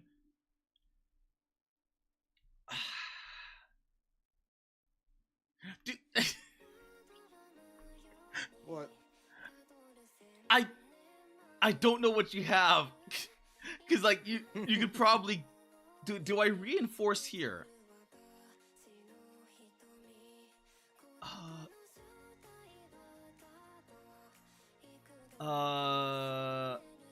No, you know what? I'm gonna go over here. 1, 2, 3, 4.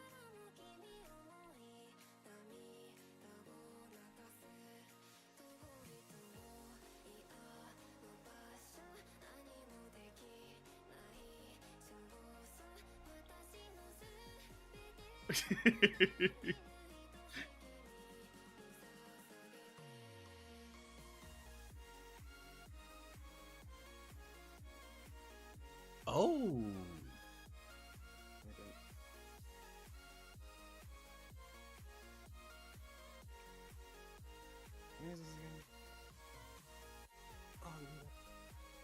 Oh no, you still have +2 because you're domestic divorced fathers.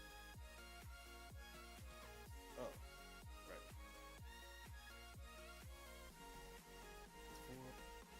Yeah, the only thing that's holding this thing down are these 2 cards. Oh, so you will challenge me here.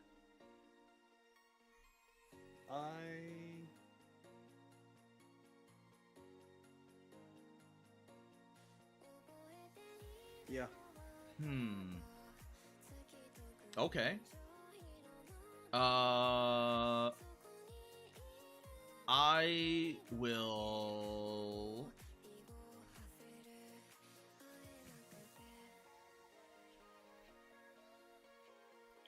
play 1 birthday special. So 1, 2, 3.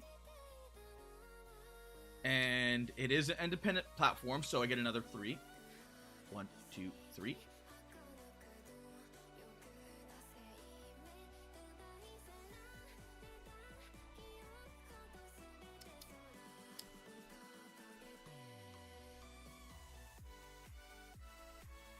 You have a lot of money.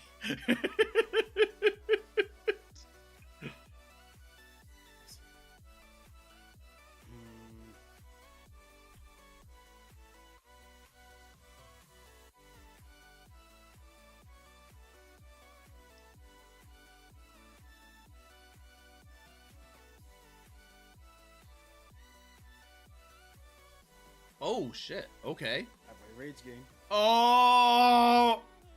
And we both discard.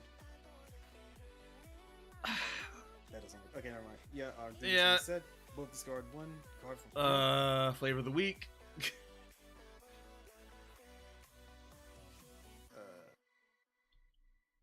And then I can't do that, so I pass. I will pass. Also, you forgot to.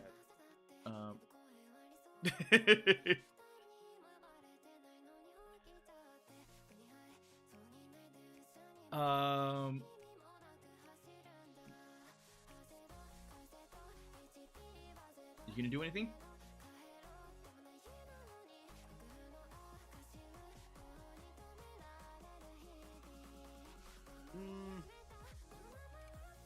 Yeah, pass. I will equally pass. Okay. So one more pass, and then we're into the clash.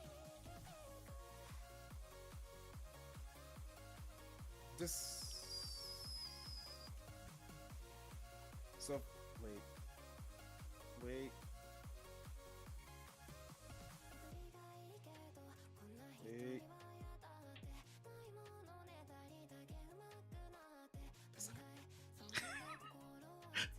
Okay, that's not good. Okay, never mind. I will pass. I will equally pass. So we'll resolve things this way.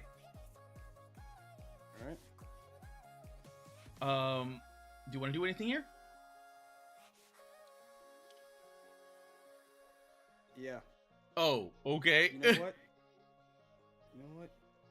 Yeah. I activate instant replay. Oh my god.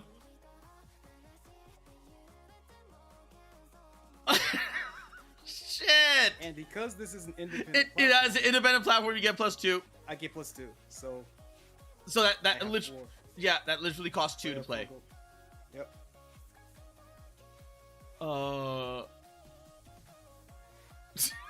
Yeah, you get that. I can't. Yeah, there's nothing I can do that. Like I got one card, but my cards are not that.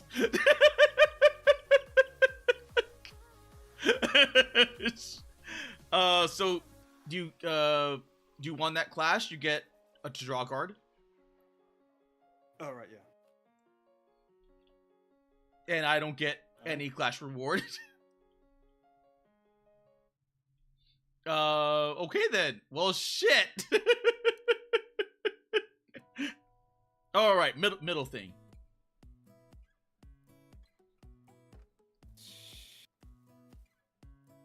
Tempting, but no. Okay. You take it. Yeah, I take it. Bop. Oh, and this one.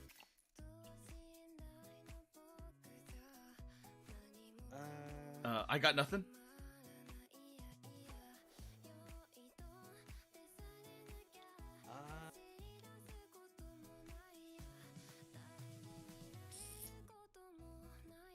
Pass.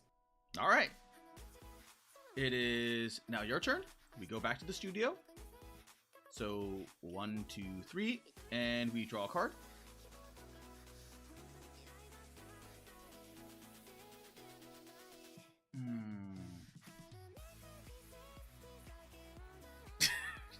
That was a big hand. That was like, damn. I think I blew my load too early. No, that actually was a good play because you got 2 gold. You got like because you think about it like this. That's an independent platform. You only paid 2 for that,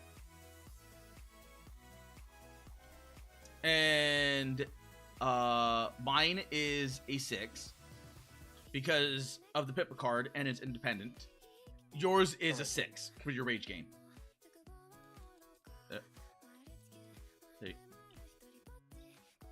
Oh, you're going middle. Wait, fuck.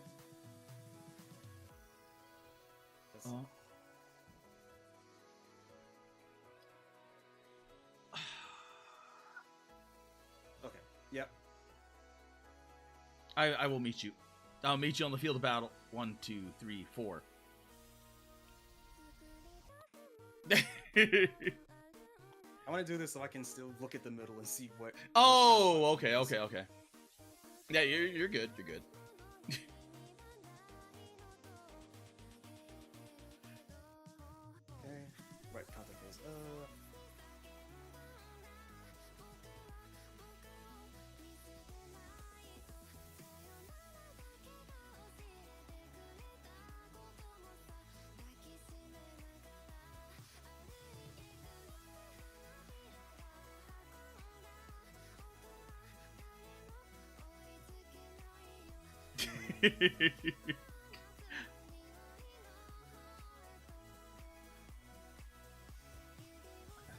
I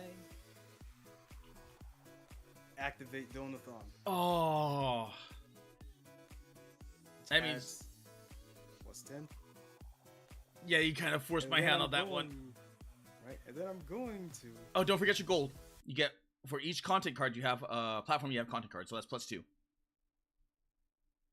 No, it's gonna be +3 because I. Oh my god! Over here.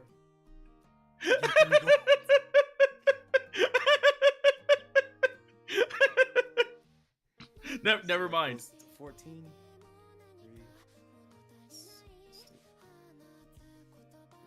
On a starting from right. Personal. Okay. Oh god! Yeah, you are forcing me. You are forcing me to do something, aren't you? And then wait, can I still go? Actually, you know what? No, I pass. Okay. I will spend all of that to play Mukbang. Well, Mukbang is in there, so that's an extra +10.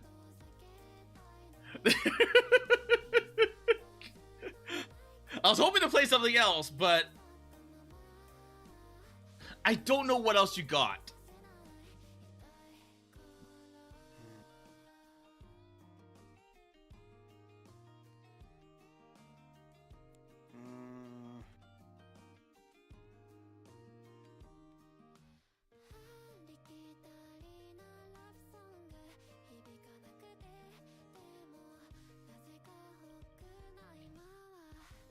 That's a big number.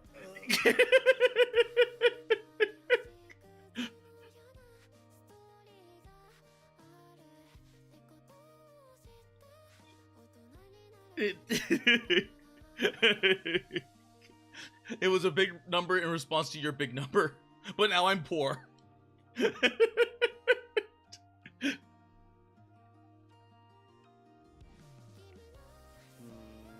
Okay, question. Yes. I'll show you.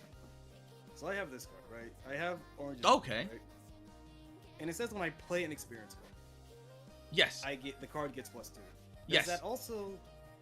Do I also get the buff if I discard an experience card? Does that count as playing a card? Or does it only matter if it's on the board? No, that would be technically playing because you're discarding it.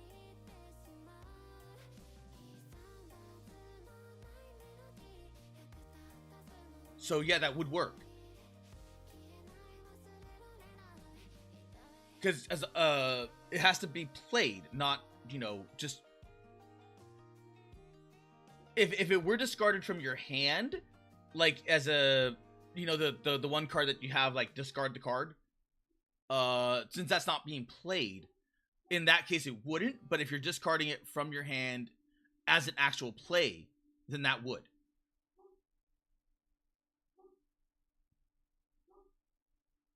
It's one of the game in-game mechanics to where you can't do a discard snowball thing, to where you play a card, you discard a card, and then it triggers the discard rule, and then you can just like snowball off of that. Okay, well. So, but in that instance, yes, it would work. I am going to pass. I'm not gonna beat that 30.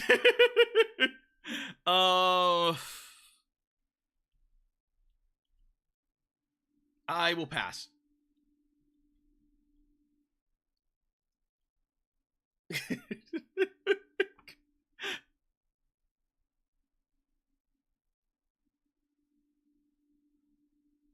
It's interesting to see.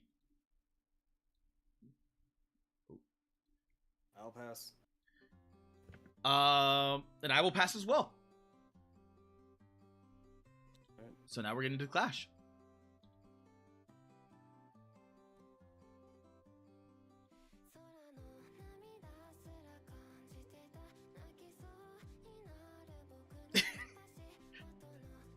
Okay.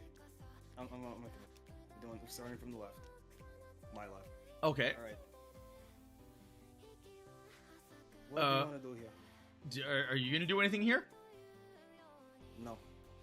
Then equally no. So that's a tie. Nothing happens. Because nothing ever happens. Alright, what do you want to do here? Hopefully nothing. Are you gonna do anything? I will do nothing. Okay, so I get the card. That's 3. So I get 1 gold from that, and then I get 1 gold from Pippa.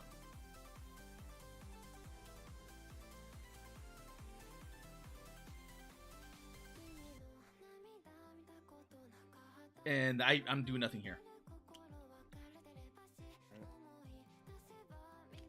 So you win that.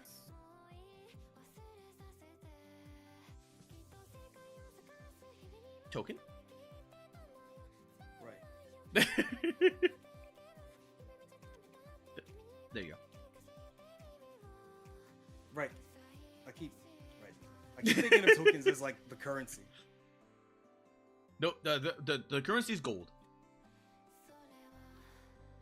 So we return to studio. 1, 2, 3. 1, 2, 3, 4. And draw a card. Oh.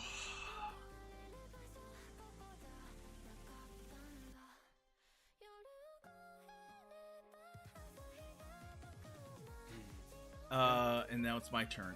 Yes, your turn.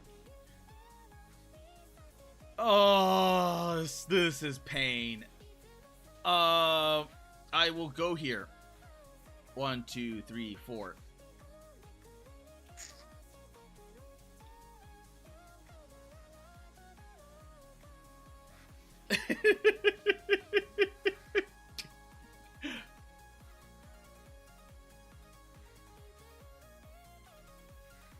Wait, so does the Donathon card here, does that stay activated until it gets removed from the board? No, you can activate that once a round. So you can activate this at the top of the round and then get 3 more gold. Oh, so I can activate it right now? Yes. Fuck, alright. Alright.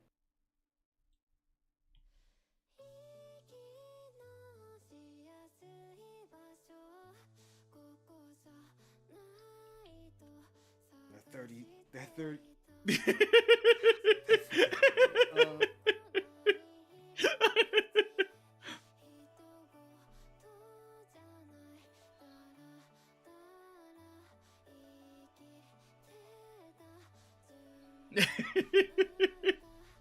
You're trying to think like, can I get anything there?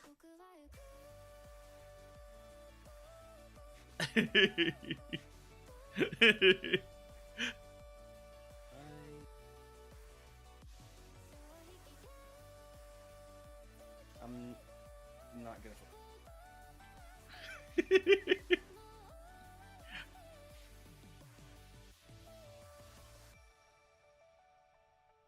I'm not fighting it. All right. Okay.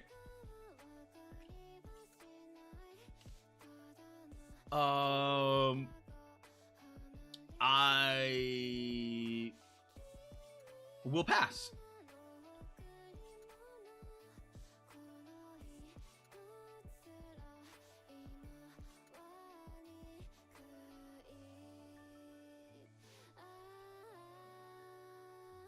I will pass. I will equally pass.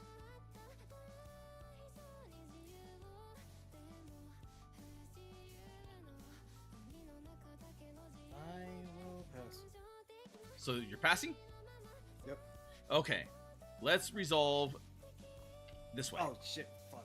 I forgot there were 2 content phases. Yeah. Did you want to? I'm thinking, because in my last, it's 1 content phase per platform. Yes. That's where my brain goes. But you're right. There's only 2. Oh. I play. Oh. I play Mama Cameo. Oh. Right. This means I activate. Yeah, you get 2 more gold. No, I'm not activating it. I'm playing it. Oh. No. Remember, this is the activation card. Oh, I was using it as content. Oh, well, so yeah, you still activate it though. But it only activates when I return it to my hand, right? No. Activate is the tap. The activate is like this. Okay, so like. Okay, so as soon as I activate it, as soon as I play the content card, it activates. And once it activates, I have to do. Well, you have to tap the card. Remember? Oops. You tap the card like that, and it's activated. It works in the same way like this one. Yeah, but once it activates, it returns to my hand. No. Oh wait, does it? So oh yeah, it does it. Oh, okay, never mind. I didn't even read that. Yeah, so I wasn't activating it. Okay. I wanted the Okay. It's 8. I want to use this and then move this over here with another 8. Then I spent on that. Okay. And that's the end of my turn. I will pass. Alright, so now we're in the... Now we're gonna be in the conflict. Yeah, the... What's it called? I will still resolve this way. Alright. I am not doing anything here. Alright, neither am I. Alright, you get that token, and you get square.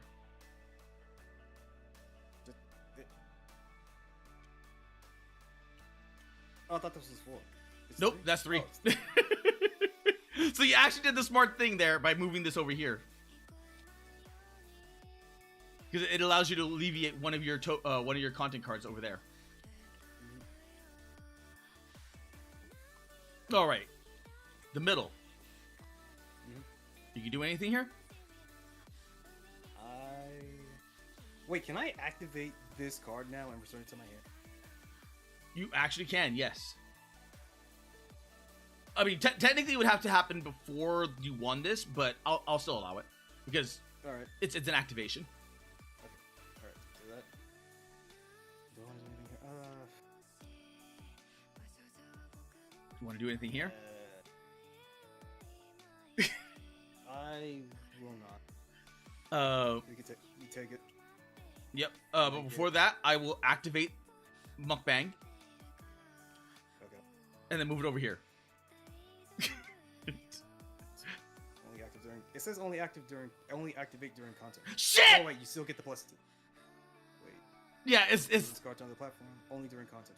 Okay, so you can't do that. Yeah, I can't. Oh crap! I should have thought of that.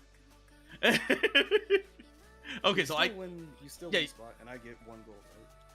Yeah, you get 1 gold. Yeah, you got 1 token, so you get 1 gold. Mine. Let's see. I won that, so I replace mine with mine, and then you place that. There you go. These go in the if I can stack them. Well, you know what? That goes in the garbage, and that one goes in the garbage as well. Oh, this. Yep. Right. Yeah. Because that content board was cleared. Right. And then this one, you get a token here. Oh shit. No. Wait. Yeah, you forgot about the third platform. Yeah, I did. So now we're in studio. Yep. Return to the studio. 1, 2, 3. Oh yeah, I draw a card. No, yeah. Draw a card. Draw a card. I get to draw a card. Winning the flash.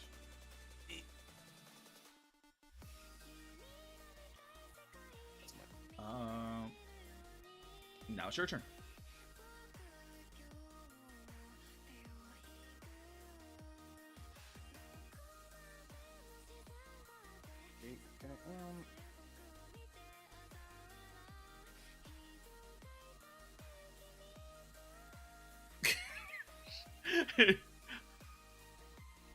How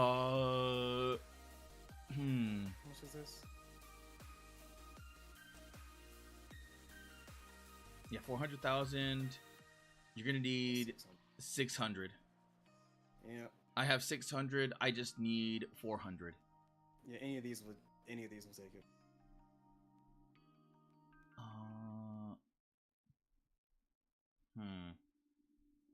I will move 3. That one's cool. So I'll move mine here in the middle. Oh, okay. I will move 1 here to deny.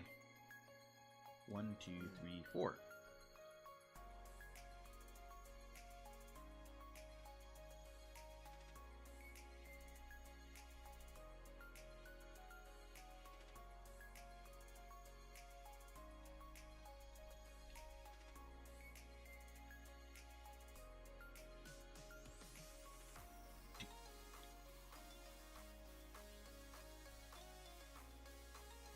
So what are you gonna do? You got 12 gold to spend.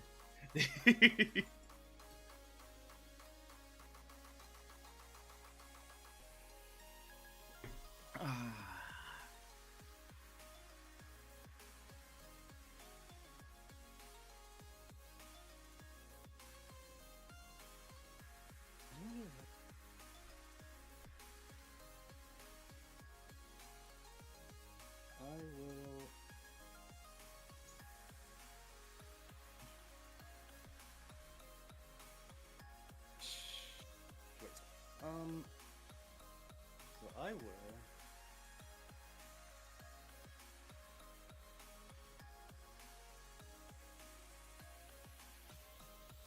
Then 4. I will play Mega Captain. Oh, I like that card. So I get That's 8. Oh wait, no, plus 8. Wait, can I just do this? Okay, I can't do that. I can't do the calculations on the computer. Oh wait. Objects. There you go. Boop. No, it's fine. I didn't need to calculate. I just didn't know if I could do it on that thing. I didn't need it. So that's 12. I spent them. Yes. Yeah, I did. Okay. Alright. So that's the end of my turn.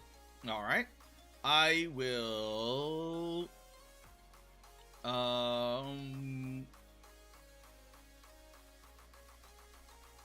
I will 1, 2, 3 play Marshmallows, which allows me to draw a card, and that's 1, 2, 3, 4.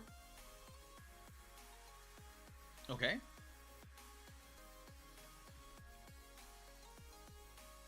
And there we go.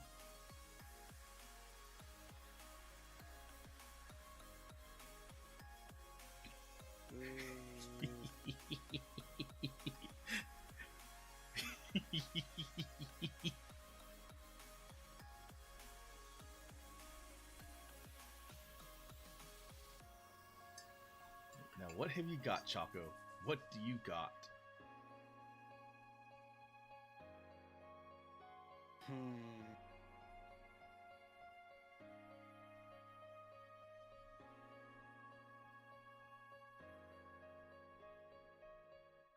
Wait, can I do?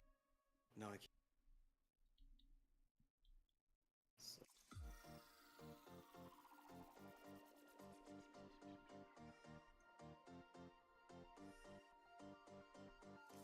Wait,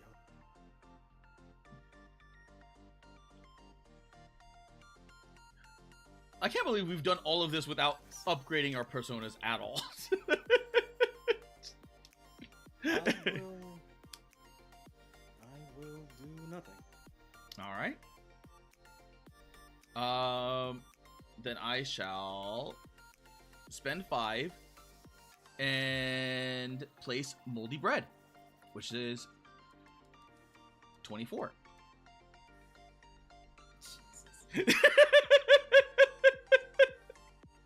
I'm out for blood. Yeah, you really want?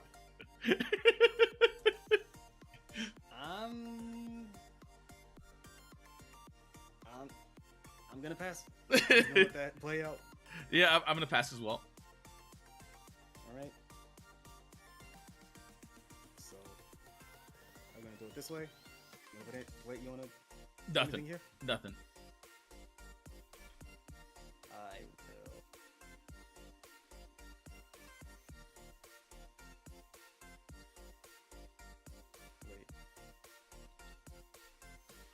will discard Uru. Oh. And move. Oh. Persona here. Take the spot. Okay.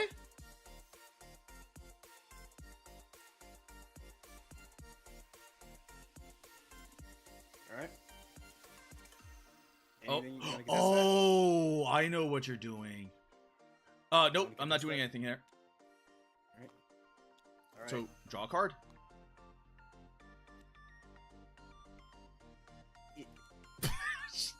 Wait, fuck. Okay, wait. Alright. Alright, no spot. Nothing. I've got nothing. Alright. Right spot. Do you want to contest this? Dude, can you contest mine?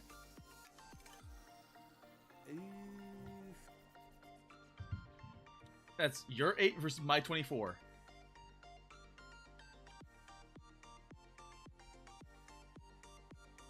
Wait. Ah, that does. I can't do that. I can't roll. I can't go back in time, so I'm not gonna do that. You know what? Nah.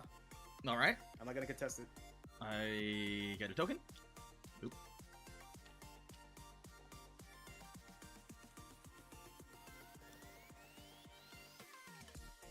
So we return to the studio.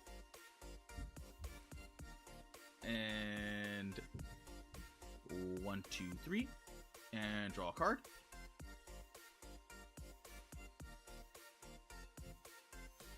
Okay.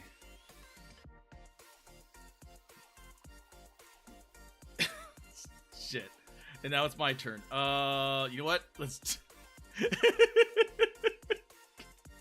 1, 2, 3, 4. I'm doubling down. I just need the 500k. I just need one. I don't need everything, I just need the one.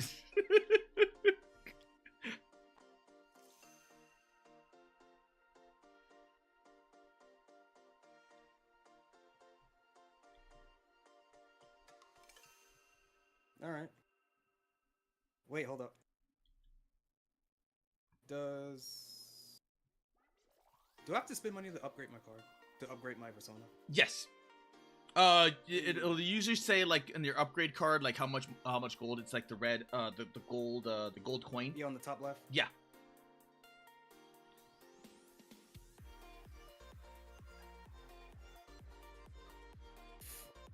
So this round you would get the attack bonus. You wouldn't get the currency bonus until next round.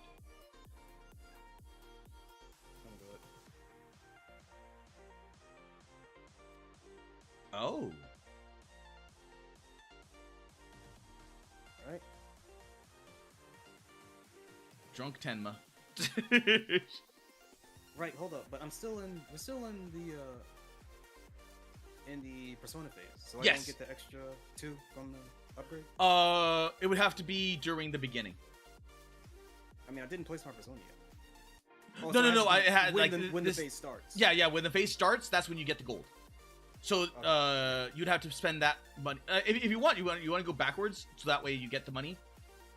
Because you had the money beforehand, right? Yeah. Yeah. Then if you want to go backwards, then like. Well, like it would just add 2. So. Yeah, just add 2. Okay, so I have to use this as like a content card. Yes. So right before the next round starts, you want to upgrade your persona, so that way you get the currency. The currency bonus. You know what? I'll commit to the mistake. So all right. No. You can do it. I'll allow it. No, it's. All right. Okay. Right. Because you're still learning after all.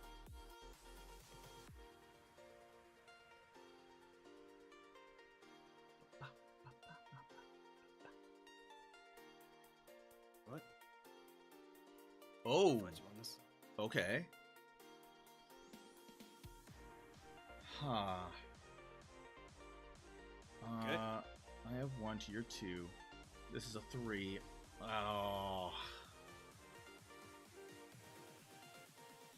I will pass. Okay.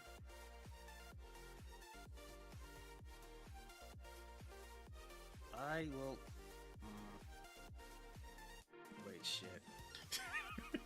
play shit.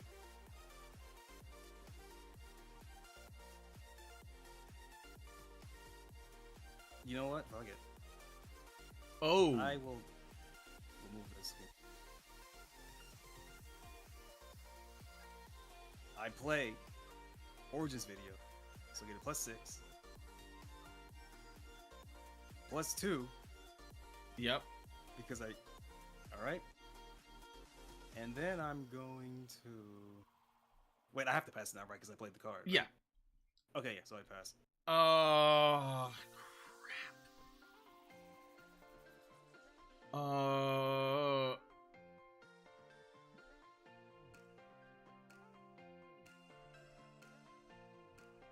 Yeah, I can't do that. Can't do that. It might be better just to do this. So I'm gonna do fundraiser. So 1, 2, 3, 4, 5, 6, 7. And now I'm poor. Okay, well, I'm going to...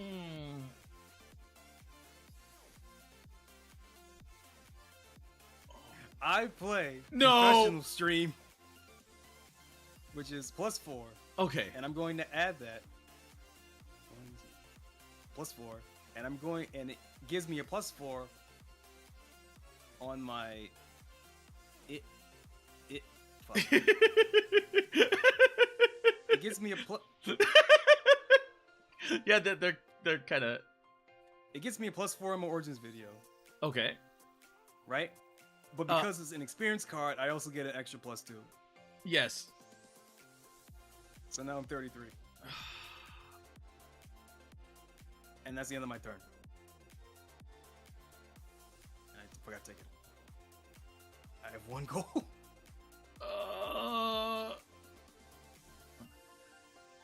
Shit. I should have played this. I should have played this. I should have played this instead of the moldy bread.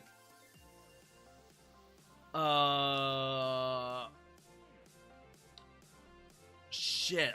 Oh my god. Oh, I discarded the one.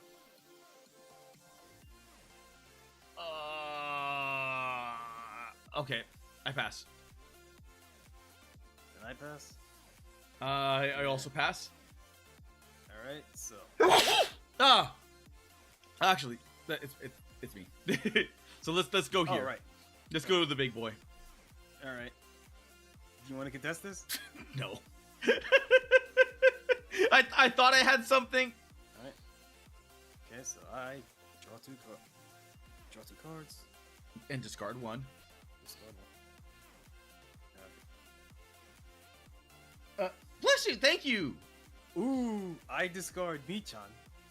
Oh. And I get 1 gold. Oh no. You can't. Oh, that doesn't work when I discard it. No, because that's there to where that's why when you have a discard, the discard takes over the discard rule. Otherwise, you can just snowball that.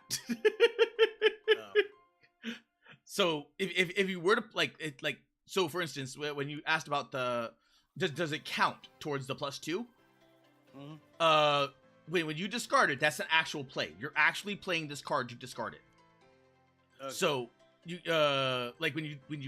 when this happens, when you discard, that's that action discarding this action. So that takes precedent. Okay, got it. All right. Well, I still discard Michan. Yeah. And yeah, you get this. You get it. Because that was 3. Right. I do get 1 gold though from the token. And all of this gets thrown in the garbage. Oh god. And since you won that, you get to place a platform. Or the new platform. And then I gotta reconfigure this. Hold up a second. Okay, so there's Rage Game 6. I'm gonna save that one for last. Origin video. 12. Oh, it was. Did you want to move the? Wait, where did this one? I have to wait for content phase to do. So no. Oh no! You already won that. You already won that thing. So everything gets deleted. All right, these all get reset. Yeah. Right. So all these go in the garbage. Yeah, all those go in the garbage, including this one. Yes, unless you wanted to move it, but I. Well, that has to be content phase, right? Oh yeah. That had to be in the content phase. So, yeah, that's dead. So that's there. That's there. Oh, wait. We still had other ones. All right. Because remember, you saw the mega capping here in the middle. Right. Yeah. Do you want to contest that? I cannot. Then I move it over here. Wait, no, it doesn't work because I already got the new. Okay, that doesn't count. All right. So I get. You get nothing. You just get a token. What? You get a token because you won that. Because I can't contest it. Oh right, I only get the Clash Award on the. Yeah. Okay, I only get the Clash Award on the. Part yeah, on the persona. And unless there's a Clash reward here on the card, but there's all these are playing cards, so there's no Clash reward cards. Okay. And then that one. I can't do anything. I blew my load all on that one square. so take another token. I don't have anything on here. No, here. Oh wait, you're right. That's 0 on both sides. All right. So we go back to the studio. 1, 2, 3. One card. 5. Draw a card. All right. And now it's your turn. Okay,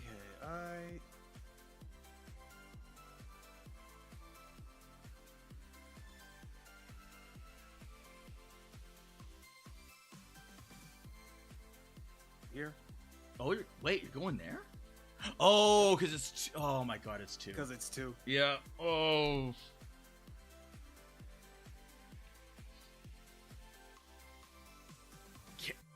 Can I even win this? I have 4...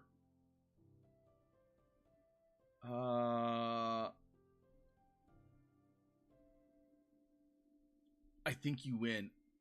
I think you're gonna win. Because even if I move here, that's a 4 to your 8. Because of mega capping. I only have 4. Oh man, I blew everything on that one. So I would literally have to stop, like, contest you here in order to block you this 3. Otherwise you win. But then you get this. So even if I tie it, and I can't tie it, that's the thing. So I have to concede.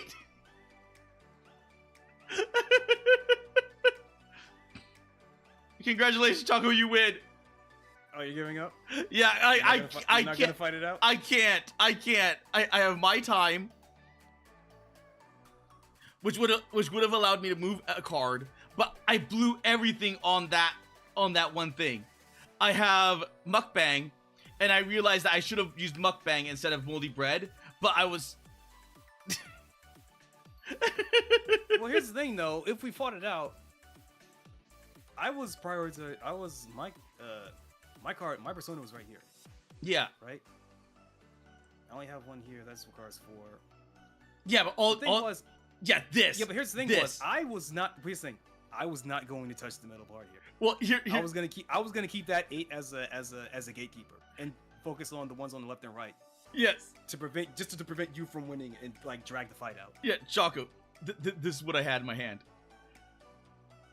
One content card.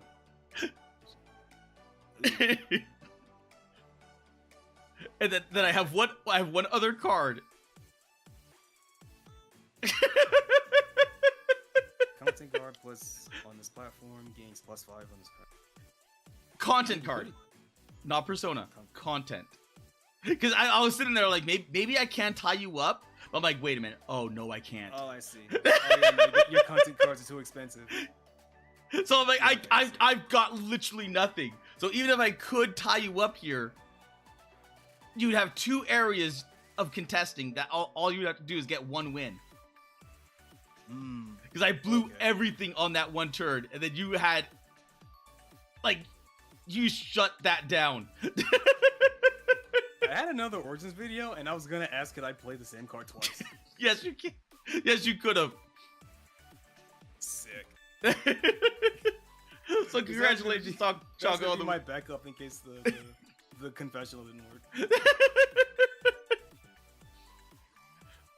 Congratulations, Choco, on your win. We're 1-1. Oh my god. So now we are tied. Yep. But that was a good play. Because you saw what I was doing. I was trying to double triple down on that area. But by the time all that was done, I was poor. I'm gonna be real. I'm gonna be honest. I was not planning to bleed you out like that until I remembered that you already won a platform. It's like, oh fuck, I can't let him win this. I was almost ready to completely just give it up to you. Like it's fine, because I thought that I forgot that the platform you won was a 600. Yeah. What, 600,000? I thought it was I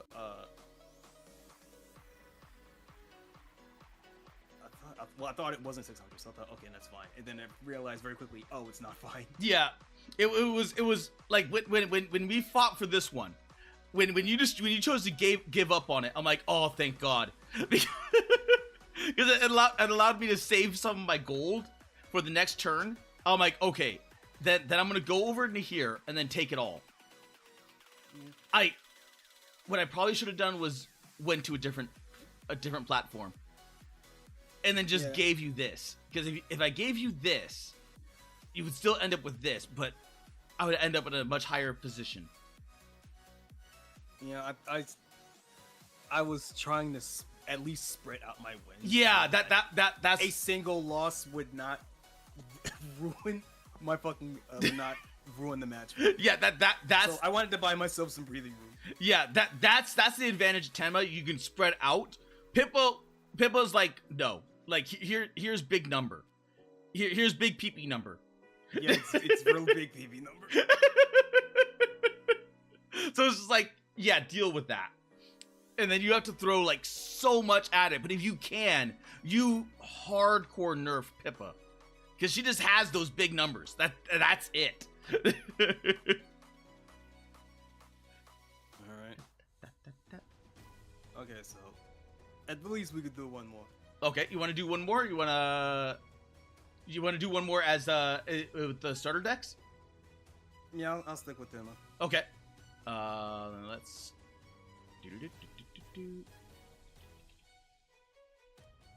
I'm gonna run to the restroom right quick. All right. Be right back.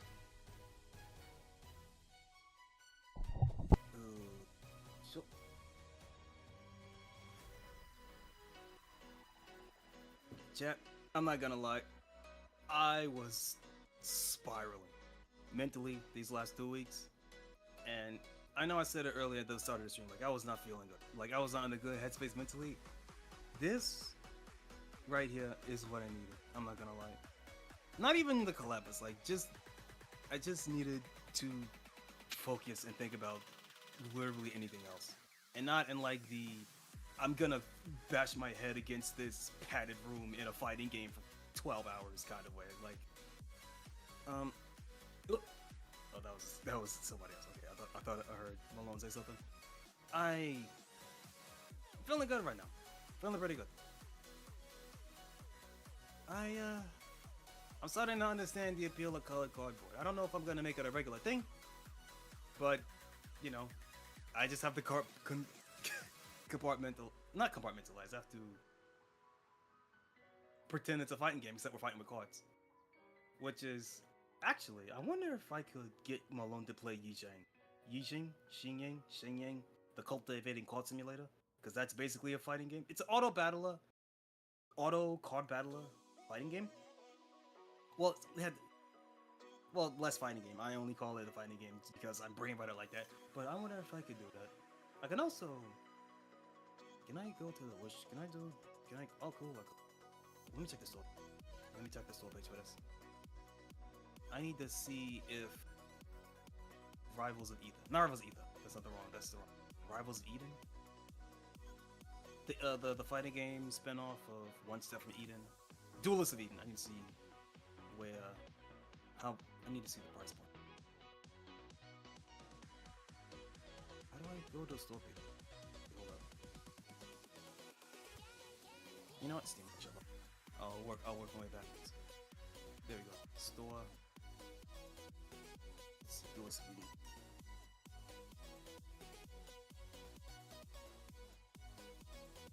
Is that normal? Is that the normal price? Oh, it is. So that doesn't really matter at this point. So how much is the regular? I have returned. That's all I have. Welcome back, my mom. Thank you. You know what? I was just talking about how this was this game here, this whole tabletop thing, this whole colored cardboard thing. Oh, is the mental refresh I needed. I even said it in the beginning of the stream, like I was not in a good fucking. Okay. So I'm feeling pretty good right now. Oh, that's good. That's why I like board games. They're just like good, stupid fun. Like you know what? Right before I'm gonna show you a cool game. Remember when I told you about Love Letter? It was vaguely this thing. So like we each draw a card. So and we'll just like play it out like this. So we each draw a card, right?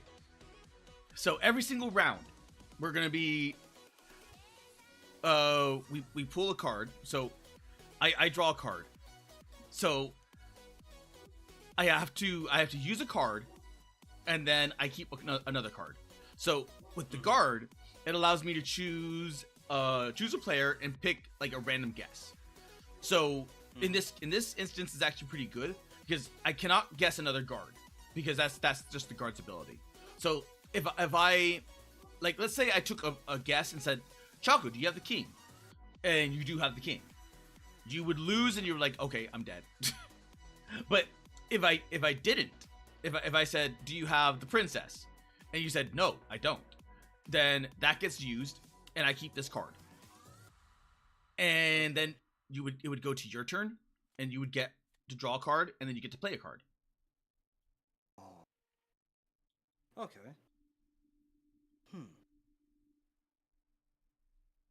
And the whole point is to be the last one standing.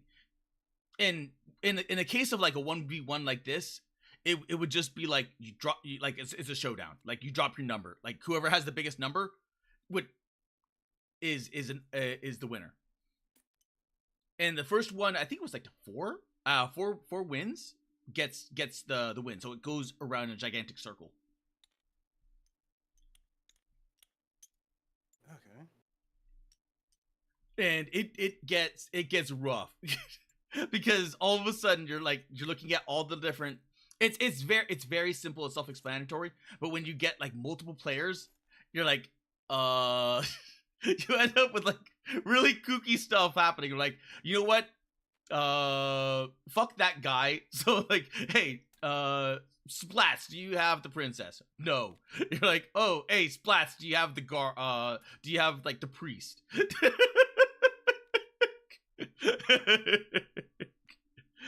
It's basically deduction. It's deduction in the game. So you're card counting and you're playing deduction.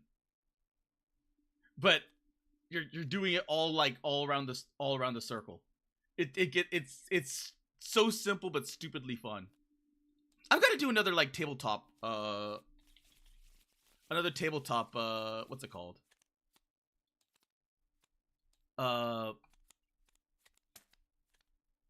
Another tabletop stream where we get a whole bunch of. Now, here's the princess. Read her flavor text. If you discard this card, you are out of the round. So if you draw the princess, you have to bluff your way. Like I can't get rid of the princess, otherwise I immediately lose. So how do I get rid of this card? How do I? And then all of a sudden you realize, oh wait, so I think this card. Oh no, there's one card that allows you to switch players' hands.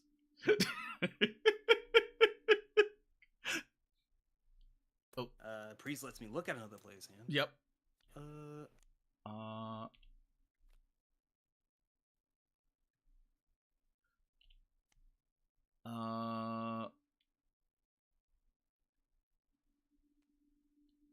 Oh, this one's nasty. Where is it? Look at a player's hand. Look.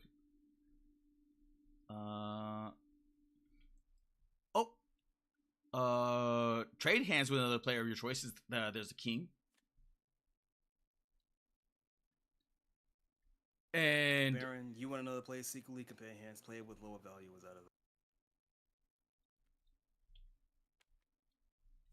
it. And you look at this is immortality for a round.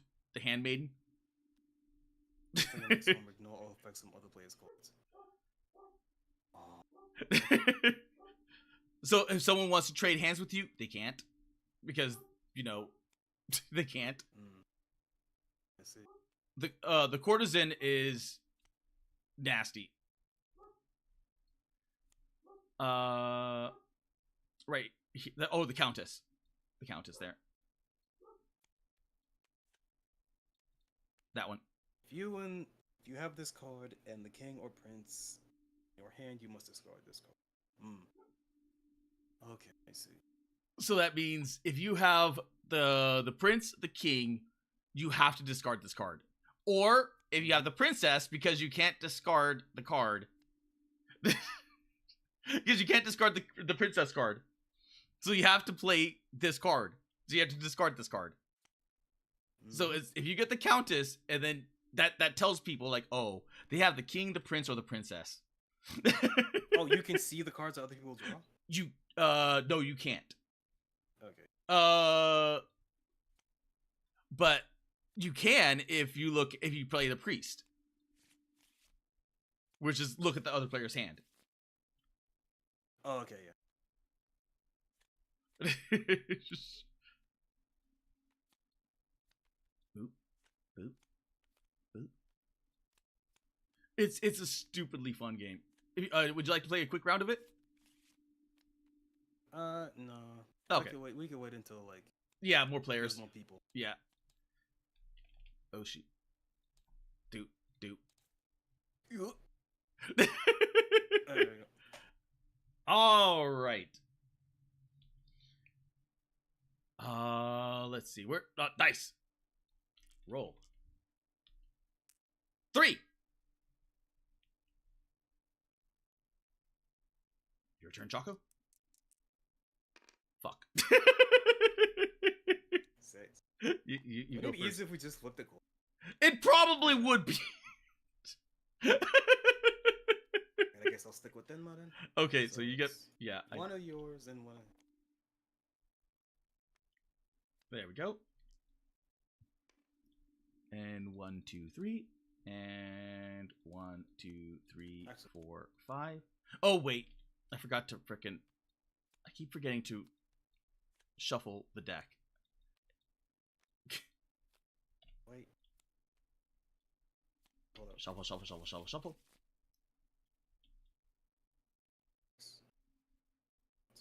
Draw 1, 2, 3, 4, 5. God. Oh. Okay, I see. Oh, you're experimenting in the what's it called? Yeah.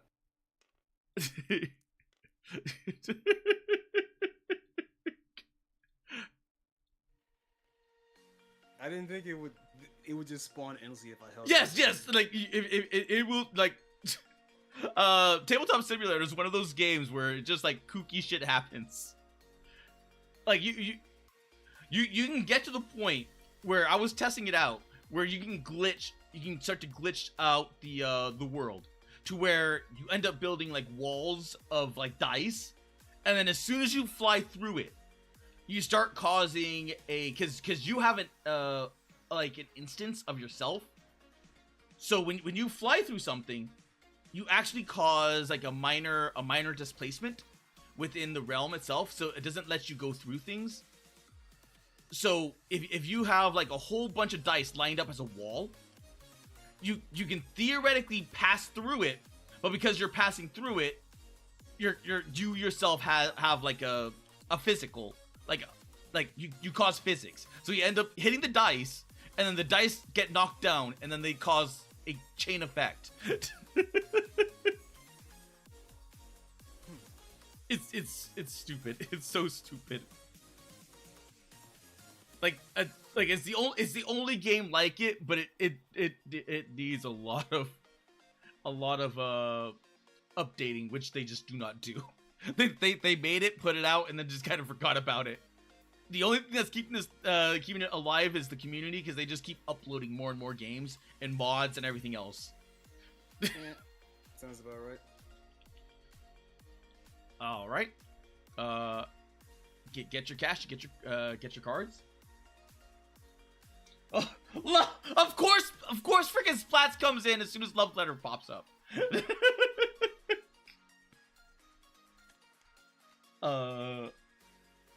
Oh my god, what the? Oh, did you shuffle your deck? No. Okay, you might want to shuffle your deck. Oh my god. Because I keep forgetting to shuffle my deck.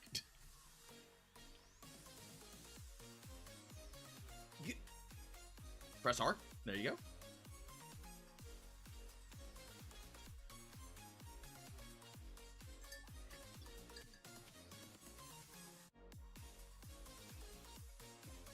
Ah.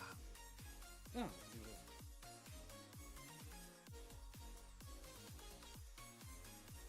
Let's see, 600k.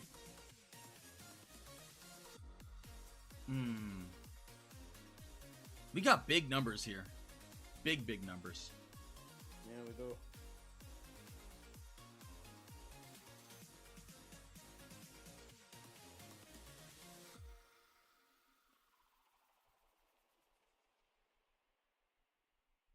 Right, I forgot my. Okay, let's see. See if I can get an early lead here. You know what? Against my best interest, I'm gonna go here too.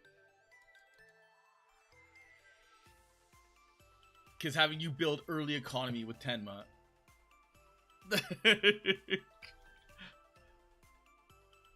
I do not want that.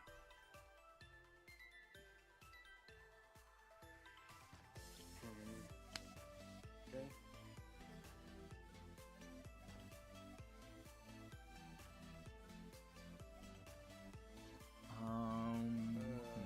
Alright, so it's my turn. I'm gonna.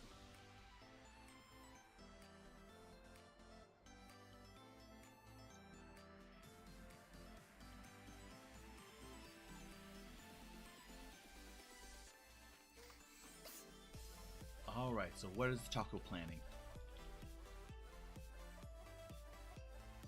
I will. I will play. Oh.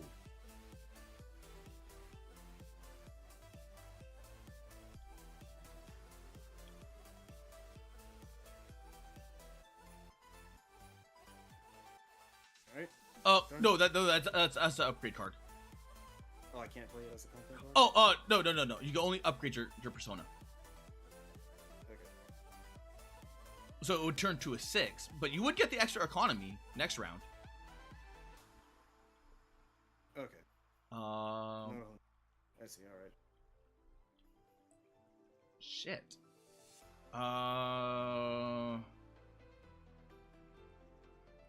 1, 2. Courtroom roleplay. So that is now 8. It is not on independent, sadly, but I don't want you to win this.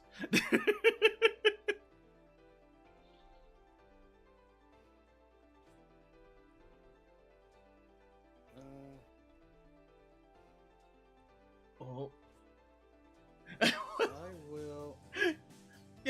it was, and then it got pushed to Oshi push. I will discard anniversary celebration. Oh, okay. And I will discard VTuber Coffee. Get another gold. And now I have 2 cards. So. Hey. Oh, okay. Yep. So you have -3. Oh no. That was at 4/4. So I didn't even figure in the +3 yet. So I still at 8. So I just did that for nothing. Okay, cool. Whatever, I got 2 gold out of that. Alright. I mean, yeah, you did get some gold out of that. So next round you're gonna have 6 gold.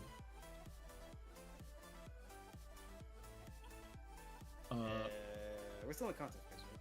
Yep.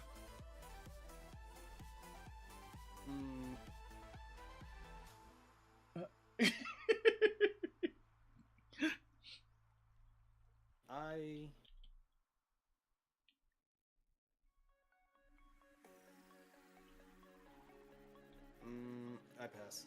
I pass as well.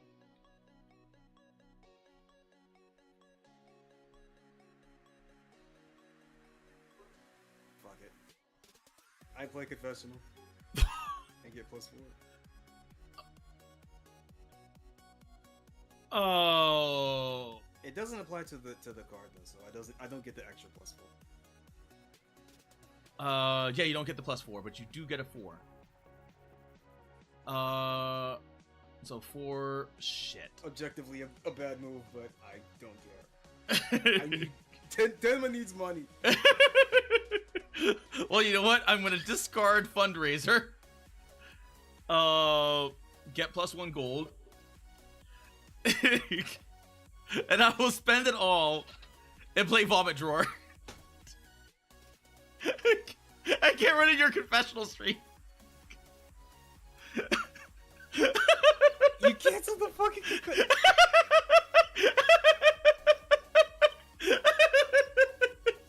God damn it.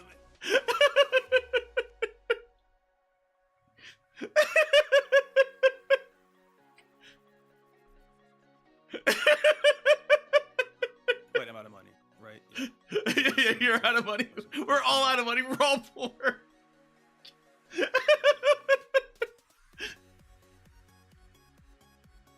God damn it. All right. Pass. Pass. Pass. Pass. Alright, so. I'm poor. I can't do anything. So I get a pip coin. I get a pip coin here. I get 1 gold for the win. I get 1 gold for the win. Anything here? No. Anything here? No.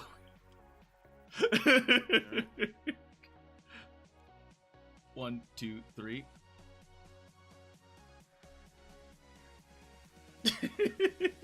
And then draw.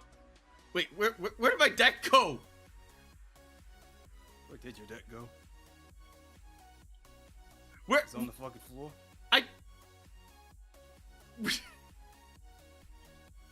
Where the hell did my deck go? You wanna start over? Yeah. Wait. Let me go back. Where did the deck go?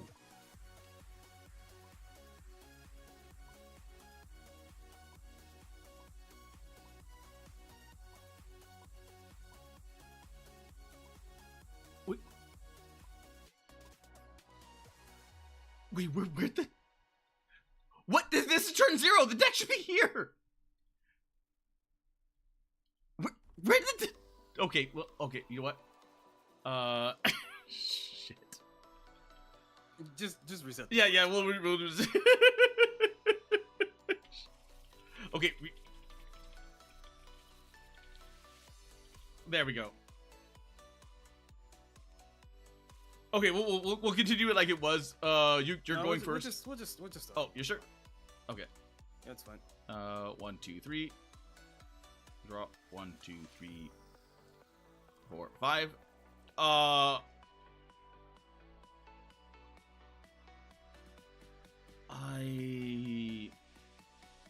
I'm probably not gonna like this, but you know what? We will. Okay, let's see. 4.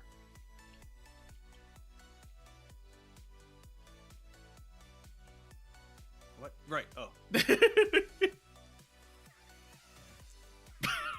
Okay, I go first. So I get card there. Card there. Oh! Oh. Well, this is an entirely new play then. Wellington strikes again.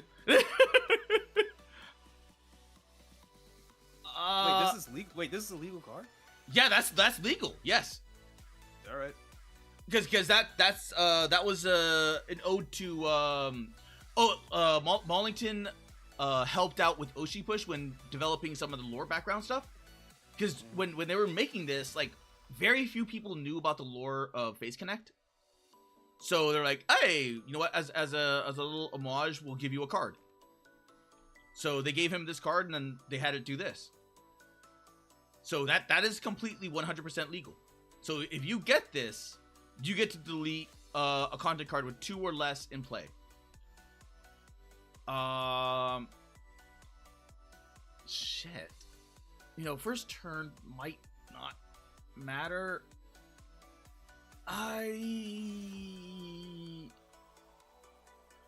What is this? Independent. Okay, it doesn't matter. So let's go. Yeah, let's go here. So 1, 2, 3, 4. Oh, okay. I will blow my load and play Marshmallows. So I'll draw a card.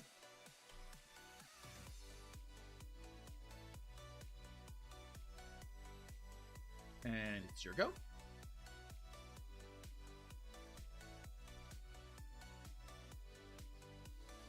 Pass. I will also pass. Pass. Pass. Pass. All right. Let's resolve here. You gonna do anything? Pass. Okay, I get a coin. Boop. Or pip token. Anything in the middle? No. And here. I'm gonna do nothing. You are saving money. Yeah, I am. Return to the thing. 1, 2, 3.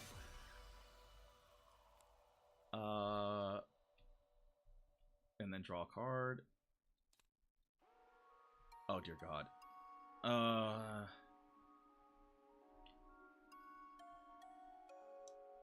And it's your turn. Doop.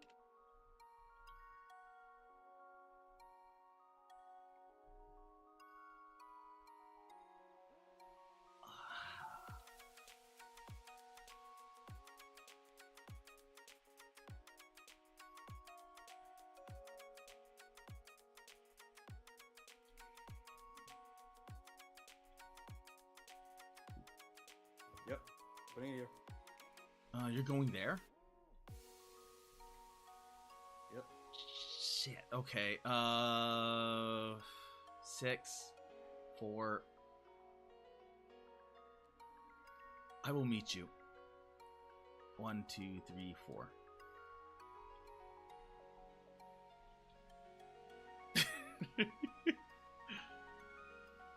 You were not taking my area.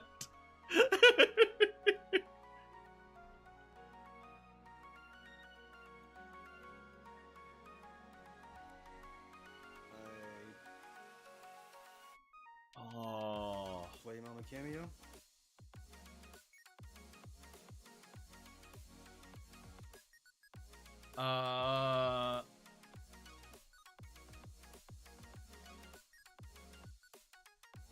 I will pass. All right.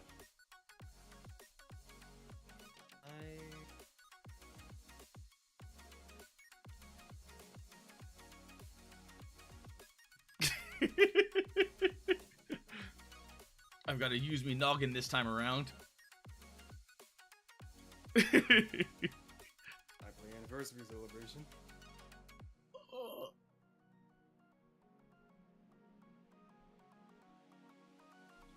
Ben 1. That's my turn. I will pass. Pass. Pass. Pass. Okay. Clash.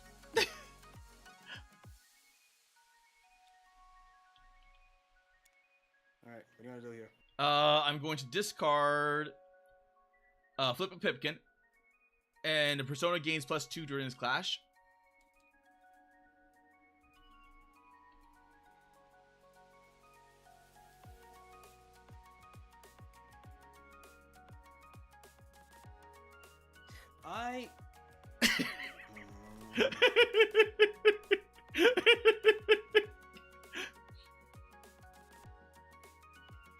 I'm thinking.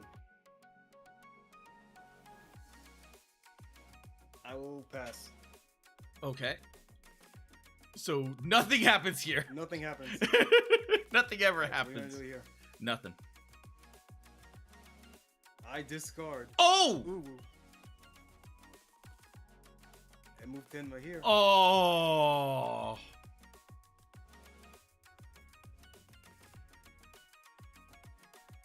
Wait, because I... Okay, no, the clash is over, so that doesn't count. Okay, alright. So, you want to contest this?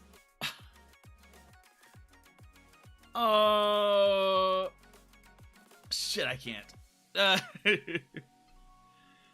Card. Alright.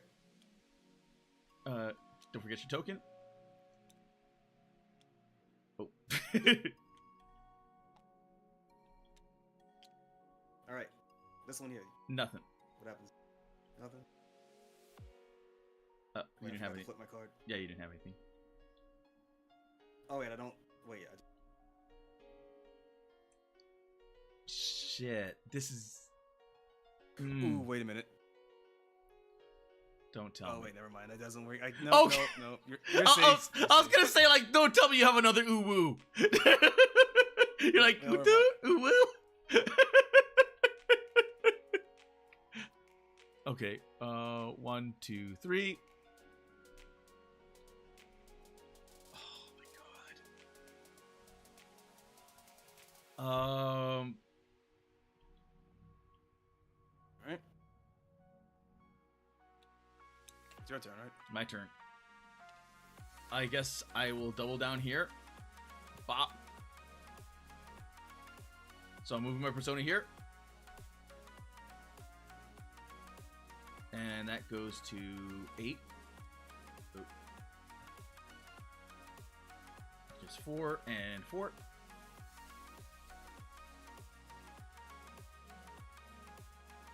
Center. Oh, okay.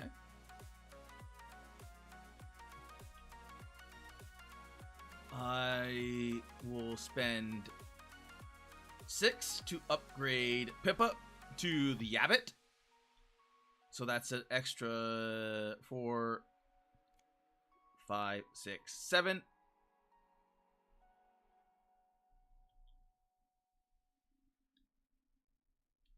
Oh. By you doing that, I can't play one card.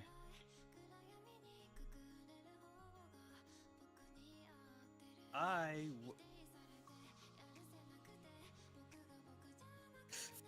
can't do that. Fuck, I can't do that.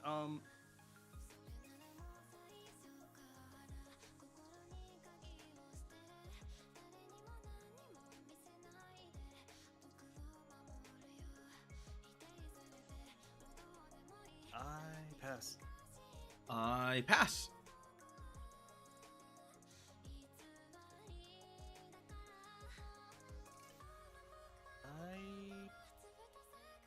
I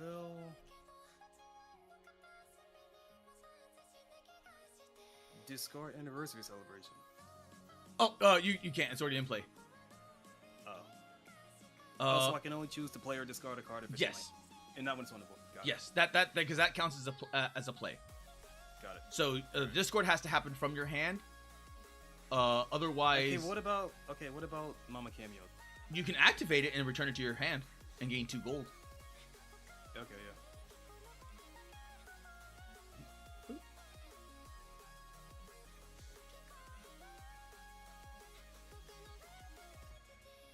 Oh, jeez. Right. I pass.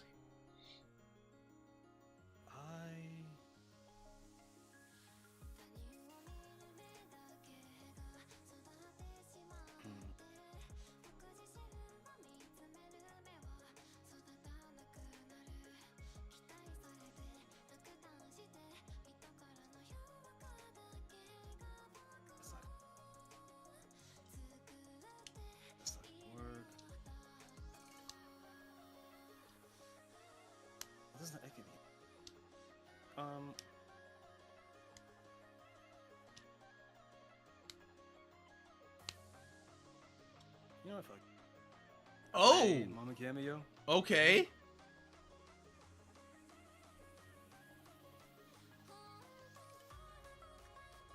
Alright. Shit, okay. I pass. And I pass.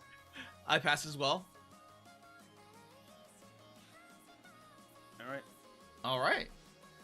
So let's resolve from here. I am not gonna fight it. Okay. I get the token. Doot. Here. I'm not gonna fight it.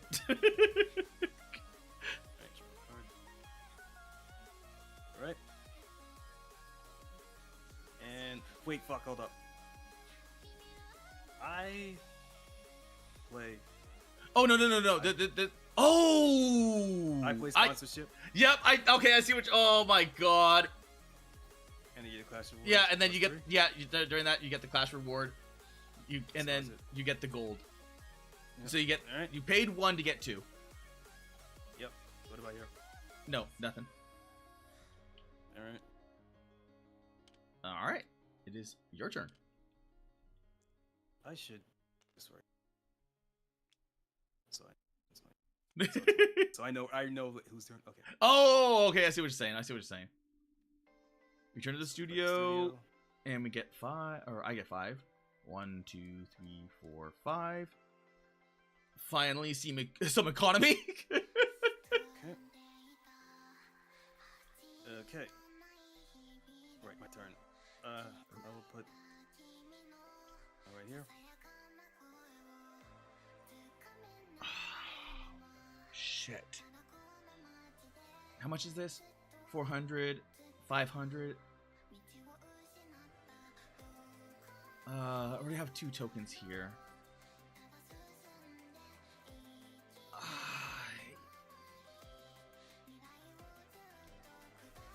Shit.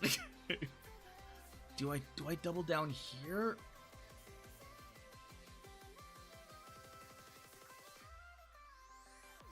No, let's. I'm gonna meet you here. So, 1, 2, 3, 4, 5, 6, 7. Oh shit.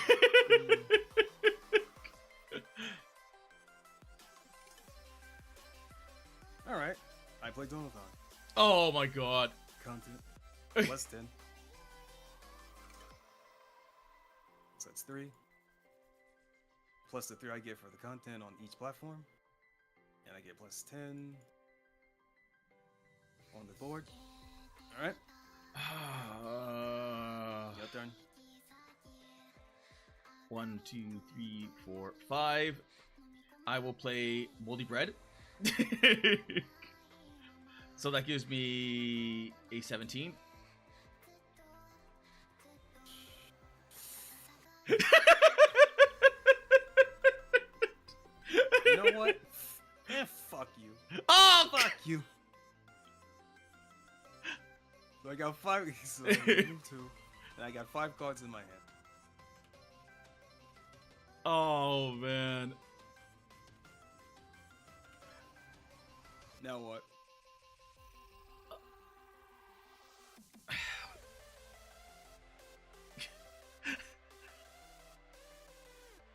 Oh, damn it! Oh, am I really gonna go? Am I really gonna go all it? Okay, fuck it. Spending 4, dropping call, even though I didn't want to put it there. 1, 2, 3, 4, 5. Because this one can be placed anywhere. But you are going hard on this one. Yeah, I was. We're still in content phase, right? Yeah, still content phase. Shit. I can't contest that, so I'm going to discard VTuber call. Oh, get some gold back. Economy's rough out here, man. And yeah, that's the end of my turn. Okay. I will pass. And I will pass. I will also pass. All right, so let's start. Get this out of the way. All right. Anything else you want to play? Do you want to play anything? Yes, I play. Oh my! Instant replay. Oh my god. That's 1 independent platform. That's +2. Yeah. So you get 2. Oh my god. I forgot what my number was. Hold up. Wait, I forgot what the number was. Oh, okay. We'll count. You got fuck you, which was extra plus 5. That's 5, but I now have 4 in my head, so that's +10. Oh yeah, you're right. And instant replay is another +10. It's 28, right? So yeah, 4 plus that's 14. 8, then plus the 10, 4 for the fuck another you. +10. And then okay, 10 for the instant +10. replay. 10, that's 24. Yes. 24, 28. And then this was cards in my hand, so that's actually +4, right? So it should be 32. Is it? Okay, wait, that's it. Wait. Okay, wait. Okay, wait. Instant replay is +10. Yes. Donathon is +10. So Yes. that's 20. That's 20. Fuck you, that's 4. Yes, well, 4. Actually, it's 3 now since I have. But you have Tenma, which is 4. Yeah, which is 4. And then Cameo is +4, so that's 31. No. Cameo's not. Cameo's over here. Not. Oh, right. Yeah. Right. Okay. Oh my god, I can't. I can discard, but I can't get to this. Oh. Shit! Okay, well you got that. Yeah, it only cost. Yeah, but what did it cost? Unironically, the Thanos beam. What did it cost you? So these are both action cards. So, yeah. I mean, you're shutting me down, which is preventing my class reward. Yeah, but I'm spending all my money to do it. I mean, that is true. You draw a card from your class reward? No, only for the class. Yeah, for the class reward, yes. But now you have to draw one for the. But what about here? I didn't put down a token though. Yeah. So you got a token there. So that's 2. Here, right? Yeah, you got a token here. That's 2. And then I get a. Are you gonna do anything here? No. Okay. So I get a token, and I. That's 3. That's all of that. And that goes in the garbage. And boop. What's this one? Oh! Return 1 card to go for the trashy. Oh, that's really fucking strong. That's really good. Any. Oh, that's fucking strong. Yeah, just one content card. Can I? How do I open up a pack? Press right click, and then click search. Oh, okay. And then from there you can hold Alt to look at zoom in a little bit more. Okay, I see. All right, got it. Okay. All right, return to studio, get 5. Clear that. That's 10, 15. Oh, Q and E. Q and E. Yeah. Oh, okay, that's how you do that. Okay. All right. Shit.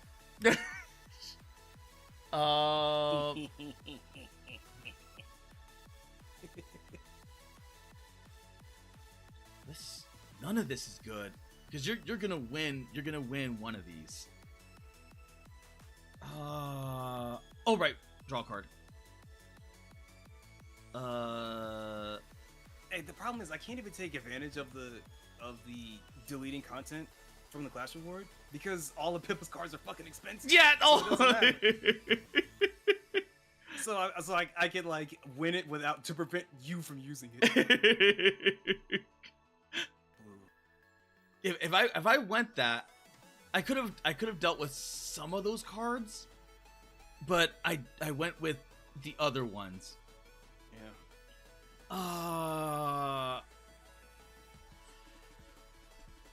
God,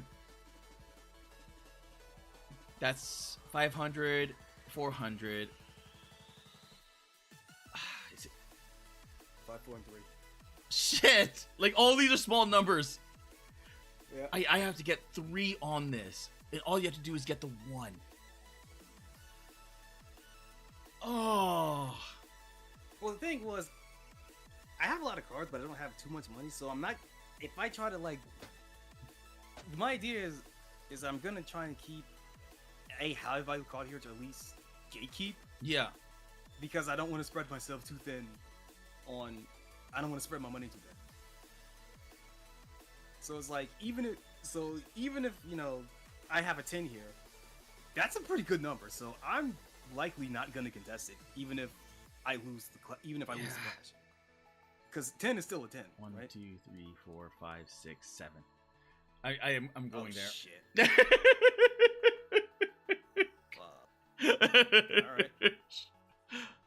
All right. I have to give one of these away. I have like what am I getting for this?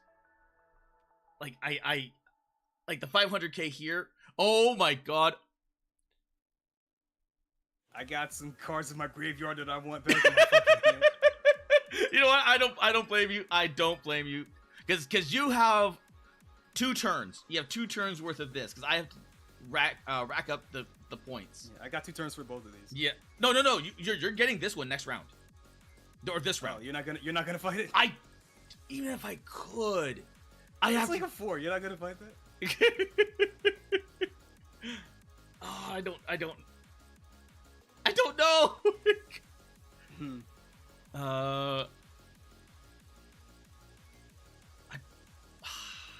I probably could, but is it worth it? Yeah,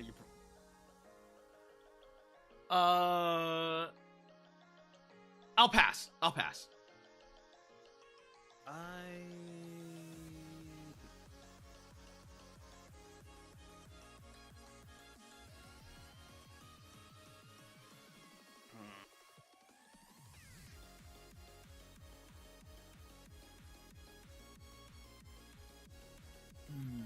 Alright, question. Yes.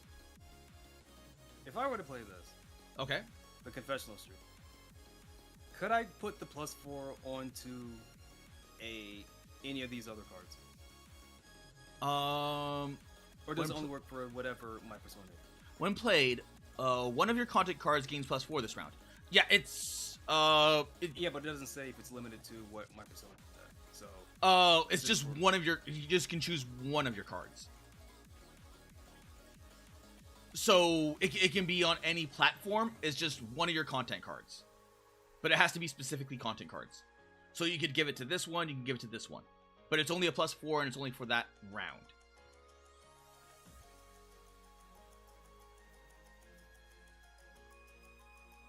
So if you wanted to, you could bolster this. But that's even if I could though, like it's like a plus something 4 else, and it's like, do I really want to spend the money to do Yeah.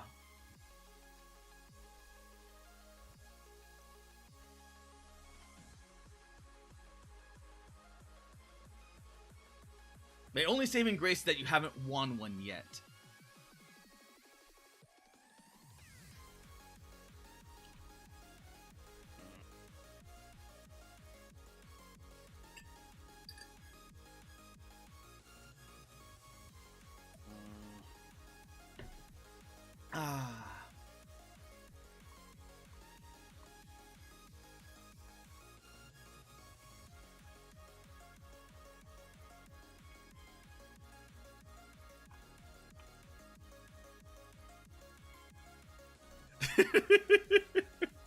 Fuck. Oh. I will.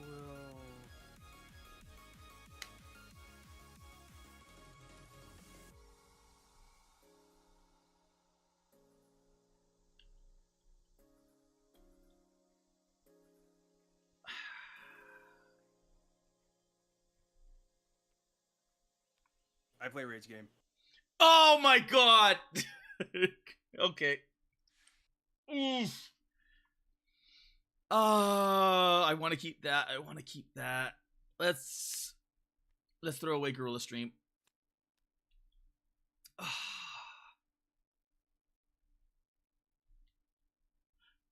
Okay, now you can see why. Like this Gorilla Stream right here.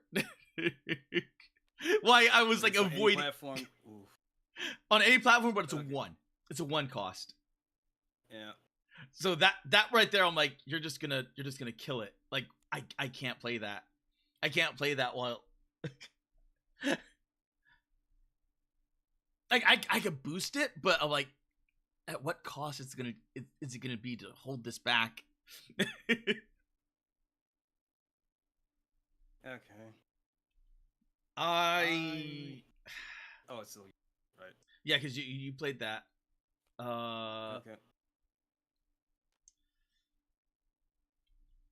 God, do I?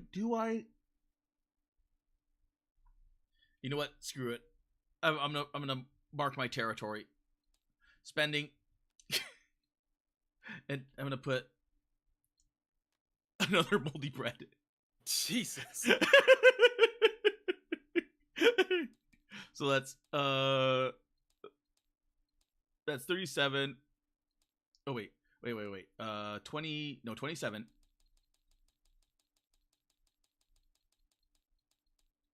So 27 plus 5. Okay. 1, 2, 3, 4, 5.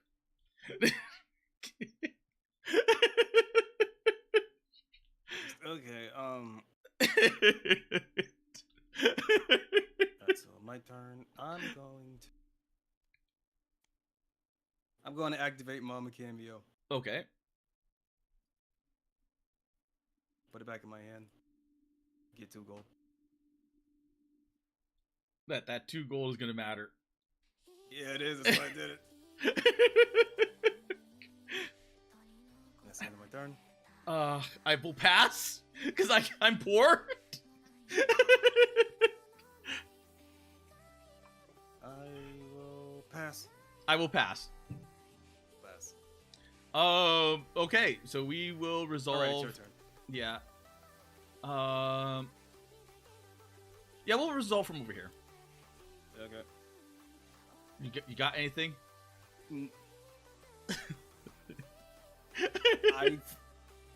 I am legally required to say no.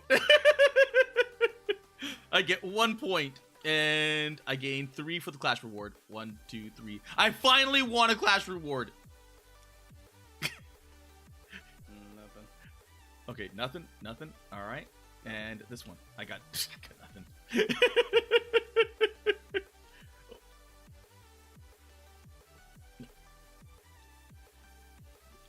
Okay. Yeah.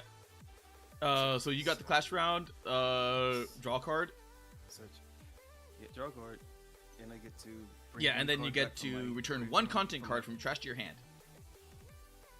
Oh wait. Yeah, you don't forget the clash reward for the thing, the clips. I put the. What? No, I drew one card from the Clash War. Oh no.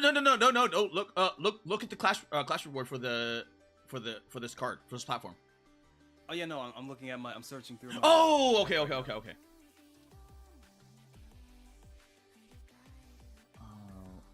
2, 3, 4, 5. All right. Draw. Brought up a card. This is how much is rage? That's 6.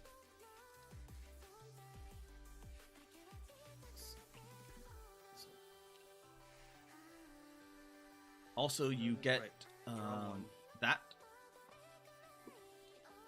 Then +3. Yeah, I do get this here. All right, and this. Wait, so that right there goes that. This. Wait, didn't you have one here? Or was that Pippa or Tema that you had there? No, that was me. I had one here. Oh, okay. Because I forgot. Right, I was like, oh yeah, this platform's over. No, it's not. No, it's still being contested. Only the middle one that was over. So you won this one. So place one of your platforms.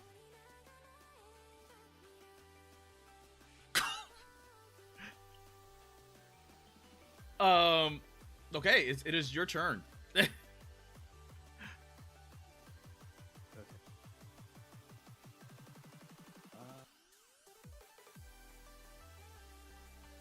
400,000.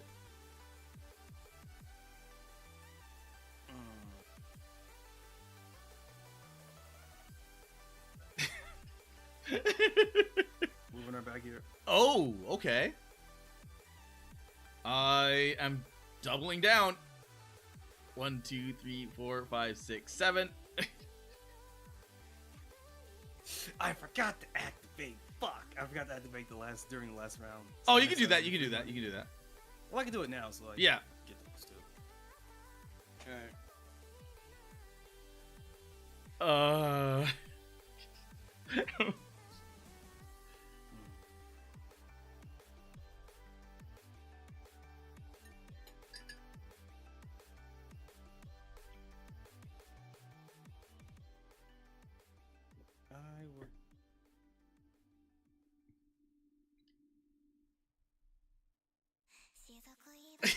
I will play depressing with the worst ones. I was expecting that. And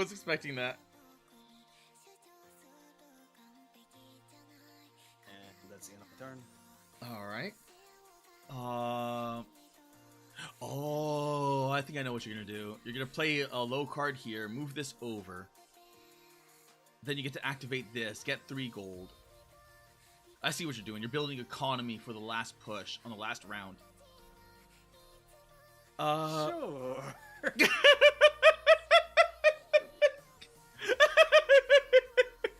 Never mind. Never forget I said anything. I will spend 1. I will play a birthday special, which is an extra 3. 1, 2, 3. And because it's on independent platform, I get an extra 3. So 1, 2, 3.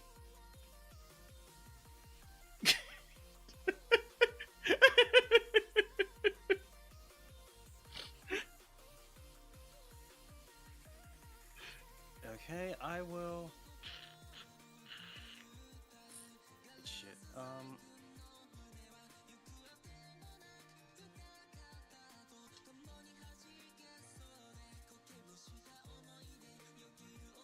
I honestly have no clue what you're doing.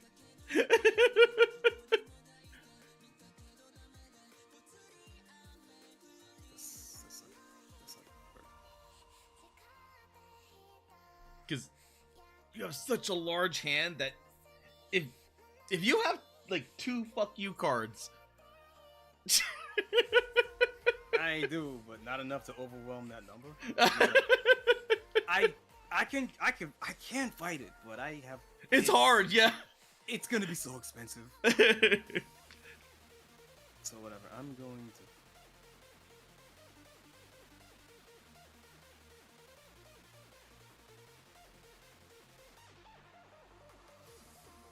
All right. On the cameo. Oh, so you're not moving the divorced fathers? Yeah, I was, but I forgot to layer it correctly.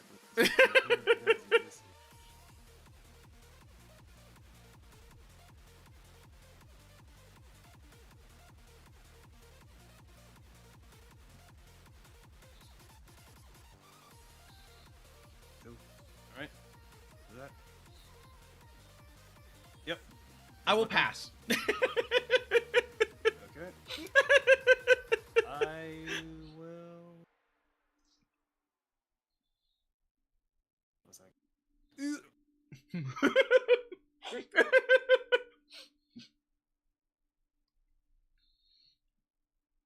Yeah, I'll pass.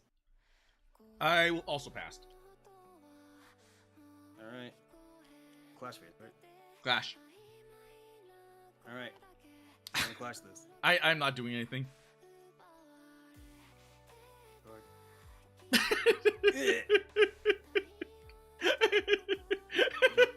Draw one card. Then then you get to go into your garbage. And you get to draw a card. Or a content card. Yeah, content card.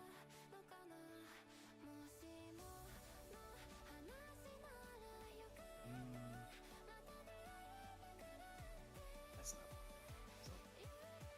That's not. Got it. There we go. Okay. Two. All right. And before we move anything, is there anything you want to do? I took the. I drew one card. I drew a card out my deck. I drew one card from the pile. Is there anything you want to do? Oh, for my actions. Yeah, for your actions, like your action cards. No. Because you get this card, you get this platform. I have two. Yes, two. Right? Oh, it's two. I thought it was three. I just assumed it was three.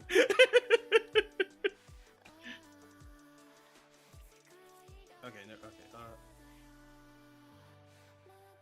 So now you have, what was that? 4, 5, 6, 7. Yeah, you just need one more to win. 7. Yep. Okay. What do I hear? I got nothing. I discard. Ooh, that's clash phase. Yeah, clash phase. I move my persona here. Oh! Right. And I get one. Oh no! You remember, you don't have to pay the cost for the uwu. You just discard it. Oh, right. Okay. Right. It's content card. Right. So it's 5. Draw one. Yeah. You draw one and then you gain. Wait, did I gain the one that I did from the? Let me rewind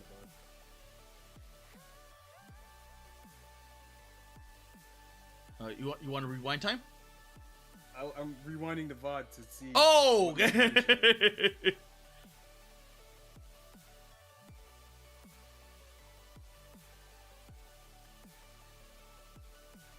Okay, so I should have 6. There we go. Also, these cards are in the garbage now. Yeah, the platform. Okay. Did you get the class reward for the one here? No. So you get for the one, yeah, I did. And then I've also drawn another card. Okay. All right.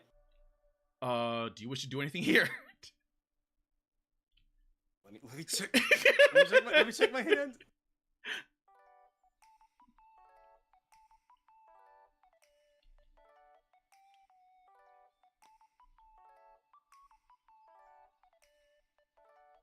No. Okay, so I get a token and clash of 3, so 1, 2, 3, and we return to studio. And I get 15. Draw a card. Shit.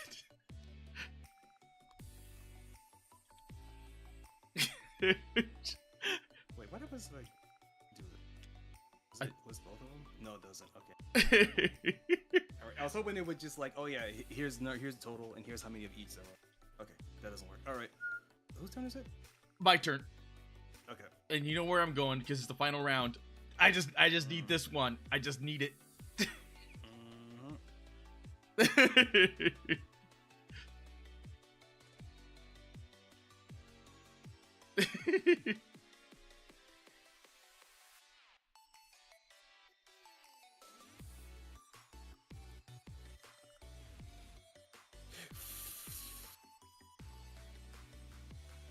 Oh god damn it. Yeah, I saw that. I saw that. That's one. Oh shit, it's not enough. Yeah, it's barely not enough. Like, yeah, 400 and 300. I gotta make my last stand here then. It's just like shy of. It's just shy. It is off by one.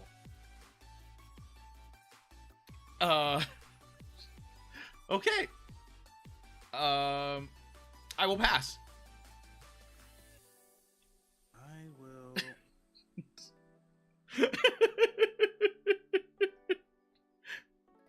Ooh.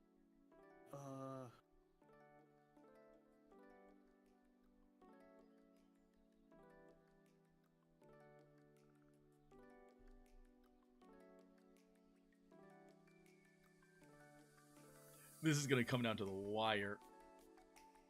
Oh, did you want to activate your little Michi? Oh, yeah, I did. Okay. All right. Okay, I will.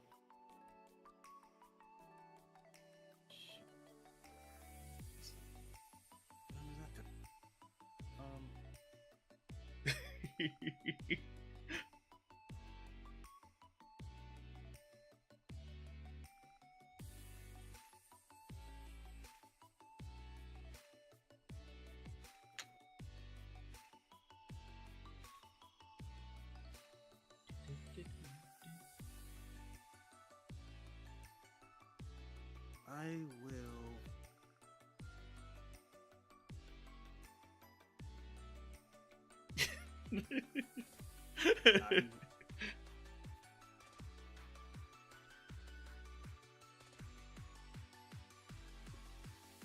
Wait, hold up. So I play Rage Game, right? Rule card. However, I also have this. I pick load out from my graveyard. So if I discard this, I don't get the go because you do not get the card. Gold, no. Okay. Because remember that when you play the discard, you're playing the card. When you're discarding from this, you're playing the card. You're playing this card, and this card has the effect of discarding. So it like you are not playing that discard. Okay. Oh. Okay. And then I move this here. Oh no! Remember, you have to have a content card on this area in order to move it. Well, I put a content card. Wait. When I play a content card on this platform. Damn it. Damn it! I forgot. Okay.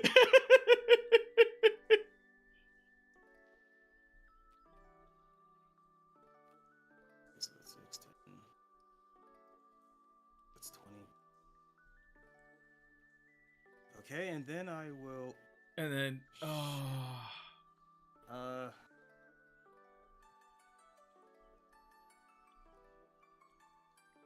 I play Confessional Stream. Oh my god. And that's +4. And on the Rage Game, that's another +4. Wait, you played? Oh my god. Okay. I thought you played another Rage Game. I'm like, no, I didn't. Okay. Oh my god, that would have panicked the hell out of me.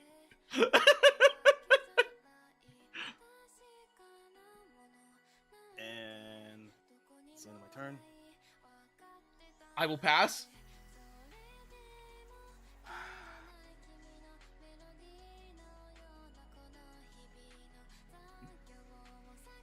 Also, I discarded hype. What is? Oh, okay. From your Rage Game. I just want to make sure that you know.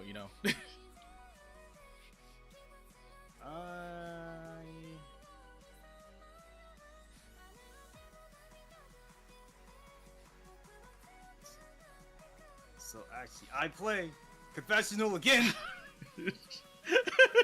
and I add a +4 to my Donathon, so that's another +8.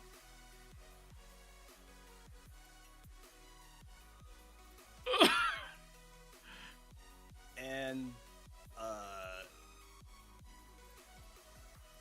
fuck. Wait, how many cards can I play in a turn? During a well, that's you can only play like one. So that's my one. Yeah, that's your one. So it goes back to me. Okay, got it.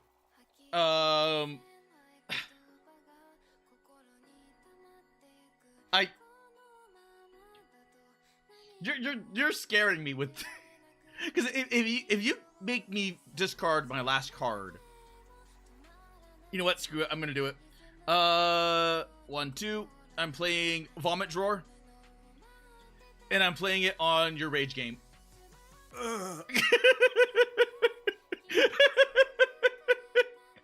That's why I said like, are you playing another Rage game?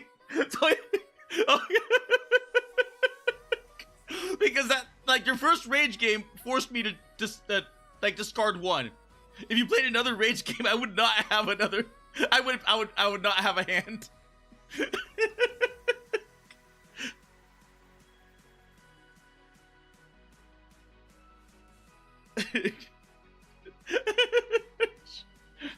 I didn't want to burn that early, but if you have another card that causes me to discard, I will not have another opportunity to use that.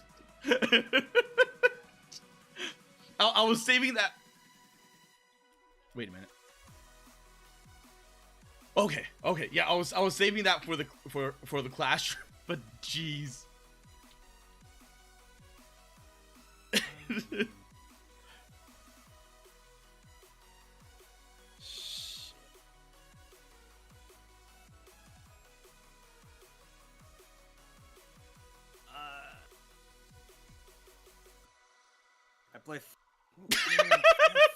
I play fuck you.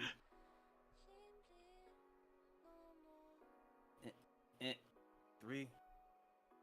Where's my hand? Alright. And I discard Vito Bacoffee. Game 1. And that's my turn. Holy crap. Okay, yeah, I've got no hand left. So I pass. Alright.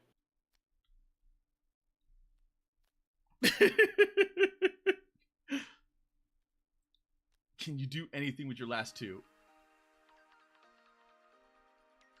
You'll have to find out, won't you? Oh, wait! You might actually... I spin 1. I play yep. +4. Which no. Doesn't, oh no, because you're not upgraded. Right? And I get a -1 because I only have 1 card in my hand now from the fuck you. So it doesn't win me the fight, but it makes the battle closer. Oh my god! Yeah, because I didn't realize that you didn't have the upgrade. Because if you had the upgrade, that would have been a +7. And there was one other card that granted you like the +10. Like if you got that, I'm like, wait a minute, no, you actually could win this. No, I can't. This is my last fucking card. I had no cards, man. You scared the crap out of me with that damn yeah, with the double confessional. Yeah, well, not only the double confessional, but this. Yeah, the rage. Yeah, the rage game, because I like Pippa has no card draw.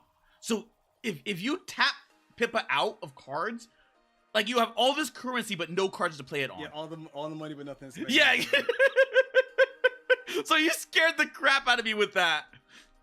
So like I was down to these 2 cards. I was down to those 2. What's left in this deck? Is there even another rage game? There isn't. I could not have drawn another one. Oh, that was freaking close though. That was freaking close. I've never seen that. Succumb to cringe. Return 1 content card with 3 or less to its owner's hand. I've never seen that card. Oh, that would have been so. That Succumb to cringe is good. Succumb to cringe is good. Because note that it's any. So you can return your own card to your own hand.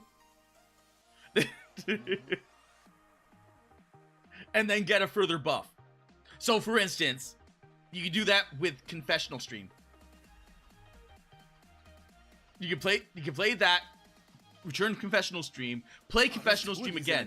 I haven't even gotten it. And then you get an extra +4. Wait, hold up, 30 mod's not in the deck? Yeah, 30 mod's not here.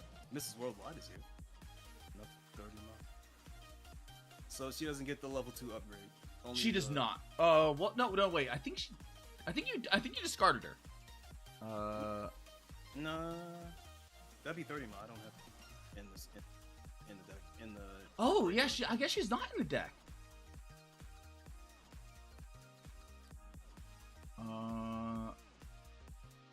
Yeah, Tampa Miami, Miss Worldwide, Michan. Yeah, there is no 30 mod in here. Damn. Now, granted, these are the original decks. These are like unironically the original decks that they shipped with. Yeah, that was a good match though. That was a good match. Oh, that had me sweating. That. Yep, good old 1-2, the classic. I'm out of the bracket.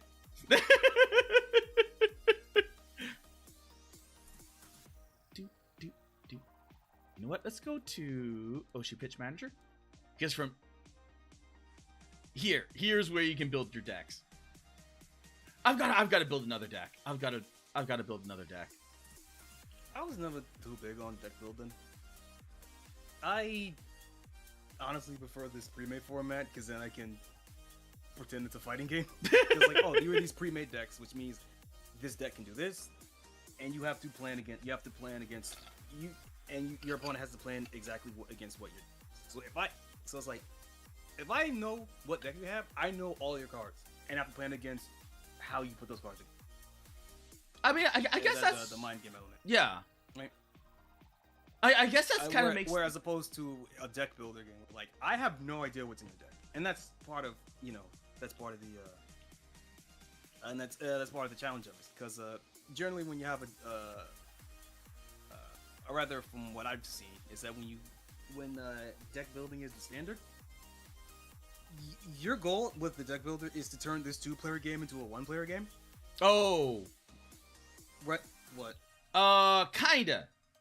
Only because like you don't know what your opponent's playing, and with Oshi Push, you saw how quickly things can swing.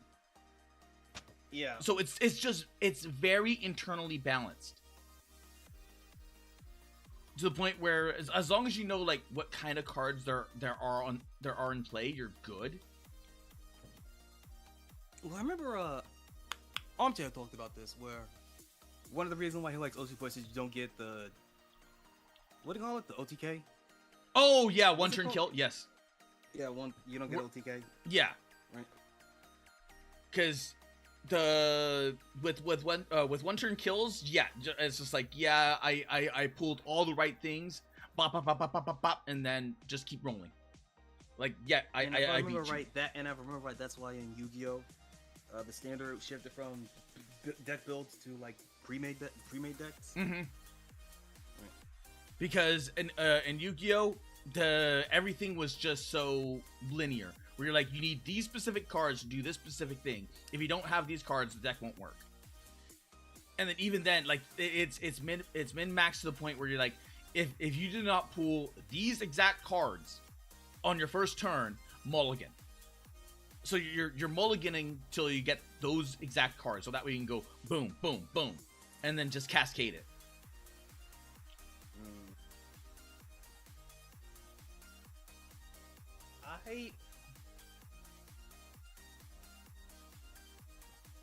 But have to take up a part-time job at a casino to learn how to weight shuffle the deck. I mean, Choco, I hate to say it, but those days are gone. Like the days of the card game, like big prize pools are gone. Well, no, I'm just like, yeah, I can see that. I'm not surprised by that at all. But I was like in my mind, I was like, I was thinking of like a blackjack table. Oh, at Vegas. But instead of putting up playing cards, it's Yu-Gi-Oh cards. you gotta get a. Okay. Actually, you want me to show you how easy it is to deck build in this? I mean, sure. Pick a character. I will pick a character now that let's play. Let's Uruka? Okay, so she's red and oops. She's red and pencil.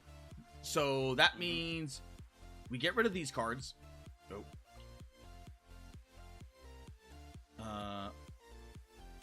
So we get rid of these cards. And we get rid of these cards. Okay. And then we do the same thing over here. We get rid of these cards. And we get rid of these cards. Boop. And there you go. Oh. So that literally cuts your cards that you have in half. So these are your spell cards. What's the maximum number of cards you can have in it? 40. 40. How many is this? How many are all of these? There's 2, 3, 5, 6, 7, 8, 9, 10, 11. So there's 11 spell cards. And there's a lot more content cards because obviously there is. 5.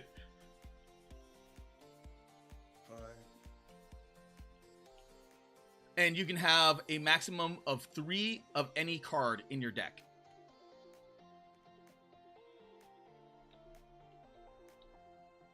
So if you want more of one card to show up, then you go with 3. If you want less, you go with 1 or none.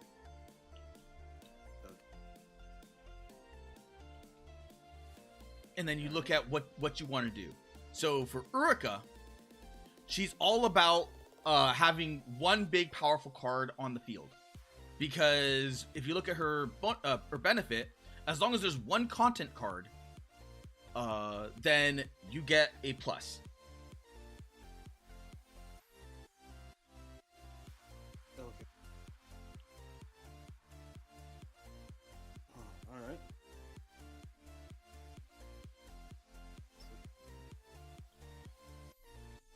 No.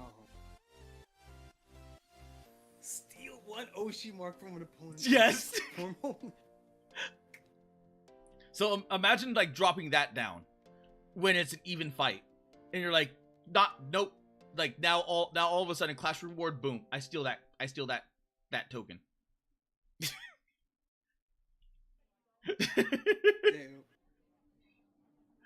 And then every single time you win a clash, you're just stealing the card. Like you're stealing the tokens. So if someone doesn't do something about that card, it's just gonna steal all the tokens off that thing. So remember those really close matches that we were fighting? Imagine that. That would have just stole everything. It was like, nope.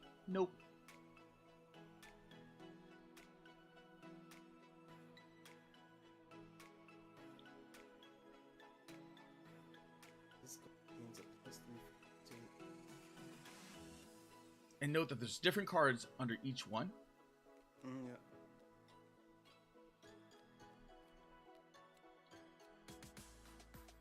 So for instance, remember when I said Gorilla Stream? Like that one. Play this on any card. So if you played that with in combination with like depressed lonely fathers, you can play that, move the depressed lonely fathers away. Yeah.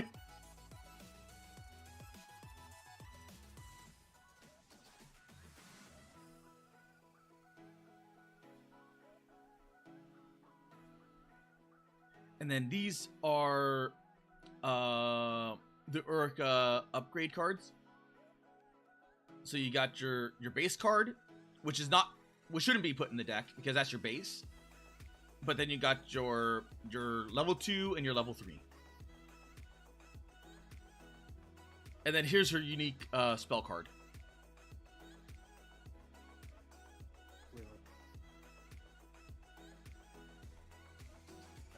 Wait, what are the? Wait, what is there a key? Is there a legend for the rankings? Rankings? Like the grades. Like I can see like AO, Super, LB. I don't have context for what these mean. Oh, there's like rares and ultra rares and all that shit. I don't know what the terms for these are. I don't know what those terms are actually.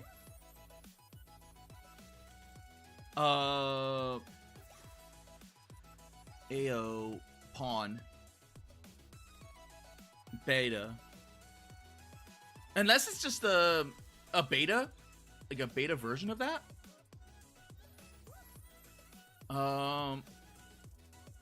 AO might be original. No, wait. I was gonna think original release, but I don't know. I actually don't know. Well, these two are Aka and Supa, so maybe that means something. Maybe no, beta throws that. I was gonna say maybe they were graded by super chat colors. But the beta one here kind of breaks that. So. Yeah, I have no clue. I never once asked the thing about that, because usually it almost never comes into play. The only thing that matters is like the like what the card does versus like how much stars it gives you and whatnot. Oh, it's owl. It's owl for blue. Like OE. Oh. So maybe it is super chat. No. Somebody say pre-debut, so that alright, pre-debut. Those haven't been. These aren't.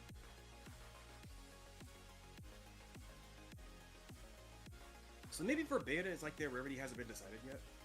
Maybe, like they haven't finalized the artwork. Yeah. So maybe it's like, yeah, it might just be that it's beta, like the beta artwork, so it hasn't been fully described yet. Because I know some of these, like this one right here, debut stream, is not colored in. So some of these are, not final, or definitely not final. And you can see in Puzzle Hand Cam, like that one, that is definitely not done. Yeah. That was actually a design choice when doing the what's it called? The build. So that way you can see the work being done. So that way they can show, yeah, it actually is like being worked on by actual artists and not AI. Because they were big about like full discretion or full discrepancy or full disclosure. Maybe.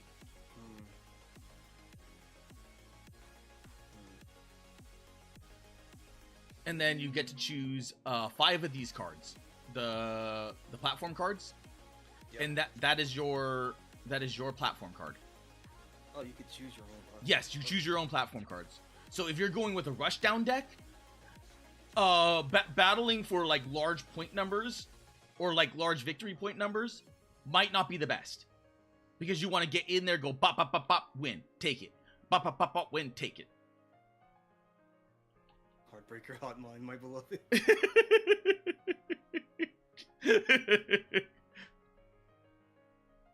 And how you save everything is you go into your objects, go into bag, and then you pull out a bag. And then from there you can edit the bag and change the color to whatever. And then you can either name the bag or you can do whatever. Say again? I'm in object. Where's the bag? Oh, go into objects and then type search bag. It's the quickest way to finding it. Fair.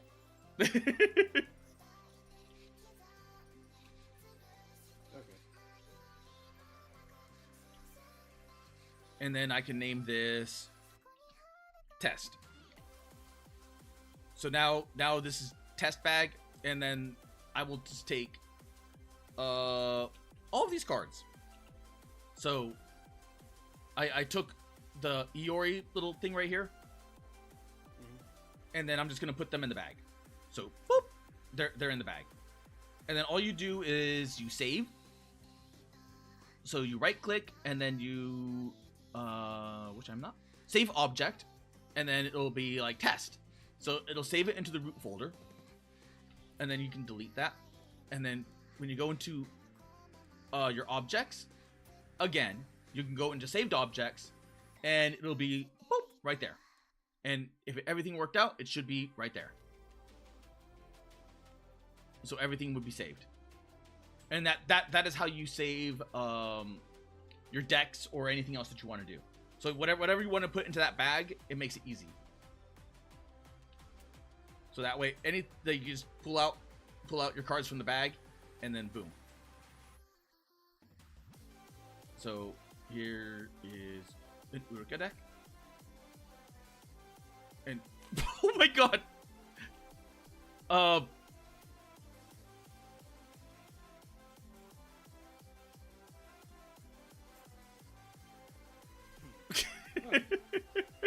not saving it.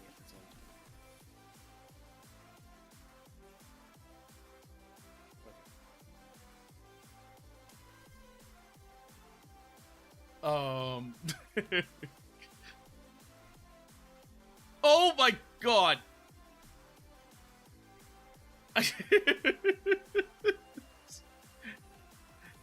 I literally got dealt a hand of 39 deck.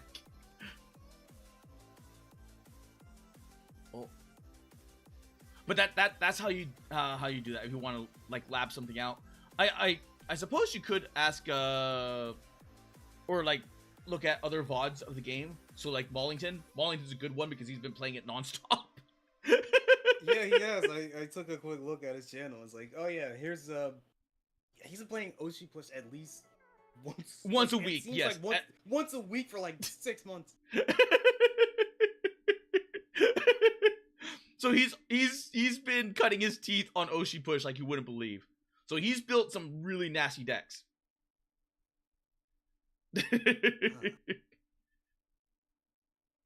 I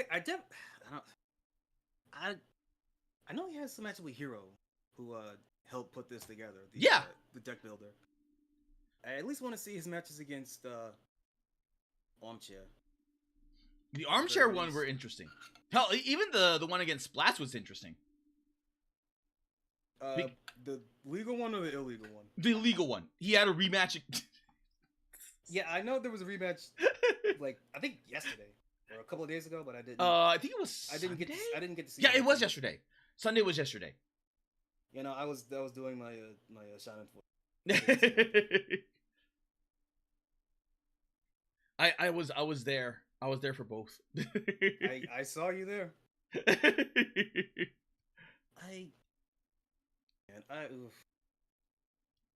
This is gonna cut into my fighting game stream. But now you can see why to... people get addicted to this damn game.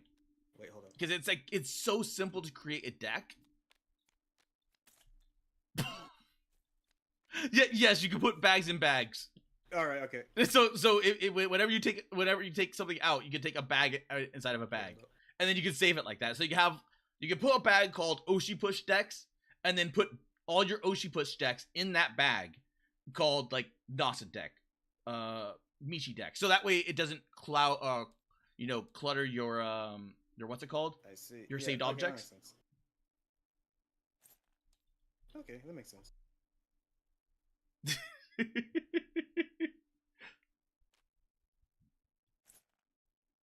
Why do you keep less cards in? You wait. Oh my god, you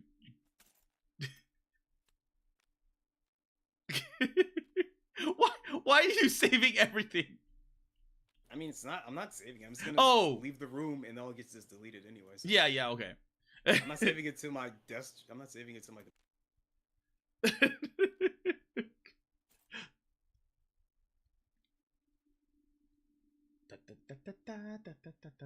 Oh,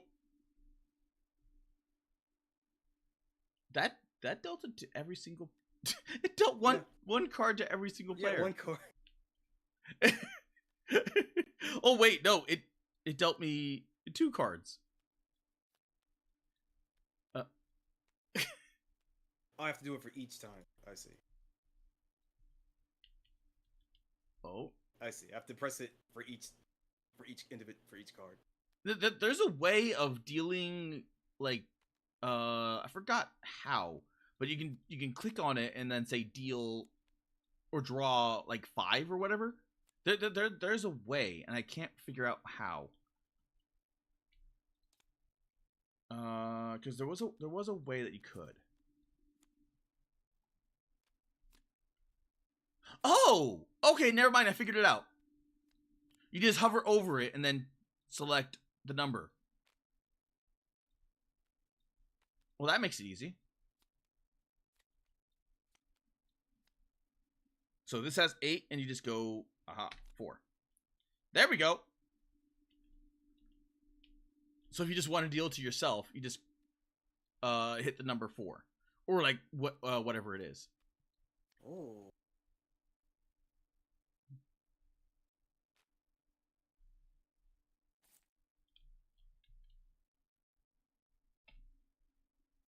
Oh. Oh.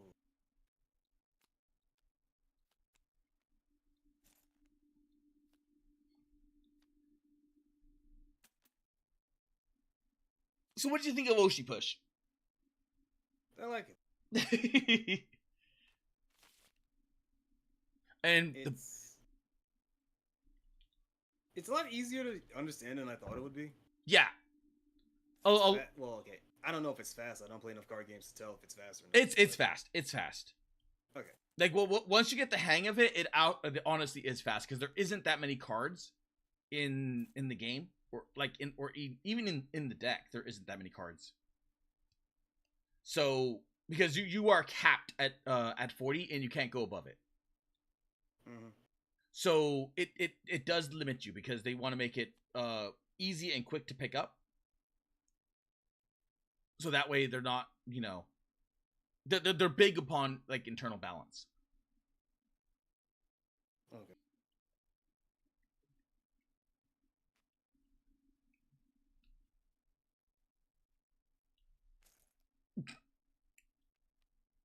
Do.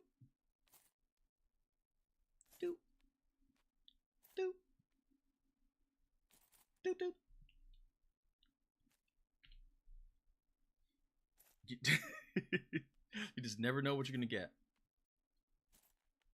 You have no idea what you're gonna get.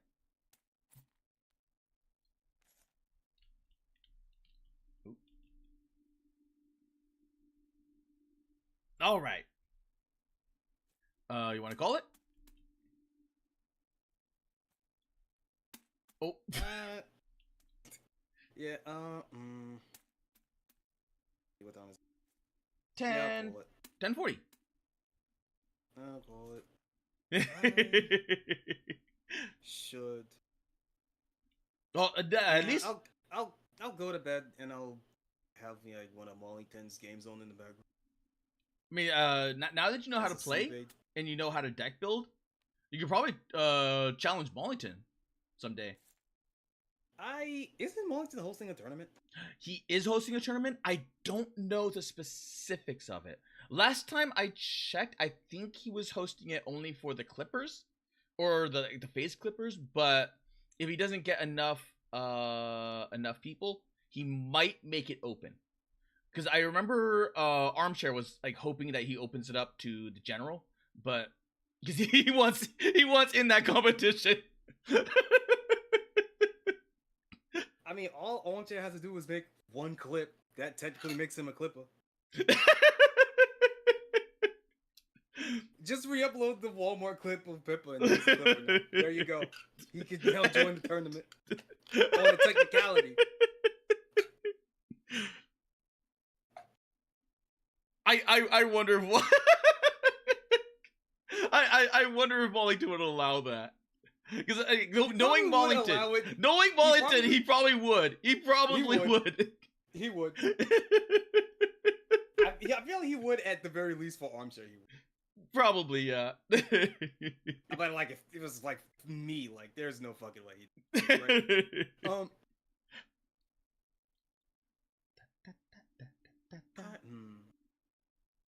At the very least, like, because I have a basic flow of how the game works, at least have an idea of what the fuck I'm looking at when I watch it, unlike the fucking the Jong arc. So there's that at the very least. I don't know how I'm gonna juggle this. I'm gonna be real. I mean, the games are relatively fast, so I'm not too worried about that. But in between this, like, I'm worried this is gonna cut into my fighting game. I'm gonna be real.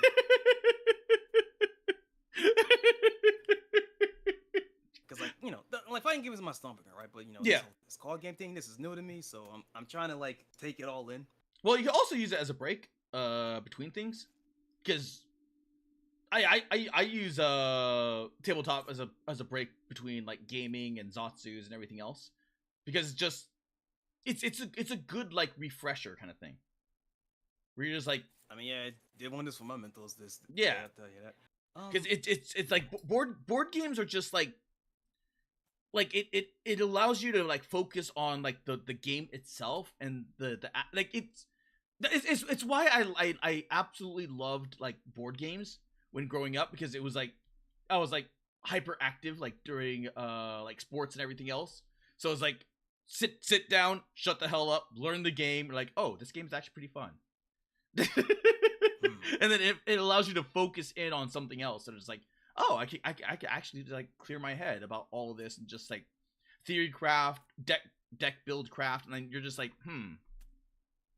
like I wonder if this would work, because like the more that I'm thinking about it, I'm like, I want to build like a rushdown deck. I want to build like bullshit like 1-2 cost units and just like boom boom boom boom boom. Splats is playing Gauntlet and he does not like the exploding enemies.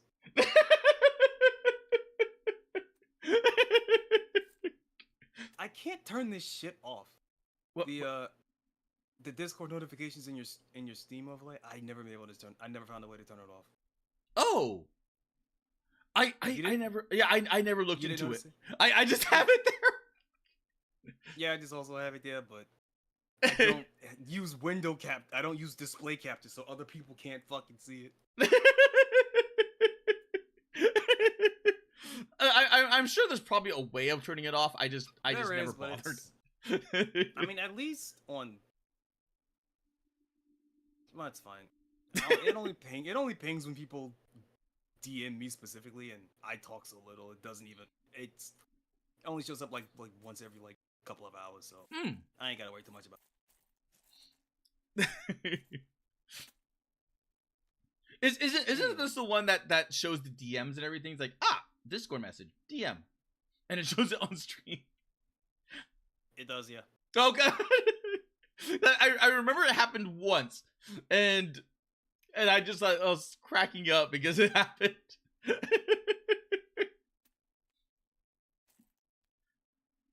All right, Doot, main menu, yes, Doot, do do do do do do do do do. I mean, if anything, you could challenge me or Splats before you go to Mollington, work your way up. You're like, I have gained enough experience to where I can challenge the lion. I don't know if I'm ever gonna feel comfortable enough to get to that level though. I mean, he doesn't care. I don't think he challenged Hero. I think he's just great. He challenged Hero. He challenged Nova Crusader. I don't think I think he just wants people to play against. He's like, I don't care. Fight me. He's going through this like fighting game arc, but for card battlers. He's like, I don't care who you are. Fight me. I want to see what kind of build you got. Hold up. Is this one so? I wonder if the build it. It's in. I wonder if. Speaking of fighting game card games, I guess they're called card battlers according to this Steam tag. Yeah. Tamer fails a card battle. Huh. Wait, Balatro's a card. Okay, all right. Yes, technically, a Balacho will be in card battler. I hate Steam tags so fucking much. Yeah, I wish there were more. I legit wish there were more Steam tags. It would make things so much easier. It's not even that I wish there were more of them. I wish that they were cultivated better. I hate looking up 2D fighting game and then I get some 3D shit. Like, how do you fuck that up? Oh, you fucked that up by having a vote system. So someone tags it, and then people go, I agree with this tag. Click. I agree with this tag. Click. That's how it happened, because that's how Steam regulates itself. Oh, Yishan added more parts. Huh. You know what? Maybe the week after next. Because next week's is Splat's. Whatchamacallit? He's having his anniversary, right? Yeah. I was gonna say birthday. I'm like, wait a minute. That's not right. So maybe the week after next, I can get like another tabletop group together to play Love Letter and a few other games. I mean, if Left 4 Dead 2 continues to not happen, I could. Well, I keep trying to keep my weekends open for that, but I know we have one going Friday. What was it, Friday or Saturday? The last time we I heard Saturday brought up, but I wasn't paying attention to whether if that was the Left 4 Dead 2 lobby or the Gauntlet lobby. That was Gauntlet. Okay, that was Gauntlet. Left 4 Dead was Friday, I believe. And most people were saying like after 5, after 7. Let me double check that. That's the wrong lobby. That's also the wrong lobby. Wait, where the fuck is my Left 4 Dead 2 lobby? That's not. Wait. Wait. Steam regulates itself. Did I get removed from the Left 4 Dead lobby? You shouldn't have. I don't see it. Bob? Let's see. No, right. I found it. It's in my DMs and not in my. Right, yeah, it's not its own channel. It's in the DMs. Yeah. I just create DMs, like group DMs. Okay, I see. All right. I don't create like I probably should, like for the Left 4 Dead one. I probably should create an actual devoted channel, and then just vote everyone that for Left 4 Dead 2. Have a collab with Mullington that day. British. So. Yeah, the Mullington collab is happening Friday. At 2 p.m. on Friday. Okay, so, the 11th is what Sugar Bloom says. So Friday evening I should be good. As long as it's after the specific time, because Mullington usually goes up to I think it's like 6, or at least my side I think like 5 or 6 p.m. because he's like several hours ahead, so he goes by I think 9 or 10 his time. So he goes like nighty night when that happens.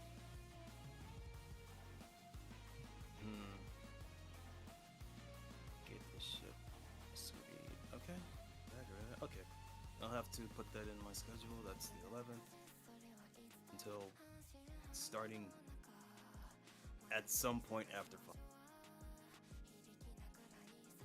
When is the 11th again? Friday. Do I even? That's Friday. Okay. Yeah, Friday. Let me check my wait. Where's my schedule?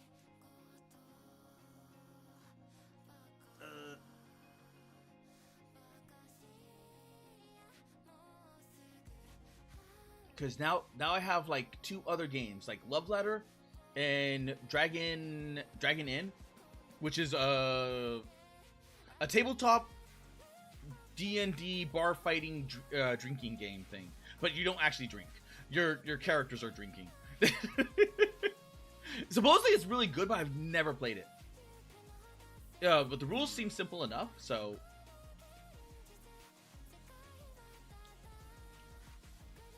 I'd have to find more people to play.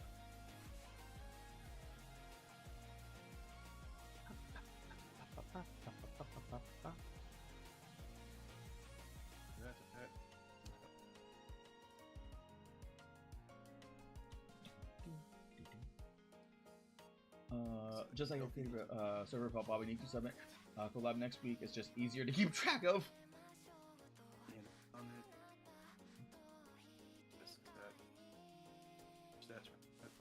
I mean, for me, it's kind of the opposite, because I have all of these freaking servers.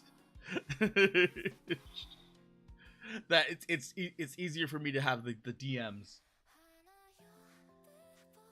and then I just go by the pictures. Yeah, when I get too many servers, I just don't talk. I've got actually on my real account. I think I actually maxed out the number of servers you can join. Oh, are you serious? There's a lot of fighting games, Malone.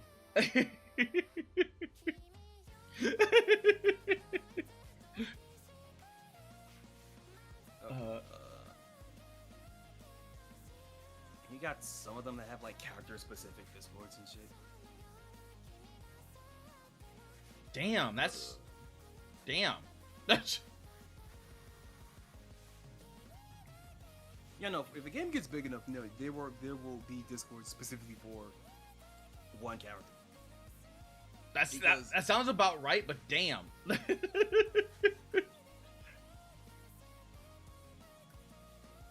I bet some are just memes. So I can imagine. Yeah, some are memes, some are just horny posting, but some of them are legitimate. Like, here's how this character works. Here are the matchups for every other character in the game. Basic strategies and stuff. Character specific. I kind of type of the game. Some of the character specific like strategies, combos and stuff. It's pretty cool.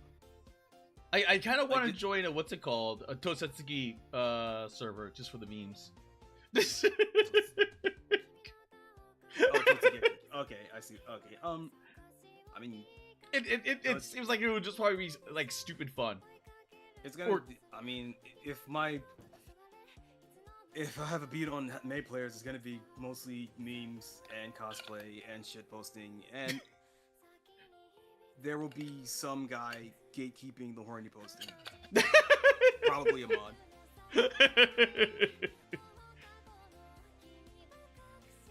Does May even get much art anymore? Like horny posting art anymore? I have been paying zero attention to Strive, so I don't know. Yeah, it's been a the while. The simpler outfit definitely helped. The spats help. The tattoo on the thighs certainly helped. But in terms of horny posting, it seems that most of it went to Bridget, Testament. Yeah, Bridget. Bridget, Testament. If you're for Barras, it's mostly like Leah. You'd think it'd be Leah, but actually, still Saul. Saul is still the king of Barra in Guilty Gear. Wasn't there a new character added recently? The tomboy character. Unica. Was it Unica? Was it Unica? Oh, are you thinking of Giovanna? Giovanna got a lot of fucking work. No. Giovanna was the Asian chick. No, Giovanna's the dark-skinned Brazilian tomboy with the wolf stand. Yeah, but wasn't she a special agent? She's like an agent, yeah. She's like Secret Service or some shit. Like she's like definitely like a U.S. government agent. Oh yeah, it was Unica. Unica's the new one. Unica is the one with the gun. Yeah, because I was like the weird tomboy character. The one that's not Elfelt. Yeah, she is from the anime. Yeah, probably. I still have not watched that anime. I am never going to watch it. I don't care that much. I'd probably give it a watch. I'll let you know how it is. I'm not gonna watch it either way. I've got to find your weakness. I've got to find. Then all of a sudden, like we do like an Oshi push or like some sort of bet and gamble. Like you will watch this now. You will feel pain.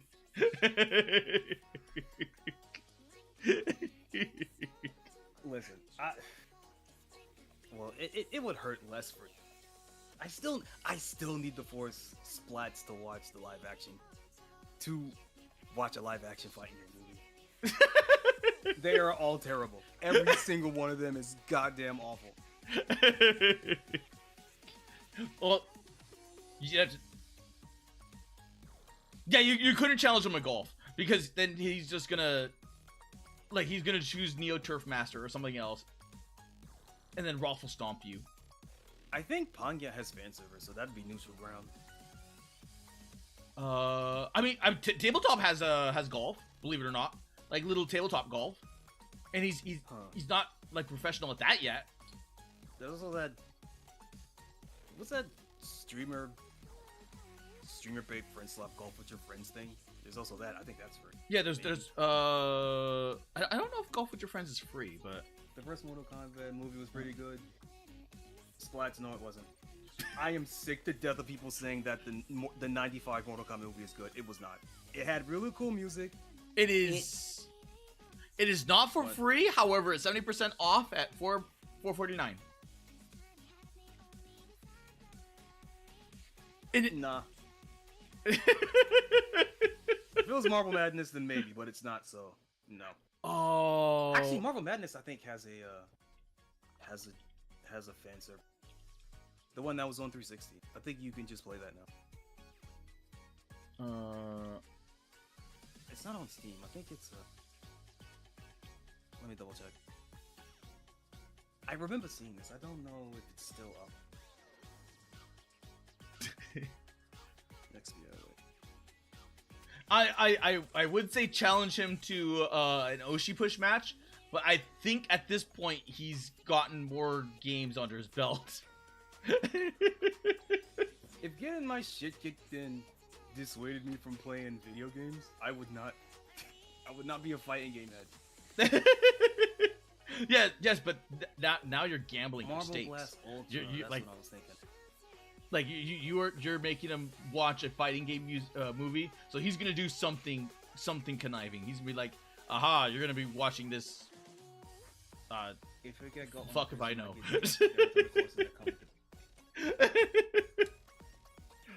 The first Street Fighter movie is cheesy enough to be... Okay, the thing about the Street Fighter movie is that it's camp. It is just pure, raw camp, but it's accidental camp. Because, well, you know, Van Damme was fucking high the entire time. Wait, he was actually high? He was on coke.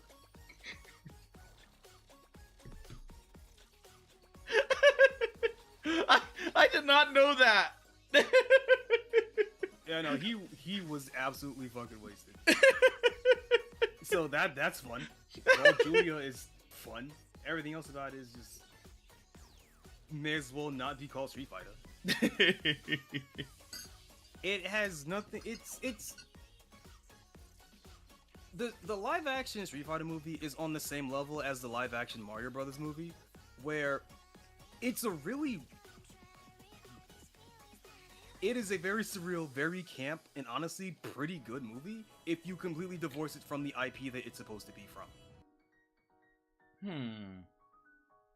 Like, as a movie, Street Fighter is just a dumb, fun watch. It's not good, but it's so goofy and weird. It's definitely an entertaining movie. I would not say it is not a good movie. It is an entertaining movie. Well, I mean, of all the fighting games, which one would be the best? Best as in most entertaining, or best as in actually pretty good? Is there an actually pretty good fighting game movie? The Street Fighter 2 animated movie is not a movie, and it's more just like, here's a bunch of cool shit. But pound for pound, I'd say it's overall the best one. Okay. The WB animated Mortal Kombat movies are generally pretty good. Oh, okay. If you're, depending on how much of a stickler you are for the lore, that might dissuade from, that might, you know, it makes some of them less than others. But I'd say like the Johnny Cage one is good. Worms is on sale. Worms is on sale. Okay. You ever play Worms, Choco? I played the Flash version of it back in high school. It is stupid fun. I am willing to believe that. I remember liking it, but not enough to. Wait, how much is? Okay, wait, how much is it? What do you mean Worms WMD is $30 fucking dollars? $5 for this. Wait, this the? Oh yeah, this is the one that Worms Oh Armageddon. yeah, I remember this. I remember Worms the whole Revolution. collab with this. That was Worms pretty Crazy fun. Golf. Worms Blast. Worms Pinball. Worms Ultimate Mayhem. Worms Reloaded. Like all of them are like beneath $5.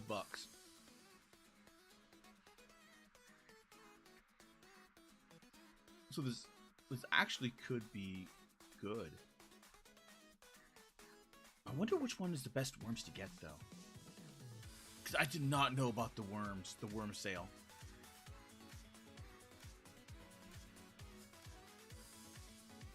WMD seems to be like a really good one to play. Because I remember a whole lot of talk about Worms Armageddon.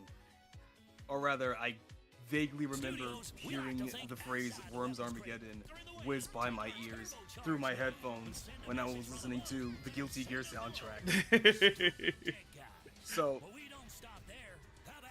I do know that whenever I heard someone talk about Worms, Armageddon was always the one that was Armageddon was good. Armageddon was good. Because it gave you just so many tools to play with. Oh, guys, it's still Team 17? Yeah, they never stopped making Worms. They never ever stopped making Worms. But they had this weird era where they kind of went 3D, and they created like an FPS where you would have a sniper rifle and you would go FPS mode and then headshot someone. I don't remember what that one was, but I heard that one was okay. But they just never stopped making them.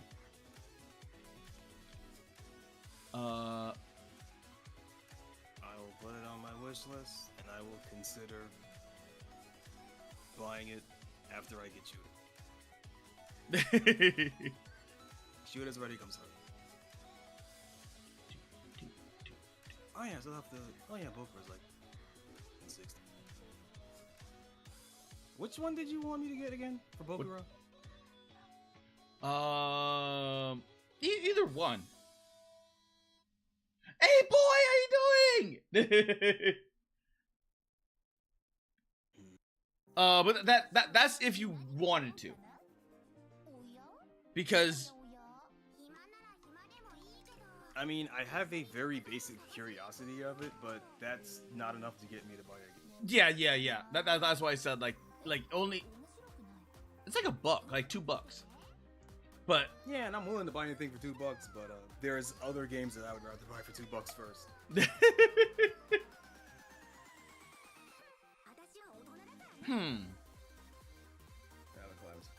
You know what? I'd probably get you. I'd probably get you both a gift, like Bokura for you and Splats, if Splats hasn't already bought it.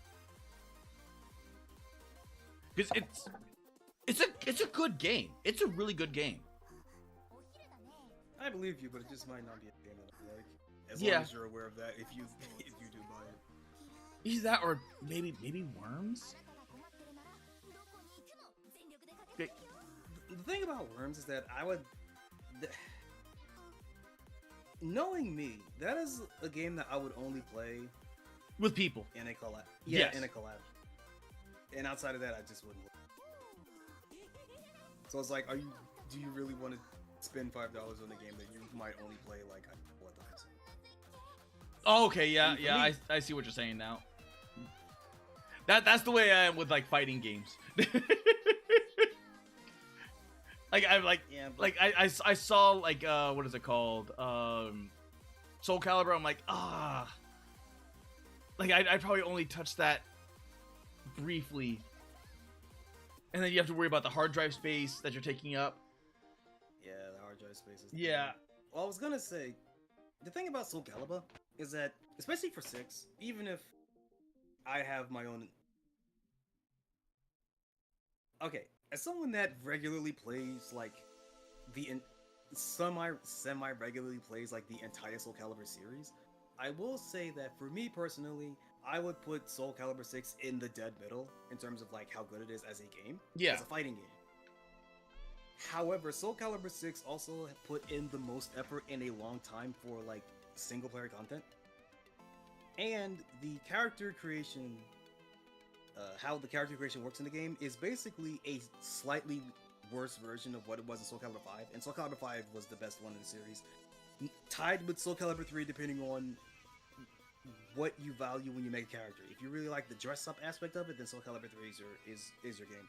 If you like the making characters part, like actually like, or rather,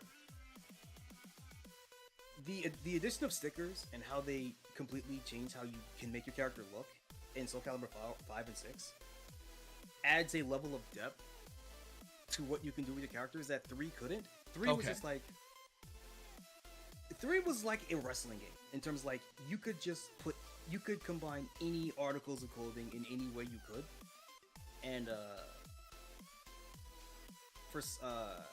and it had like a bit of a roleplay aspect with like how characters are created, because every weapon style was technically like a class of a character. Like certain articles of clothing would make you more evil or whatever. So it was really good in like the roleplay aspect in terms of like making a unique character and fitting it into the world of Soul Calibur. You get to actually create like your own OC that's part of the universe. Oh, okay. That was the appeal of the creation mode in 3. In 5, it's just like you get to just, it's more of a really fancy dress up sim, but you could also have it just be your own OC, and that part's fun too. It's good for, so it's not as good in the roleplay aspect, but it's good, really good in the shitpost aspect, or like making a reference aspect, or just overall the goofy shit. If you've ever seen Sakura Miko's Soul Calibur stream, where the whole thing is basically an excuse for her and her to get together and just bullshit around. Here's the crazy shit that her fan base made this month, right? And it's a banger stream every time. But again, it depends on what you value. But I will say Soul Calibur 6 has made a lot of strides in the single player aspect of Soul Calibur, which Soul Calibur has always been good at. Even the weaker ones like, you know, Soul Calibur 4 or Soul Calibur 1 always make sure to have something that you can do offline, because it understands not everybody is an online sweat. Not everybody is gonna fly out the fucking tournament. Well, that and buying like going back and buying like ye older fighting games. Yeah, Namco. I mean, to be fair, I'd say Namco and, well, I was about to say Midway, but I'd say NRS at this point. NetherRealm Studios have it the worst, where generally the fan base of the game will just always move on to the next one and then completely drop the previous one. Yeah, and it becomes a ghost town. NRS is doing slightly better since all their games, since MKX has rollback, you can go and play those forever and they're still good. Okay. So, although MKX is the big one, there are players for the Injustice games or Mortal Kombat 11 and 12. Nowhere near as big as what MKX is, but there is still a player base for it. But it is in the realm of what we like to call the Discord fighter, where the only reasonable way you can actually get a match is if you join a Discord for it and then okay. And Soul Calibur is unfortunately a Discord fighter. Okay. It came out. It had the unfortunate, much like, you know, the Samurai Showdown reboot. It had the unfortunate. It was unfortunately released around COVID, but it's not. It doesn't have rollback. It still uses at that time standard delay-based netcode. Okay. So, internet connections, when you connect somebody online, it's not going to be as smooth as it would be if you played, like, you know, pick a guilty, right? Yeah. So that was one of the major blows against it. Soul Calibur 6. But if you are willing to put up with that, if you're willing to put up with that and play online, assuming if you do choose to play online, because you don't have to. It has multiple single player like story campaigns that you can go through, and one of them actually is you get to make your own OC, and you get to go through this not elaborate, but it's basically a almost not quite visual novel, but you get to go through a mode where it's kind of half visual novel, but you get to travel the world map of Soul Calibur and go to places, talk to people, fight people, earn gold, earn money to buy yourself weapons and stuff. It's you can see the lack of money that went into Soul Calibur 6, but the fact that it's there at all is worth something.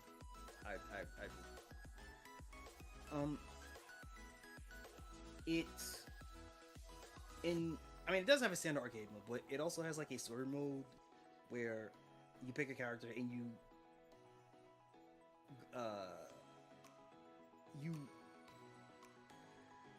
not memoir. You basically get a you go through the battles that they did during, because Soul Calibur 6 is a reboot of Soul Calibur 1. That's the basic idea of it. Okay. And since that story has already been planned out, since that story has already been told, it's like, oh, so you want to play fucking Taki or whatever. Here's a more in-depth look at what actually happened during Soul Calibur 1 Taki with the foresight of what happens later in the series. Oh, okay. And you get to more clearly see how character arcs plan out. It's again, Soul Calibur 6 did not have a large budget, and you can very clearly see that when you go through those modes. But the fact that they're there at all, and that it's something, it is some fat that you won if you only occasionally play online, or if you don't really care much about playing other people online. You get something. Okay. And during that time period in fighting games, a lot of times, you kind of didn't. So, Soul Calibur has always tried to put forth an effort to have single player content, as opposed to being an arcade port like other fighting games during that time. Okay. So, and again, that also kind of depends, like, how invested are you in the universe of Soul Calibur? Like, if you're not, then I don't know if... 6 might be able to get you invested, but... Yeah, I pretty much dropped off of it, I think it was 4? Which is the one that they did the reboot on? The reboot is 6. If you think about the time skip, that's 5. Is that where they got rid of pretty much all the entire cast? Yeah. Like, for no good reason? Well, 1, time skip. 2, game did not have a lot of money. 3, the game is basically half finished. Because I think during the development of Soul Calibur 5, there was like one of the really, really bad earthquakes in Japan. Oh, okay. And a lot of that data got lost. And if I remember correctly, like, I think it was like, the game was like 30% done at the time. Jeez. And all of the like post-launch support that the game got, and that the game was planned to have, got fucking kneecapped after like less than a year, because Namco decided, fuck it, it's not moving units, just cut your losses. Okay, that makes me feel. That makes me feel sorry that I was trashing 5 so much, because I hated. I stopped at 5. I pre-ordered 5. I was like, what? Why did they why? Like, why were these choices made? And I just like stopped. And I was like, at a certain point, you have to judge the game you have, and not you have to judge what you have and not what could have been, right? I do not blame people that completely swore off Soul Calibur because of Soul Calibur 5 and what it did. Personally, I like Soul Calibur 5. I think a good chunk of the new characters I actually quite like. I like Zwei. I like Patroclus, as much of an asshole that he is, and his character arc was rushed. Like that story mode was like 25% done. Yep, was the number. But I do genuinely like Patroclus. I do love that he is a smug asshole that has to learn to become a hero. I do genuinely like that he has an actual character arc. Yeah, even if it was rushed and not very well told. And oh god, even playing Patroclus, I like Zwei. genuinely enjoy the combat of Soul Calibur 5. I would still much rather play Soul Calibur 1 or Soul Calibur 2, but I think how Soul Calibur 5 handled having a meter system is genuinely more interesting than what Soul Calibur 6 did. Oh, okay. I like how 5 handled meter. I feel like it didn't. It still is kind of Tekken-y, because like with Soul Calibur 3, it started with Soul Calibur 3 where the games got more and more like Tekken because there was not a strong foundation. The people that kind of laid the groundwork for what Soul Calibur was kind of didn't leave, but they kept getting shifted around at Namco. Whereas Tekken always had Harada as the guy to make sure that Tekken was keeping itself consistent. Soul Calibur didn't really have that, so the Soul Calibur from game to game to game changes a lot, and it kind of consolidated into being like, yeah, over time it just became Tekken with swords, which is kind of funny because that's what a lot of people when Soul Edge first came out, that was the complaint people had. It's like, oh, this is just Tekken with swords, even though they're fucking wrong. It was Virtua Fighter with swords, but, semantics, whatever. But as Soul Calibur 1 and Soul Calibur 2 gave Soul Calibur a unique identity, it kind of shifted back into becoming more and more like Tekken. And to be fair, Soul Calibur 6, I would argue, is the most Tekken the series has ever been, but it still isn't just Tekken. It still has a very unique identity that's completely separate from Tekken. It's just that I feel like Soul Calibur after 3 kept sanding down what I felt were the unique aspects of Soul Calibur's play. But even with that, Soul Calibur is still it is simple, because you can still freely move around, and that is such a major boon for 3D fighting game. Yeah. Because that's always been like, and for 3D fighting games, that's always been one of the complaints for beginners and like people that are kind of getting into it. It's like, how the fuck do I move? How do you move Soul Calibur? You move the analog stick, and your character just goes in that direction, and you can use it to like evade moves and stuff. And even if it's harder to do in later games because your movement is slower and attacks have more tracking, so it's easier to catch and sidestep. Oh yeah. Just being able to still just like, yeah, I press the analog stick in this direction and my character moves that way, and my character gets unique attacks from that direction because I'm running specifically to the left or to the right or back or forward, still does a lot to keep the basic gameplay of Soul Calibur unique to itself. Okay. Right? I would argue that the learning curve of Soul Calibur is like among the easiest when it comes to playing a fighting game. I mean, yeah, getting into the dirt of like how the game works, yeah, no, that's a different fucking story. But like the skill floor is really low. You move and you attack. Right? You move the right way and you move. I know a guy. His name is Kaimito, who loses his goddamn mind every time someone sidesteps a move he does. You just hold up and he loses his fucking mind. It is funny. Like if you ever watched the Xenomorph, if you ever watch me or Kaimito in the Xenomorph when Xenomorph plays Soul Calibur 6 bi-weekly. Dude, Kaimito loses his goddamn shit every single time. It's so funny. I'm gonna see that then. I'm gonna see that. Is it the 3D is it the 3D that gets him that shakes him? I think it's just the 3D. It's like when you're dicking around, or when you're newer, or if you're just dicking around in the fighting game, your priority changes depending on your skill level. And at a beginner skill level, you just want to attack the other guy. Yeah, that's your goal, is attack the other guy. But because of how Soul Calibur works, if you're attacking, and I just hold a direction, I'm going to evade most of your attacks. It's like, I'm attacking, why isn't this working? And it's like that very basic. It's funny to watch happen. It's funny to do to other people, but it's like, at a basic level, Soul Calibur is like move correctly, attack correctly. Yeah. And every fighting game devolves into that eventually. But Soul Calibur is such an easily accessible way of like, oh, you're moving this way, you attack this way to shut that down. It's why I love like Soul Calibur, because there's multiple ways that you can win. You can win via knockout, you can win via ring out. You can I said it before that the difficulty in fighting games is front loaded, and I will stick by that. But I will say that the hump is a lot smaller than people realize. And for Soul Calibur has the smallest difficulty hump. It's still front loaded because it's still a fighting game, but it has the smallest hump because you do a move and you can see clearly with your eyes what is happening. Okay.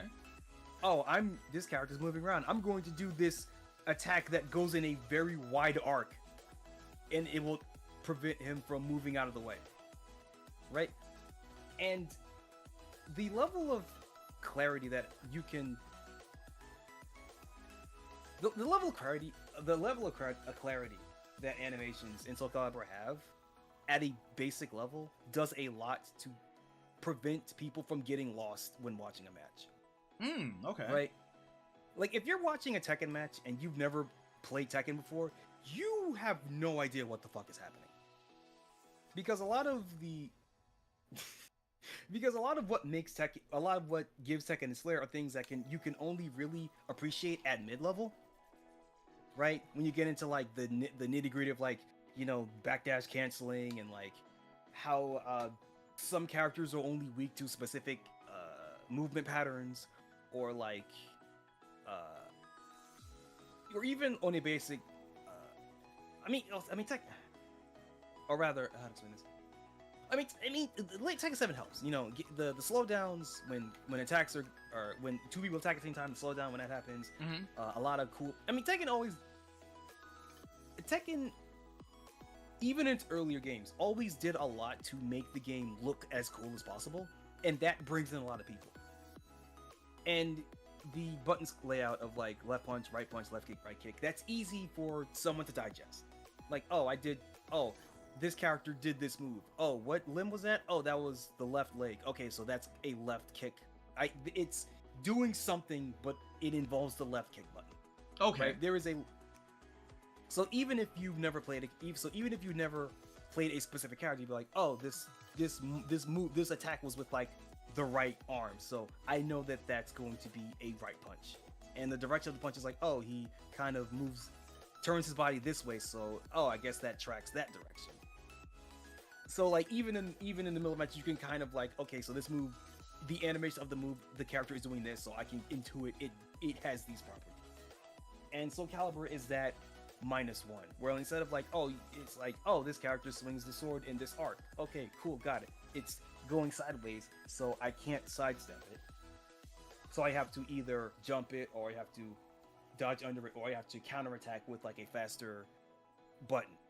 It's because the thing about horizontal attacks is because they're basically AoE, they're generally the slowest attacks in the game.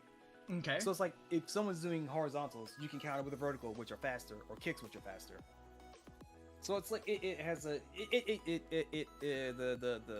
rock paper scissors, the RPS, the RPS of Soul Calibur is like horizontal or vertical, or like I forget kick. I think kicks are just generally the fastest one. Vertical, what was it? Fuck, what was it? It was horizontal attack, speed movement. Vertical attacks verticals beat horizontals, and kicks are just kind of there.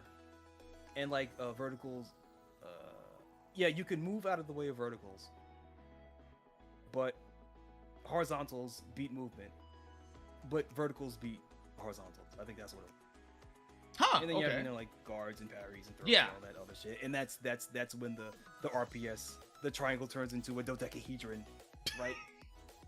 As all fighting games are wont to do, as subsystems, as different subsystems collide with each other. But again, that's like middle level and higher level stuff. The very basic is, okay, if I'm doing attacks, you're attacking, I can move out of the way. Oh, that attack, I can't move out of the way of that one because that one has a really wide arc. Okay, got it. So I have to use this other attack, or I have to counter with a faster button, right? It's the absolute basics of Soul Calibur are easy to understand, easy to digest, right? Okay. No matter how much I feel like the later games kind of overcomplicated in ways that I feel personally do not do the game justice. But I'm not a fucking game developer, so what the fuck do I know? Wait, how much is Soul Calibur? I think it's on sale because I was looking it up. I know it's on sale, but I want to know how much it's on. Okay, it's $6. If you want to buy the whole thing, it's like $15. That ain't too bad. Ooh. Wait, that's deluxe edition. I think that was like the pre-order or like season pass one. Okay. So I don't know if that comes with everything. Let me double check. Because I know some games will retroactively have a version that just has, oh yeah, here's a version with all the DLC. Okay. That's just a bundle. I don't know if Soul Calibur was one of those. I don't think so. I think it's like gone Deluxe the way edition. What does it get you? Base game and season pass 1. Okay. So that's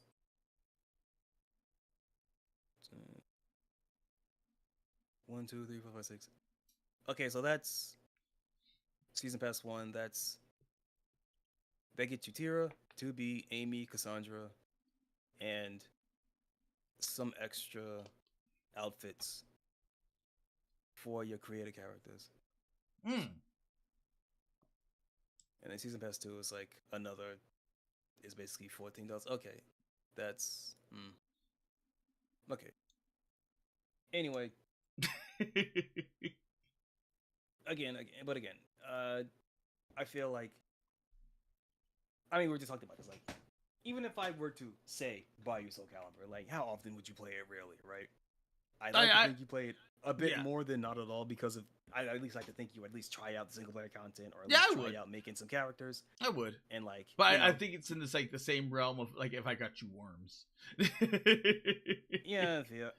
Or like how much am I really realistically gonna play this outside of like a collab?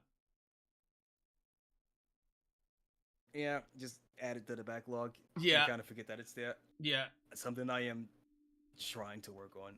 Same. Because I'm like I love the, you know, the Soul Calibur, because I remember having like really good fond memories of Soul Calibur. It's just Soul Calibur's good. Yeah, Soul Calibur is really good, but I was like, how often am I gonna play it? Well. Oh, I'll have to double check this, because I do know that you have IK, you have Jason, so we could just play Soul Calibur 1. Oh, because that's on Naomi, and Naomi is basically the Dreamcast, and Fightgate supports Naomi hardware. Ace Combat 7's on sale. I have not played the plane game, but I know that the soundtrack fucking rips. I remember. Make Ace Combat Trainer. The fuck is this? Oh, coming soon. Never mind. I remember. I kind of largely ignored Namco's non-fighting games, so, you know, I'm aware that Ridge Racer exists. I'm aware that Ace Combat exists, but they're not really things I paid attention to. I freaking loved the Ace Combat series. And then I saw Gizo Gitai's video about Ace Combat 1 and 2, and I'm like, fuck. I might have to play these. These are really good. I have not played the newer ones, though.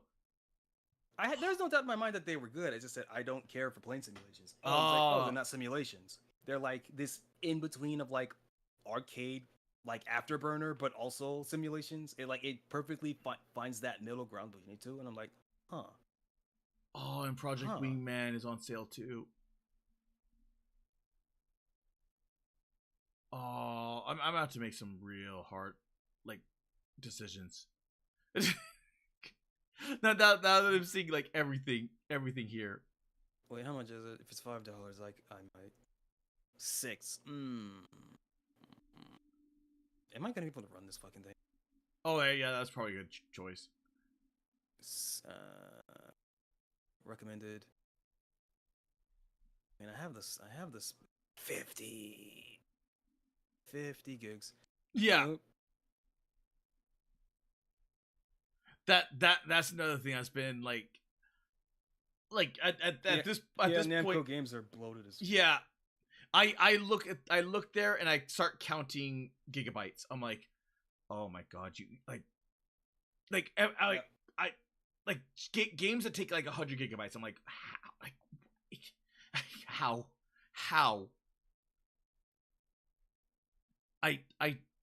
Jeez, I don't understand. I do not understand. Speaking of which, that reminded me to uninstall Tekken 7. I think it's like 70 fucking gigs. Oh jeez. Tekken and Mortal Kombat are like absolutely massive. I think Tekken 8 was like 90. Jeez, that sounds like pain. Let me double check. That literally sounds like pain. It is. All right, we're gonna raid into the Trob because he's doing it a weird stream. He's doing Tekken 8 100 gigs. Oh my god! 100 gigs for a fighting tournament. Oh my god! But have you considered that it looks really? It's the coolest shit you've ever seen. Story mode of Tekken is also really fun. Too. What 100 gigabytes is literally a Grand Theft Auto game. But you have to remember what I told you. There was a long time period where fighting games were the tech demo genre, and because of the fighting game resurgence, we're actually kind of getting back. Like Tekken 8 and say what you about the art style of Street Fighter 6, but in terms of just technical quality, I don't think any games are going to be touching those two games for a long fucking time. They look immaculate.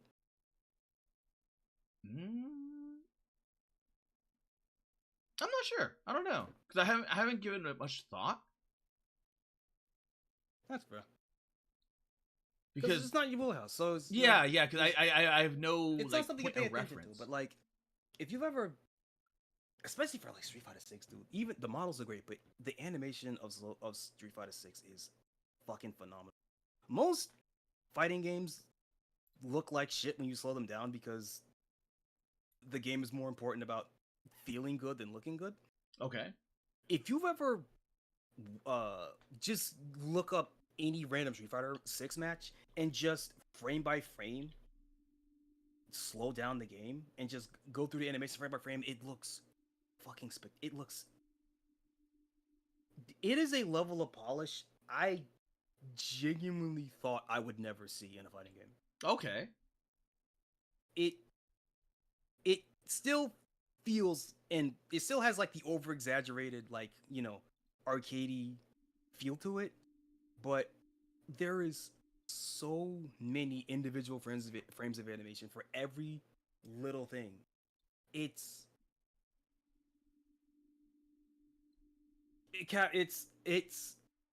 Capcom has returned to their flex era. Oh, okay. Okay, so back during the arcade days, back when Street Fighter, you know, like Darkstalkers, Street Fighter 3, there was a period, specifically CPS 3, specifically for games on CPS 3. So, you know, your Street Fighter 3s, your fucking, I want you to look up Red Earth. I want you to look up Capcom's Red Earth and just marvel at how insane that game looks. And I think that came out in like 96? When is that game? Yeah, 96. And I want you to just remember that this game came out in 96. And just marvel at how fucking amazing the game looks. And it was and like I said, it was a point of pride. Like Capcom, I will say it a million times if I have to. Capcom had the single best art team in all of video games at the time. And they had the budget to make that art team fucking shine, dude.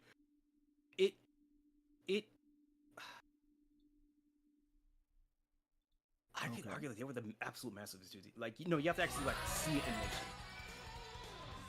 Like, just look at gameplay and look at the ball and how intricate the bosses are animated. It's absolute insanity.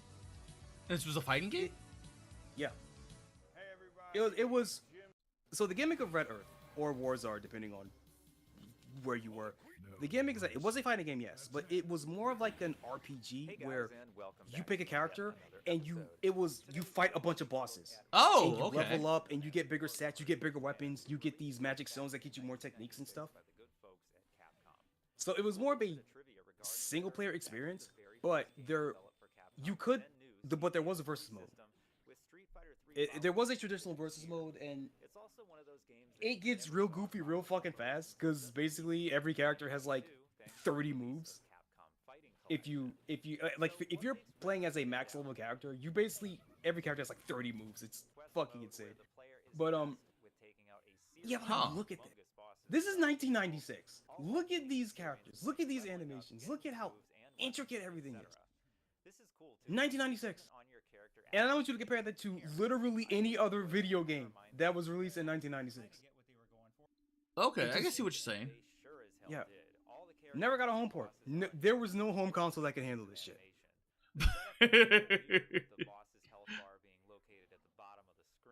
I'm surprised they haven't returned to it. Because it sounds like a really good concept for a game. Or like at least by bare minimum, like an add-on. It did not sell. Oh. Because you have to remember, the fighting game market was absolutely fucking flooded during this time. Yeah. So it just didn't grasp a lot of people. Not through no fault of its own, because like, first of all, the absolute number of fighting games at the time, but also two, polygon boom. Sprites and sprite animations were being phased out at the time because partially due to what Virtua Fighter did. Like, everyone was riding the hype of like 3D polygons, and people saw 2D as like outdated. Right? That's number two. Number three, didn't get a home port. This is around a time where, especially outside of Japan, home ports mattered a lot, and this game never got one. Okay. Four, tournament scene.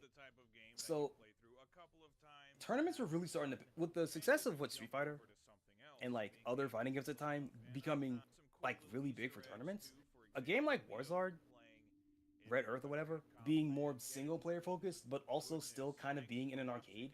Fighting games had at this point, the mentality of fighting games was that, oh, these are games for sweats. So this more like casual, like single player focused game where you just pick a character and just fight a bunch of bosses. Around this time period, people were not interested people in didn't it. think that you could do this for a fighting game.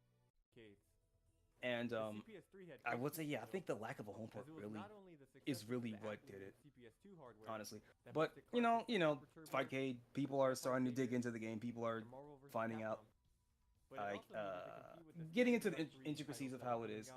And again, and because of that, Capcom went all out to show off. Red Earth is a gorgeous game. Despite the lack of success, Capcom has done, I wouldn't say they've done a lot, but they've done a reasonable effort of putting Red Earth characters and making Red Earth references in their games.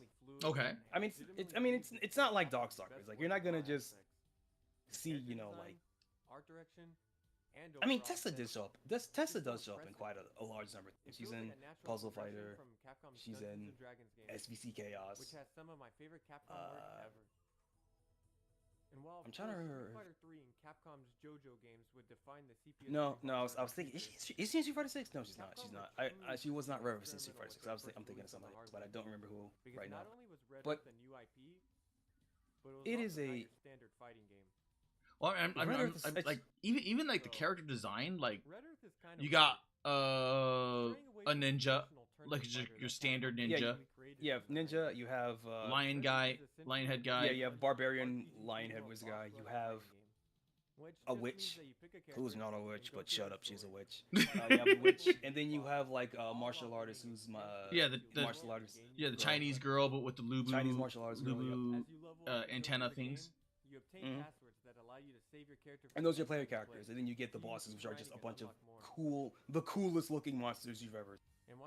It seems like more of the art style was gone into the bosses than the characters, because the only one that really stands out is the witch. And even then, like a lot of it is poofy.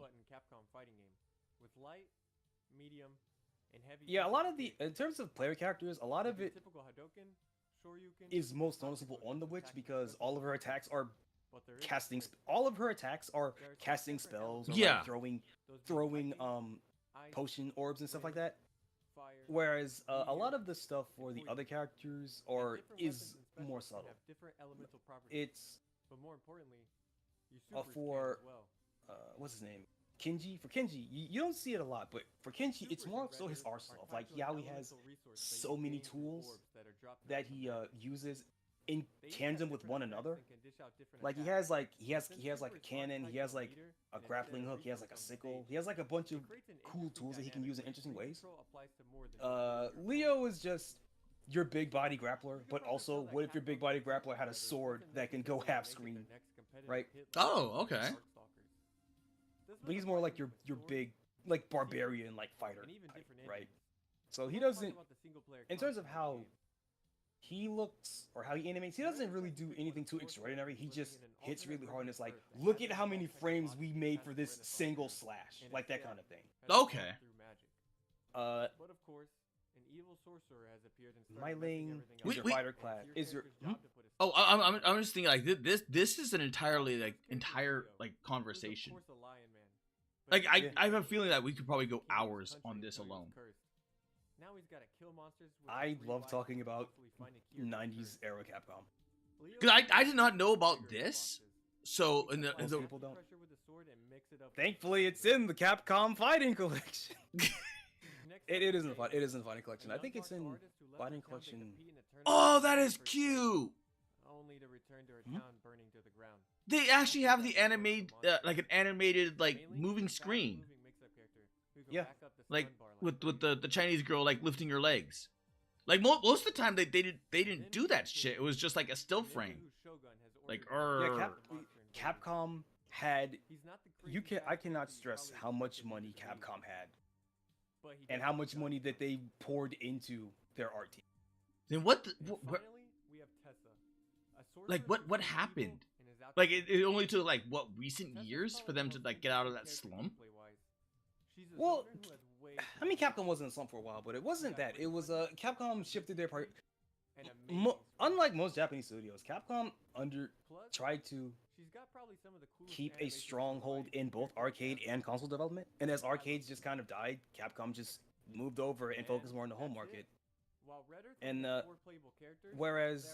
and they also embraced 3D, and it took a while to get there, but you can even see it that they always prioritized, even as this, you can always tell that Capcom always prioritized animation, strong art direction and strong animation, and so they shifted from doing that in 2D to that in 3D, and it took a while to get there. But even in something like God Hand, right?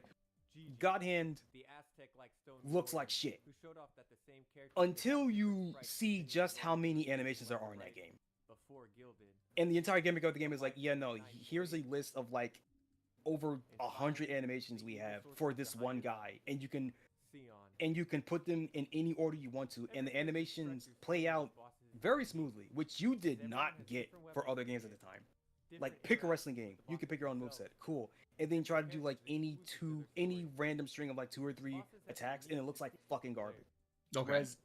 Whereas in God Hand, the way the animations flow into one another is on a level that most games today don't even do.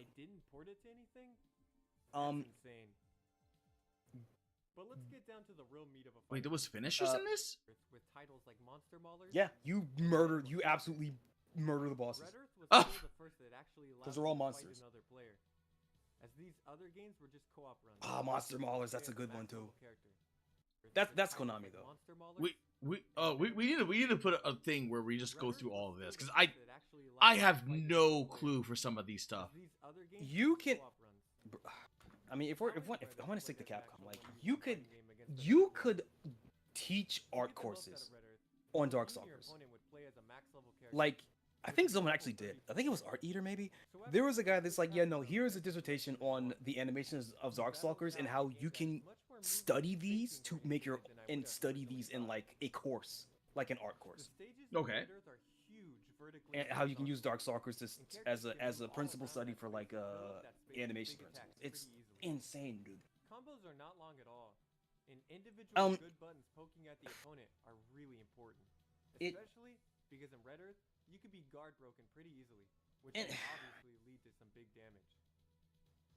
To prevent being guard broken, I'm trying to think of something to say. There's my mind is going in like 80 different directions at the same time. It's like, where do I stop? I need to find a stop point here and stick to something. But like, you want to schedule like a collab for next week? It'll leave the player with a lot of recovery that can so that way we have like more time. Layers to Red Earth's movement, as ultimate guard can only be done on the ground. So while your air movement is so good, you still want to take that chance to jump. Let's see. What do I have? Guard broken and die. These kind of choices are why fighting. Well, today's Monday, so actually. Yeah. Today, the only thing I have early enough.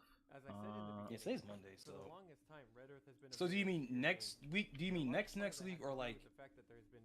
Either next week or the week after, because I know Splats has his anniversary, and we probably want to, because 16th is 16th Wednesday. Is the Bob and Nico collab? Yep. And the 17th is Colin, I think. I didn't know if it was Colin. I didn't ask him about that. 2 p.m. Like, okay, yeah. 7 a.m. Sorry, so far. Oh, FlaVR Open Chat. Yep. Desert Anniversary. Yeah, so as of right now, the only thing that I actually have for next week is the Bob and Nico Summit. Even though it hasn't seen a release outside of the arcade. So I got really nothing else for that week. I don't know if I'm gonna join the Open. I'd probably join it. I'd join the Open VC and see what's up. Well, I wouldn't know what to talk about. I'm not much of a talking guy. Anything? We can talk about like just anything. That's what I did during my freaking what's it called? Yeah, but you talk a lot and you're good at it, and you're good at dragging other people into it. I'm not that kind of guy. I'm non-verbal a lot of the times. I'm pretty sure that half of my fucking school when I went to school thought I was a legitimate mute because I didn't say anything. The social atrophy has mutated into what was it? Social aggravation. I actually get upset when I have to force myself to talk to people. Yeah, well now you're a Chuba, so now you have to force yourself to talk. Yeah, I have no other fucking choice. I have to learn that. Get socialized, nerd. I mean, to be fair, that was one of the big things that I kind of wanted to do this for, and then that fell apart real fucking fast.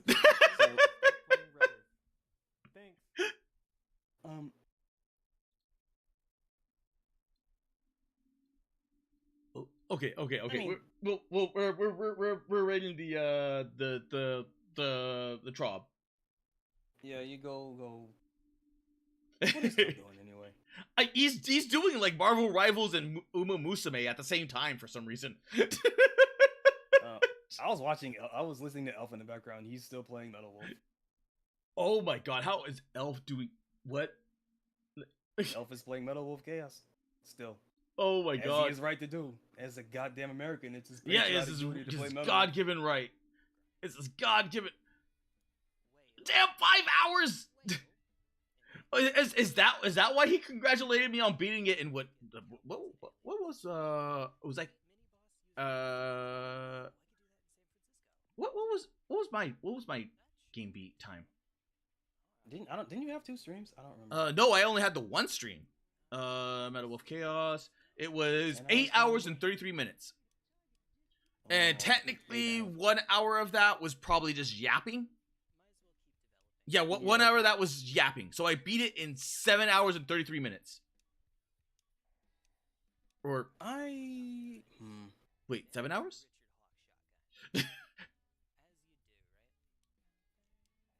So technically I'm under par, aren't I? Like with Metal. We also play a lot of shooters, so You have that experience going for you. And, wait, when was the last time you played Armored Core? Because I only played MechWarrior a lot. But... I have no clue. What I'm saying is that you have a familiarity of this game already, because Battle of Chaos is basically Armored Core. It's a very slower paced Armored Core. It's a slower paced Armored Core, but you have like it's basically the same thing.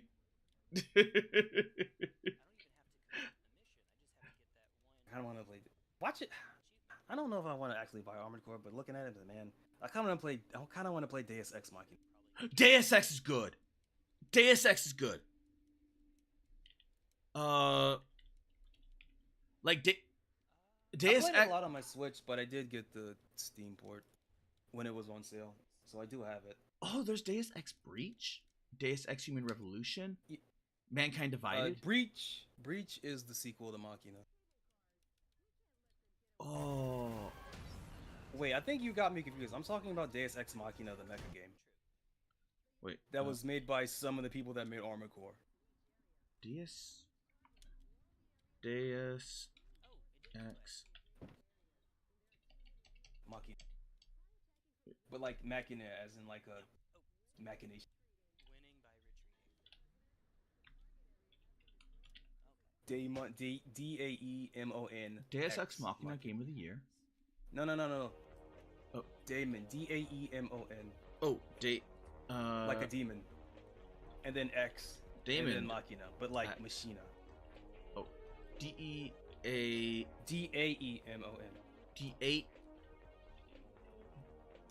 Oh, Daemon X Machina. Yeah. That's what I was Oh. This is basically, we have Armored Core at home. Before there was an Armored Core 6. I did not know about this one. I know that some people involved in Armored Core made this, but I don't know specifically because I don't follow Armored Core all that much. Yeah, when you were talking about Deus Ex, I'm like, oh, Deus Ex is good. No, I think like you're gonna have fun. I'm talking about Daemon X. Like you're gonna have fun with that shooter. And then all of a sudden you're like, oh, this thing. Like, oh, this looks good. This looks really good. And I'm gonna put this on my wish list as well. It's fun. Plot is ignorable. Very not important at all. Kind of shit, honestly. Titanic But Scion. moving and shooting is really fucking fun. I have to keep an eye out on that. It's okay. It's Diet Armored Core, but it's really fast. Okay. Although to be fair, I don't know how fast I don't know how fast do mechs get in Armored Core 6. I don't know because I haven't played it. I've just watched videos, and it gets stupid. I don't know if it will top 4 on what was it? Armored Core 4 Answer. I don't know if it's gonna top 4 Answer, but the mechs do get pretty fast. And one of my favorite modifications. It's very dumb. The modifications aren't as varied as Armored Core. Like you don't get tank tread blades. Okay. But all of the mechs fly, and you get 4 weapons. Up to 6, depending on if you want shoulder-mounted missile launchers or not. I wish in Deus Ex like the heavier, chunky robots would actually be viable, but they're just not. Like you want the fast ones so you can do just bullshit Gundam crap.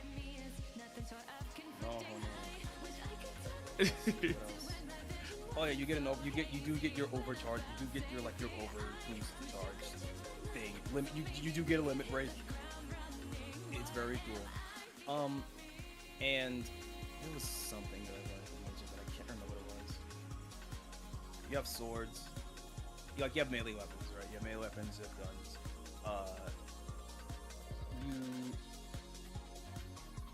Okay, well, I'm gonna go before I start getting more hungry. You can replace an arm with a machine gun. It's great. Otherwise, I'm just gonna sit here gushing about Armored Core. all other mech games, man.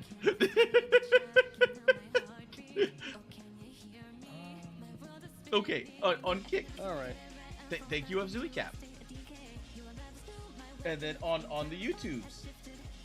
Thank you, Darren. Thank you, JP. Thank you, Godoy. Thank you, Splats. Thank you, Pillow. Thank you, War. And thank you, Boy. 13 gigabytes.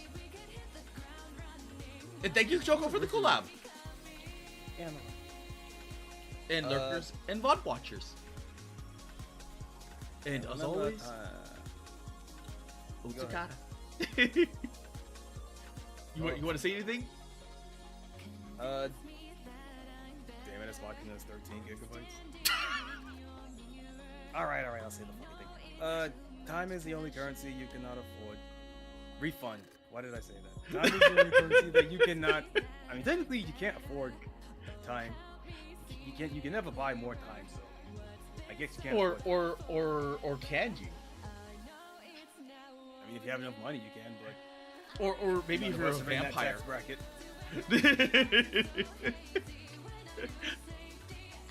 Anyway, time is the only currency that you cannot refund. So anyone you spend time here, now 1 minute second, I want to thank you for the bottom of my heart. Don't cash out too early now. Alone at some point, I want you to upload this file into your Google Drive so I can download it off of you. Okay. And I'm going to sneakily re-download Demon X Machina. Give that a quick run through, and I'm gonna see if I can do a little. All right, right. I have to. It's the Mollington Oshi push streams. Yes. Get good, scrub. Cause I'll consider it. It definitely caught my interest a lot. I'm definitely more interested in it than I thought I would be after the stream. I told you you would. I told you. Like it's a fun game. It's a stupid fun game, and it's simple to get into. I don't know if I'm gonna have a card game arc, but it's. Well, everything's free on digital. The tabletop simulator. So you literally they're all workshop mods. Yeah, so. yeah. You literally don't pay anything except for time. But I can't refund that time that I spent. But that is true. I'll at least say that a card game arc is on the table. I'm not entirely against it, but I'm not also entirely for it. But so would you say it's on the I'm table neutral, top? Which is. Yeah, that's what I said. Why you don't have to repeat my joke back at me. Good night, everyone.